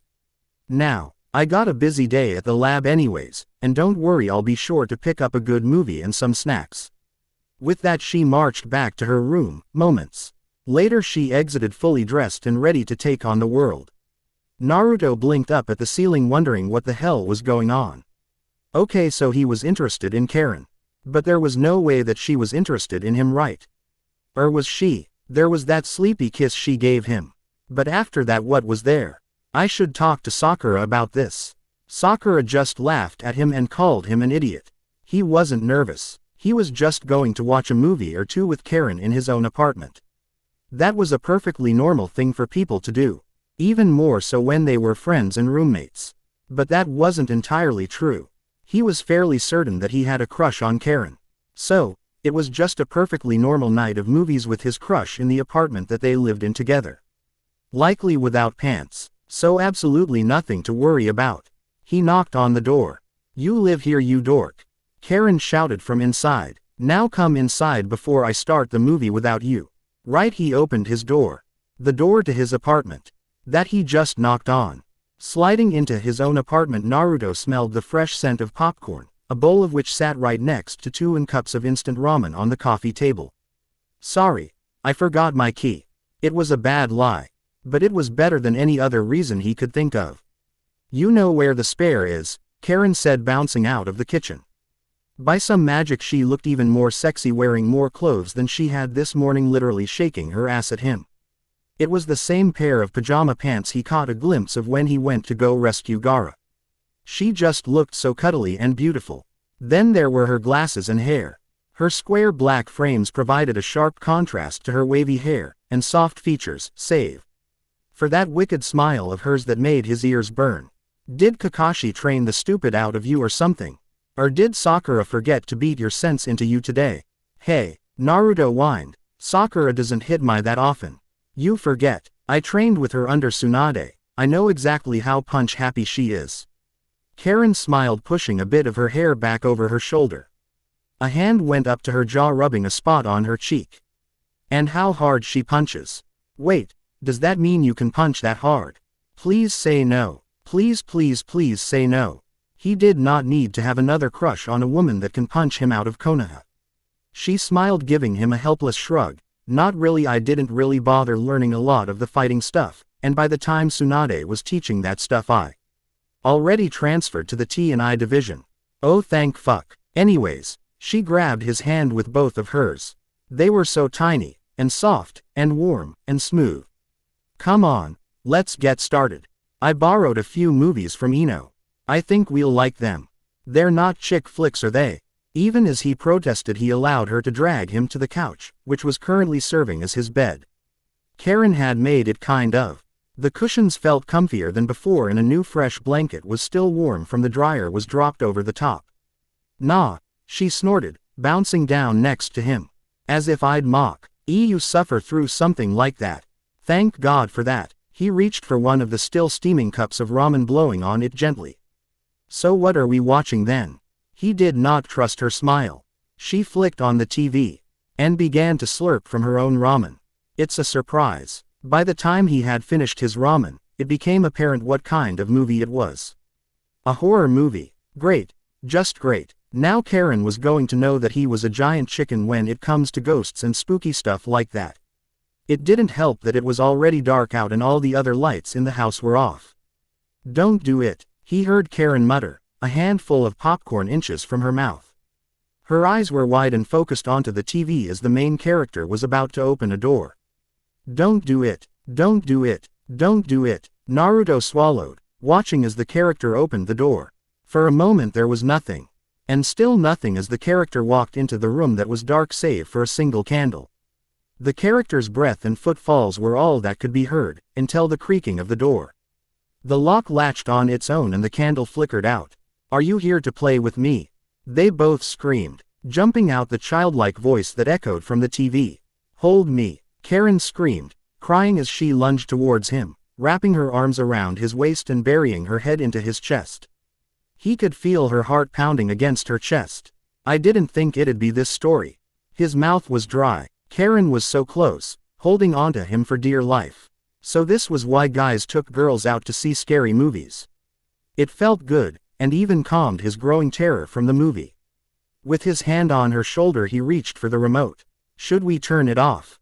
No, she cried, burying her face into his side even more so. If we stop now I'll never be able to sleep. Just keep holding me, I feel safe like this. His heart skipped a beat. Yay, sure. He was cuddling with Karin. She smelled like cherries. She was inside of his arms, shaking out of fear and clinging to him for safety. It felt good, really good. Reaching up he pulled the blanket up around them. Karin scooted closer, her arms never leaving his waist even as her hip touched his. Thank you, she smiled. I should be able to watch the movie like this. He wasn't so sure. His mind was still racing over Karin's closeness. And oh God, why was the main character going back into the room? The ghost appeared and they both screamed again.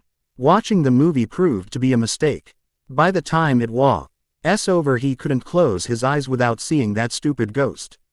And every single random noise in his home reminded him of that creepy little girl. I don't think I'm going to sleep tonight. Karin muttered, pulling herself closer to him. She looked so cute when she was sleepy. Her lips were parted, pointing right at him, begging for a kiss. It would be so easy to steal a kiss right now. All he'd have to do would be to lean in. I know it's late, but we should watch another movie to fall asleep to. One that's a bit less scarier. She clicked the remote. Sure. What is it now? She smiled, resting her head on his shoulder.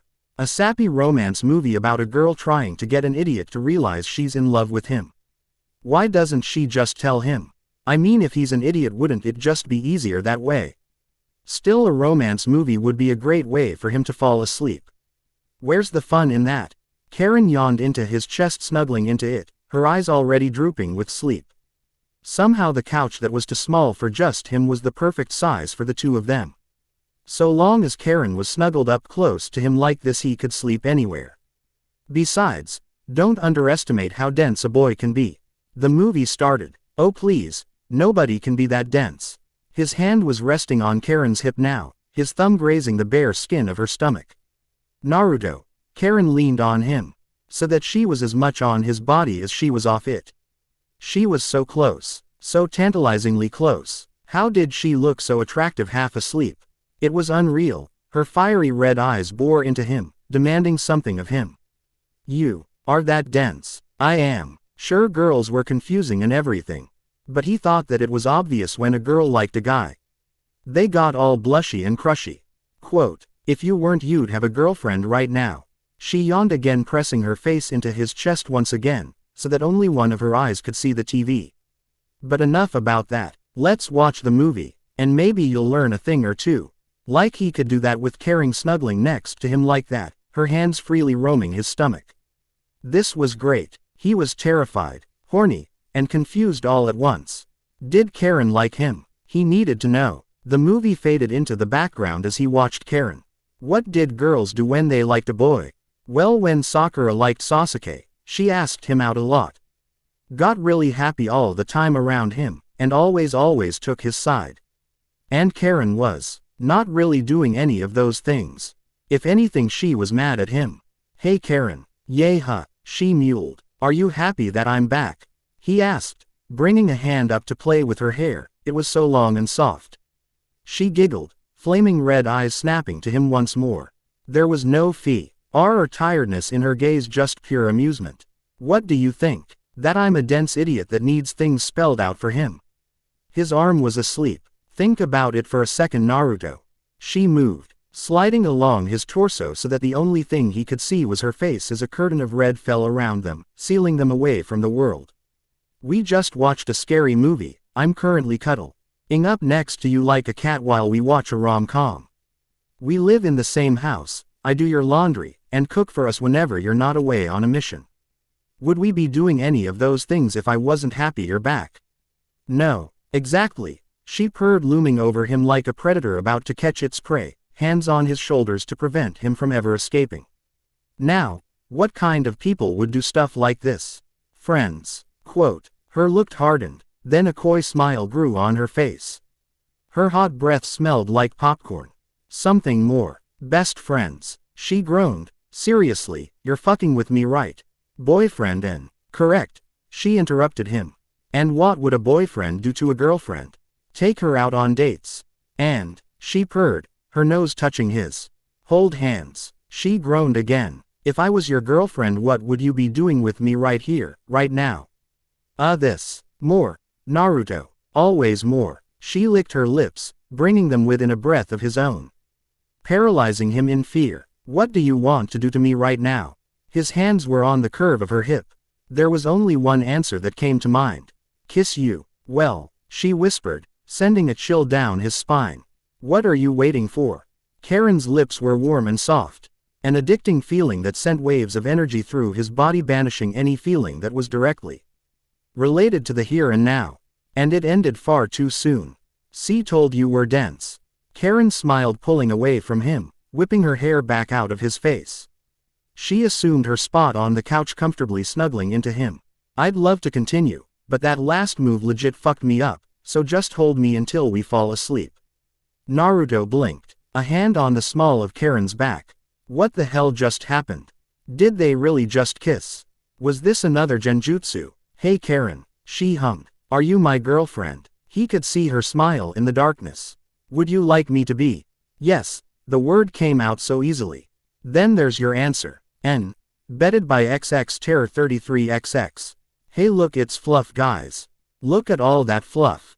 Anyways, this chapter marks the death of a bit of needless drama. Of Naruto friend zoning Karin and then him realizing he's an idiot when she saves his life during the pain attack.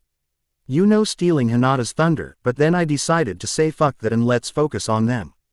Anyways, I want to say 2 to 3 more chapters left. My next update will likely be for my horribly named romance story 45, Desperately Not in Love. It's a Narusaku fic that involves cheating and drama. Oh my. Chapter 18. This was a feeling she could get used to. Naruto was warm, and his steady breathing brought her peace. To say nothing of his wonderful chakra that swaddled her like a big sexy blanket.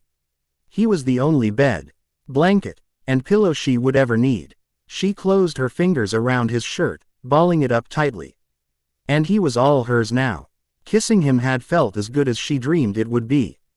With just that smallest bit of lip contact she had confirmed everything she needed to know about Naruto's feelings and her own.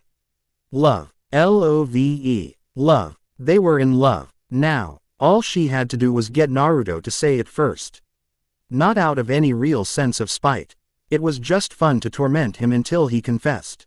Her T&I training would make that part easy, the trick was to get him to realize it. Karin slid along his body, feeling his muscles underneath her. She followed her desire towards his mouth. Just a small kiss before he wakes up and she'll be set. Her lips grazed his, sending that chill down her spine and making her heart flutter.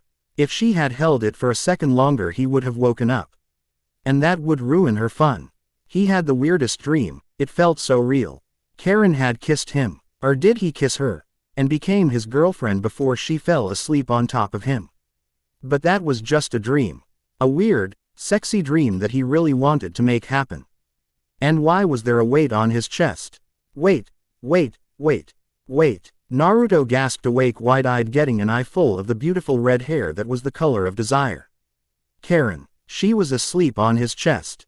Her mouth hung open as he breathing matched his, both of her hands were clutching onto his shirt for dear life. The sound of her breath was like the song of an angel, coming from one of the most beautiful creatures in the world. Everything about her seemed so perfect and surreal in that moment. Her hair was spread about around her like a frame of wildfire, light wisps of her hair danced about her head, moving with her breath. She was beyond beautiful. She stirred, pushing up to rub the sleep from her eyes, like it wasn't the cutest thing in the world. Her eyes fluttered open and she smiled at him like a demon. Her arms snaking up around his neck as she pulled towards his face. Good morning, Naruto, she purred, bringing her face within inches of his. The way she said his name was something only he should hear. My boyfriend. She kissed him, softly, on the lips. It exhumed whatever sleep still lingered in his body. His blood rushed, warming his ears and making his body tingle. His own hands found her back, hovering, resting just above her hips. He had never felt so much alive. And last night wasn't a dream. Karin was his girlfriend. He had a girlfriend. Is called for running around the town shouting at the top of his lungs that he, Naruto Uzumaki, had a girlfriend. After he was done kissing her, of course. She pulled away, laughing and hiding her blush into the crook of his neck. You have no idea how long I've been waiting for you. Like 3 years. The words slipped out without his consent. She pulled up sharply, her eyes narrowing into a sharp glare. Yes. Don't ruin the mood, you idiot. We have like 30 minutes before I'm needed at the lab and you have to get back to training. Karin fell back down onto him, her hot breath tickling his neck. So let's just do some adorable couple stuff, and make plans for dinner. Couple stuff. He had no idea what any of that stuff was. What was he supposed to do? He didn't even know what he was doing now.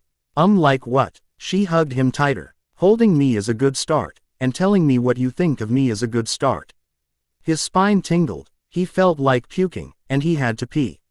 But Karin, she was there on top of him, he didn't want to move ever again. She was warm, soft, and just touching her filled him with a sense of purpose.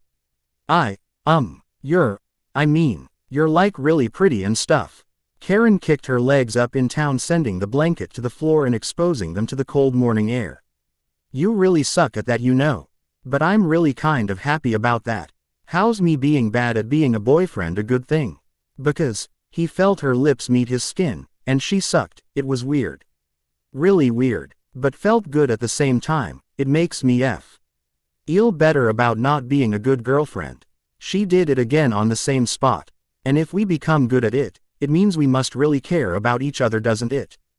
Her caress paralyzed him to the couch, as though all of his nerve endings were desperately trying to get to whatever Karin was touching.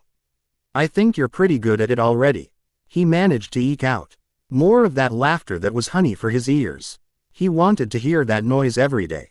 She pushed herself up, so that she was sitting on his legs looking down at him, her hands touching his face. Well, it's a good thing that you're sweet and adorable. He grabbed her hands, nudging into her touch and smiling up at her. She was beautiful, and his girlfriend. His beautiful girlfriend Karin. He couldn't stop thinking about it. And you're like super beautiful and stuff. And stuff. She smiled, tossing her hair back. His face felt warm. She was teasing him. I said I'm not good at this kind of thing. It's a learning process. I'm sure in no time I'll be putty in your hands. But I like you in my hands like you are now. Naruto raised an eyebrow. It'd be weird. Her smile fell and her eyes glazed over, still locked onto him. Did he say something wrong? How could he have already messed everything up with Karin? She began to laugh, bubbling up as she held her stomach. It grew and grew, going from giggles to a chortle to a full-on guaff that sent him tumbling off of him onto the ground, taking the blanket and a few pillows down with her. You idiot, she said in between laughs. Give me a warning, G, before you say something so stupid and sweet. So I didn't do bad. Naruto sat up, placing his feet on the ground, as Karin stared up at him. A generous portion of her smooth stomach was revealed. Wait, there was something missing. What happened to your scars? No, Naruto, do good. She held up both hands, flapping them in the air. He pulled her up, noticing their height difference for the first time. She was just slightly taller than Sakura, just a whole lot more prettier. And don't worry about those scars, Tsunade found a way to remove them a while ago. She bounced onto her toes, kissing him on the cheek. Before she walked past him, her swaying hips drew his eyes like moth to a flame. Anyways, we better get ready for the day. Oh, right, he had training to do. He was going to be late too. Yamato wanted to start super early. He ran back over to Karin, grabbing her by the waist and pulling her into another kiss. He wanted to do that a million times. Okay, gotta go. Let's go to Ichiraku for dinner. It's a date. Karin slapped him on the chest, leaving her hand on in the center. Her eyes were telling him to stay, to forget the outside world for a few more months. And experience what it means to have a girlfriend. You better get going. Okay. I love you, bye. He was out the door and halfway down the stairs before he realized what he just said. That was a normal thing for couples, right? To say I love you. Didn't girls say that there was such a thing as too early?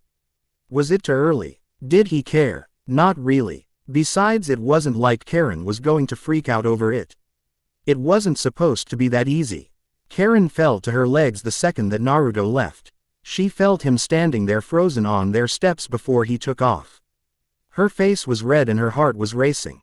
She was so happy and confused, and it took everything she had to act like that around Naruto without completely gushing over him. That idiot, she swore of course he was going to make everything so unbelievably complicated and so easy at the same time. It was way too soon to be saying the L word. How on earth was she going to move into phase 2 if he just kept skipping ahead of everything? Sure, she was partially to blame by rushing her status as his girlfriend, and stealing his kisses.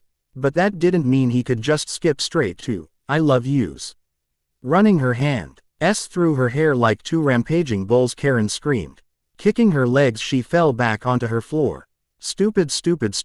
How on earth was she going to react to that? He was so innocent, and pure, and good-hearted. She froze. And she was going to corrupt his soul. With a devilish smile, Karin looked into her room. That would do. Oh, you're going to pay for this, Naruto, you're going to pay. She caught sight of the clock. Was that really the time? I'm so late, Naruto, Yamato asked during a break from training. Is that a hickey on your neck? Yay. Naruto pulled his collar howling off the mark that Karin had given him. She became my girlfriend last night and gave me this. Oh, we also have a date tonight. Don't you live with her though? Kakashi snapped his book shut. Won't that get a little weird? What? Nah, it'll be awesome. People live with their girlfriends all the time, right? Since when could you eat more ramen than me? Naruto groaned, glaring at his empty wallet. Karin bumped into him. Both of her arms were crossed. Oh, quit moaning. If I wasn't running so late, I'd have remembered my wallet. I'll buy next time. Sheesh. Since when did I start dating a big baby? Last night. He smiled, putting his wallet back, earning a punch in the arm. Her hand dangled there for a moment, just begging to be grabbed. You're such a dork, Karin laughed. Taking another step closer, her hand brushed his. With each swing of her arm they collided again and again. It was driving him crazy. Karin, he scratched the side of his face, trying really hard not to look at her. But he couldn't keep his eyes off of her. Even after watching her scarf down 5 bowls of ramen, she was still the most beautiful person in Konoha. It felt like every time he looked at her she was even more beautiful in some new and exciting way. Can I hold your hand? Dork, she spat, grabbing his hand. You're not supposed to ask. You're just supposed to do it. It's more romantic that way. This is complicated. Can you just tell me what I can and can't do? Naruto asked, rubbing his thumb over Karin's hand. She snorted. Where's the fun in that? But if you must there are a few things you can do to me without asking permission. What are they? Please let there be kissing. Please let there be kissing. Well, let's see. She tapped her lips, smiling like an angel. You can talk to me whenever you want. Karin, she was enjoying this, wasn't she? Yep, she was. Well, you can hold my hand whenever we're walking like this. You can also hug me whenever you want. She led him up the stairs to his home. Their home. His apartment seemed so much brighter than it ever had. It had gone from where his bed was to something more. Something magical. What about kissing? Do I have to ask for kissing? Only if we're in public. She opened the door and gestured to the inside of their home. In here though, you can kiss me whenever I'm. He guided her towards him. Kissing her again. It was so addicting. So welcoming. He was completely aware of her mind, body and soul. In this moment they were utterly connected. But besides from all of had it just felt really good to kiss Karin. Everything about her was so into him. I'm not busy. Karin finished, her eyes fluttering as they parted for a moment. Her face was flushed with heat, and her red eyes sparked with a hint of embarrassment. Actually, you can do that whenever it's just us. Awesome. They settled down for the evening, laughing, watching a movie though. Neither one of them could say exactly what it was about, and talked until the wee hours of the night. We should get to bed. Karin stood from the couch, stretching so that her shirt lifted up ever so slightly. That was so hot. She was just so, Karin, I have tests to run in the morning and you're getting close to done with your training, right? Yay. Naruto frowned. I guess I'll see you in the morning then. She gave him a kiss on the nose. Her entire body danced like a candle in a storm as she walked, capturing his imagination and his desires. She paused in the doorway to her room. Oh, there was one more thing you can do without asking permission. Karin vanished into the threshold. A moment later her shirt appeared, being dropped like a tantalizing steak on the ground. You don't have to ask to sleep in the same bed with me. He did not need to be told twice. Bedded by XX Terror 33XX. 1 or 2 more chapters. I did have a plan to have Hinata go vengeful yandere. But I'm lazy, so I scrapped that idea. Anyways. 1 to 2 more chapters then we're done. In the meantime, I'd like to introduce a new FIC I started that will hopefully be replacing this one in my prime slot. Healing a Broken Future. It's a Naruto X Rin. You know that girl that Obito had a crush on and Kakashi killed? Yay, that one. Go give it a read if you liked this FIC, then hopefully you'll like it. Chapter 19. He was in a suit. It was tight, hugging his form, and he doubted he could throw his arms above his head without something coming undone. He was standing at an altar. There was a lot of people gathered around them. All of them well dressed, smiling happily at him. He was getting married. That thought rung through his mind like distant thunder. It brought a smile on his face that could not be diminished. She always brought that smile to his face with just a look, a touch, a word. And how could she not? When her own happiness was so intoxicating. Somehow they had survived as the world spiraled into chaos around them. But she was his rock. His one constant in an ever-changing life. When Jiraiya had died she was there, when Konoha was destroyed and their home lost, when it seemed like all hope was lost. She was there, smiling at him, or doing that cute scowl she does when she's worried about him. He stood, like a leaf in the wind, fidgeting and waiting for her to appear. It was bad enough that he hadn't been allowed to see her that morning. It seemed like everything had stretched out for an eternity. Every button on his suit took an hour, every lace on his shoes a year. Every breath a century. The world grew silent, the lights dimmed, the air chilled. Such was Karin's entrance. Her steps heralded her beauty, that was such that should he go blind right now, his only regret would that he would not be able to see her once more. Her smile warmed his soul better than the sun ever could. Her hair was the sun frozen at dusk, a brilliant red tied back in a white veil, leaving only a few wavy strands to frame her face that clashed against the black square frames of her glasses. A bouquet of pure white flowers was barely a ghost against her dress. Everything about her was like fresh snow on a cold winter morning. She was perfect, completely and utterly perfect. It was her smile that held his gaze the longest. It was one he got when he did something that made her really, really happy, until he fell into the trap that was her eyes.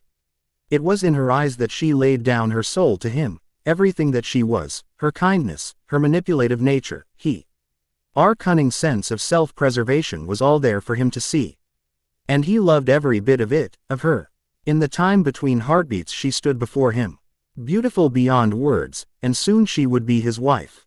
How did he get so lucky?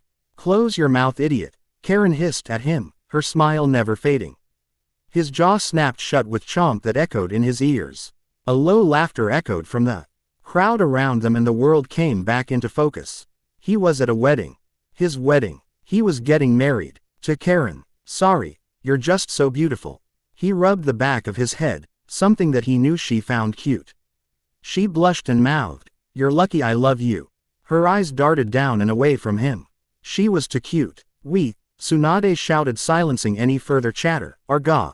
They're here today to celebrate the union of Naruto Uzumaki and Karin. Uzumaki. Naruto stood straight and stepped in front of Tsunade. Karin was at his side, casting a sidelong glare at him. Are we doing this right? It's just like we practiced. Now shut up. Karin growled. Oh, she was in a weird happy angry mood, kind of like when she was in that weird happy but crying mood in Holy Matrimony. Tsunade out an open palm to Karin. Do you, Karin Uzumaki, take Naruto Uzumaki to be your husband? What if she didn't say it? What if she said no? What if this was all some trick? His heart skipped a beat as she turned to face him. Her smile never breaking. With each passing moment her beauty seemed to double. I do. Her voice was like the first bite of cake. Sweet, fluffy, and delicious. Why did he have to wait to kiss her? Do you, Naruto Uzumaki, take Karin Uzumaki to be your wife? What kind of question was that? Yep, he chirped, smiling down at her. A chill ran up his spine and he saw her eyes narrow at him. I mean I do. That seemed to make her happy. Man, why was this so hard? When was the kissing part again? He hadn't kissed her in like a whole day. That put him far below his quota of at least 5. Or more depending on how often they bumped into each other. Please turn to face each other and join hands, Tsunade instructed with a large smile on her face. The bride and groom have chosen to take their love for each other and write their own vows. Okay, all he had to do was not fuck this up. Easier said than done. Could he fight Madara again and get a free pass on this?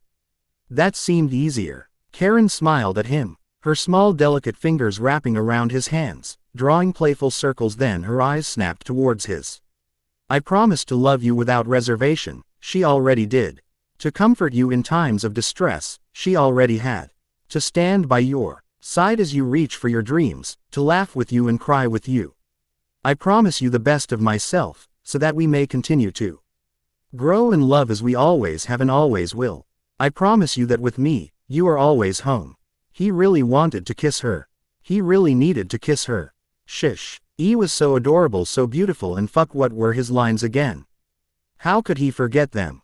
All he had to do was remember those lines and say them. It should be easy. They were his confession of love to Karin. He could not mess this up. The world stared at him in anticipation. Just don't say the joke lines. Just don't say the joke lines. It's a quick way to die. If she killed him now, then he wouldn't be able to kiss him. I have you when I'm in trouble. Shit, why was he saying those things? You and I are the perfect couple.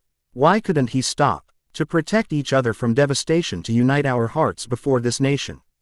To treat you with truth and love. To stay together until the heavens above. My heart beats for you at the speed of light. Surrender your love for me on this night. A few laughs echoed from the audience. And Sakura's knuckles cracked. The sound of her teeth gnashing reminded him of the screams of terrified children. Karin just looked at him, one eyebrow raised. Really? Team Rocket? Yow. Naruto howled as Tsunade's heel dug into his foot. That's right. That's the best you could do.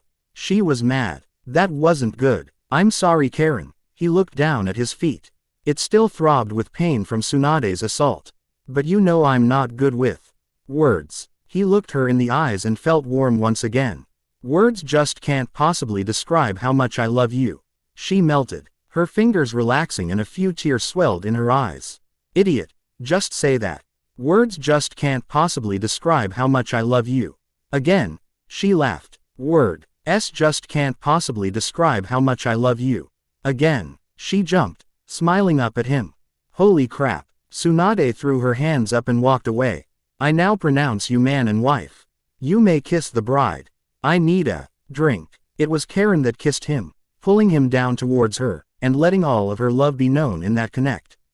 Once again, the world fell away, leaving only the important things. Him, and her, and that wonderful kiss that connected them. It was just too beautiful for words. Karin was his wife, and he was her husband. They were a family now. Karin, I love you, he whispered, placing a hand on her cheek. That's a good thing, Naruto. She laughed lightly, touching his nose with her own. Because I sure as hell love you. He had gotten kicked out.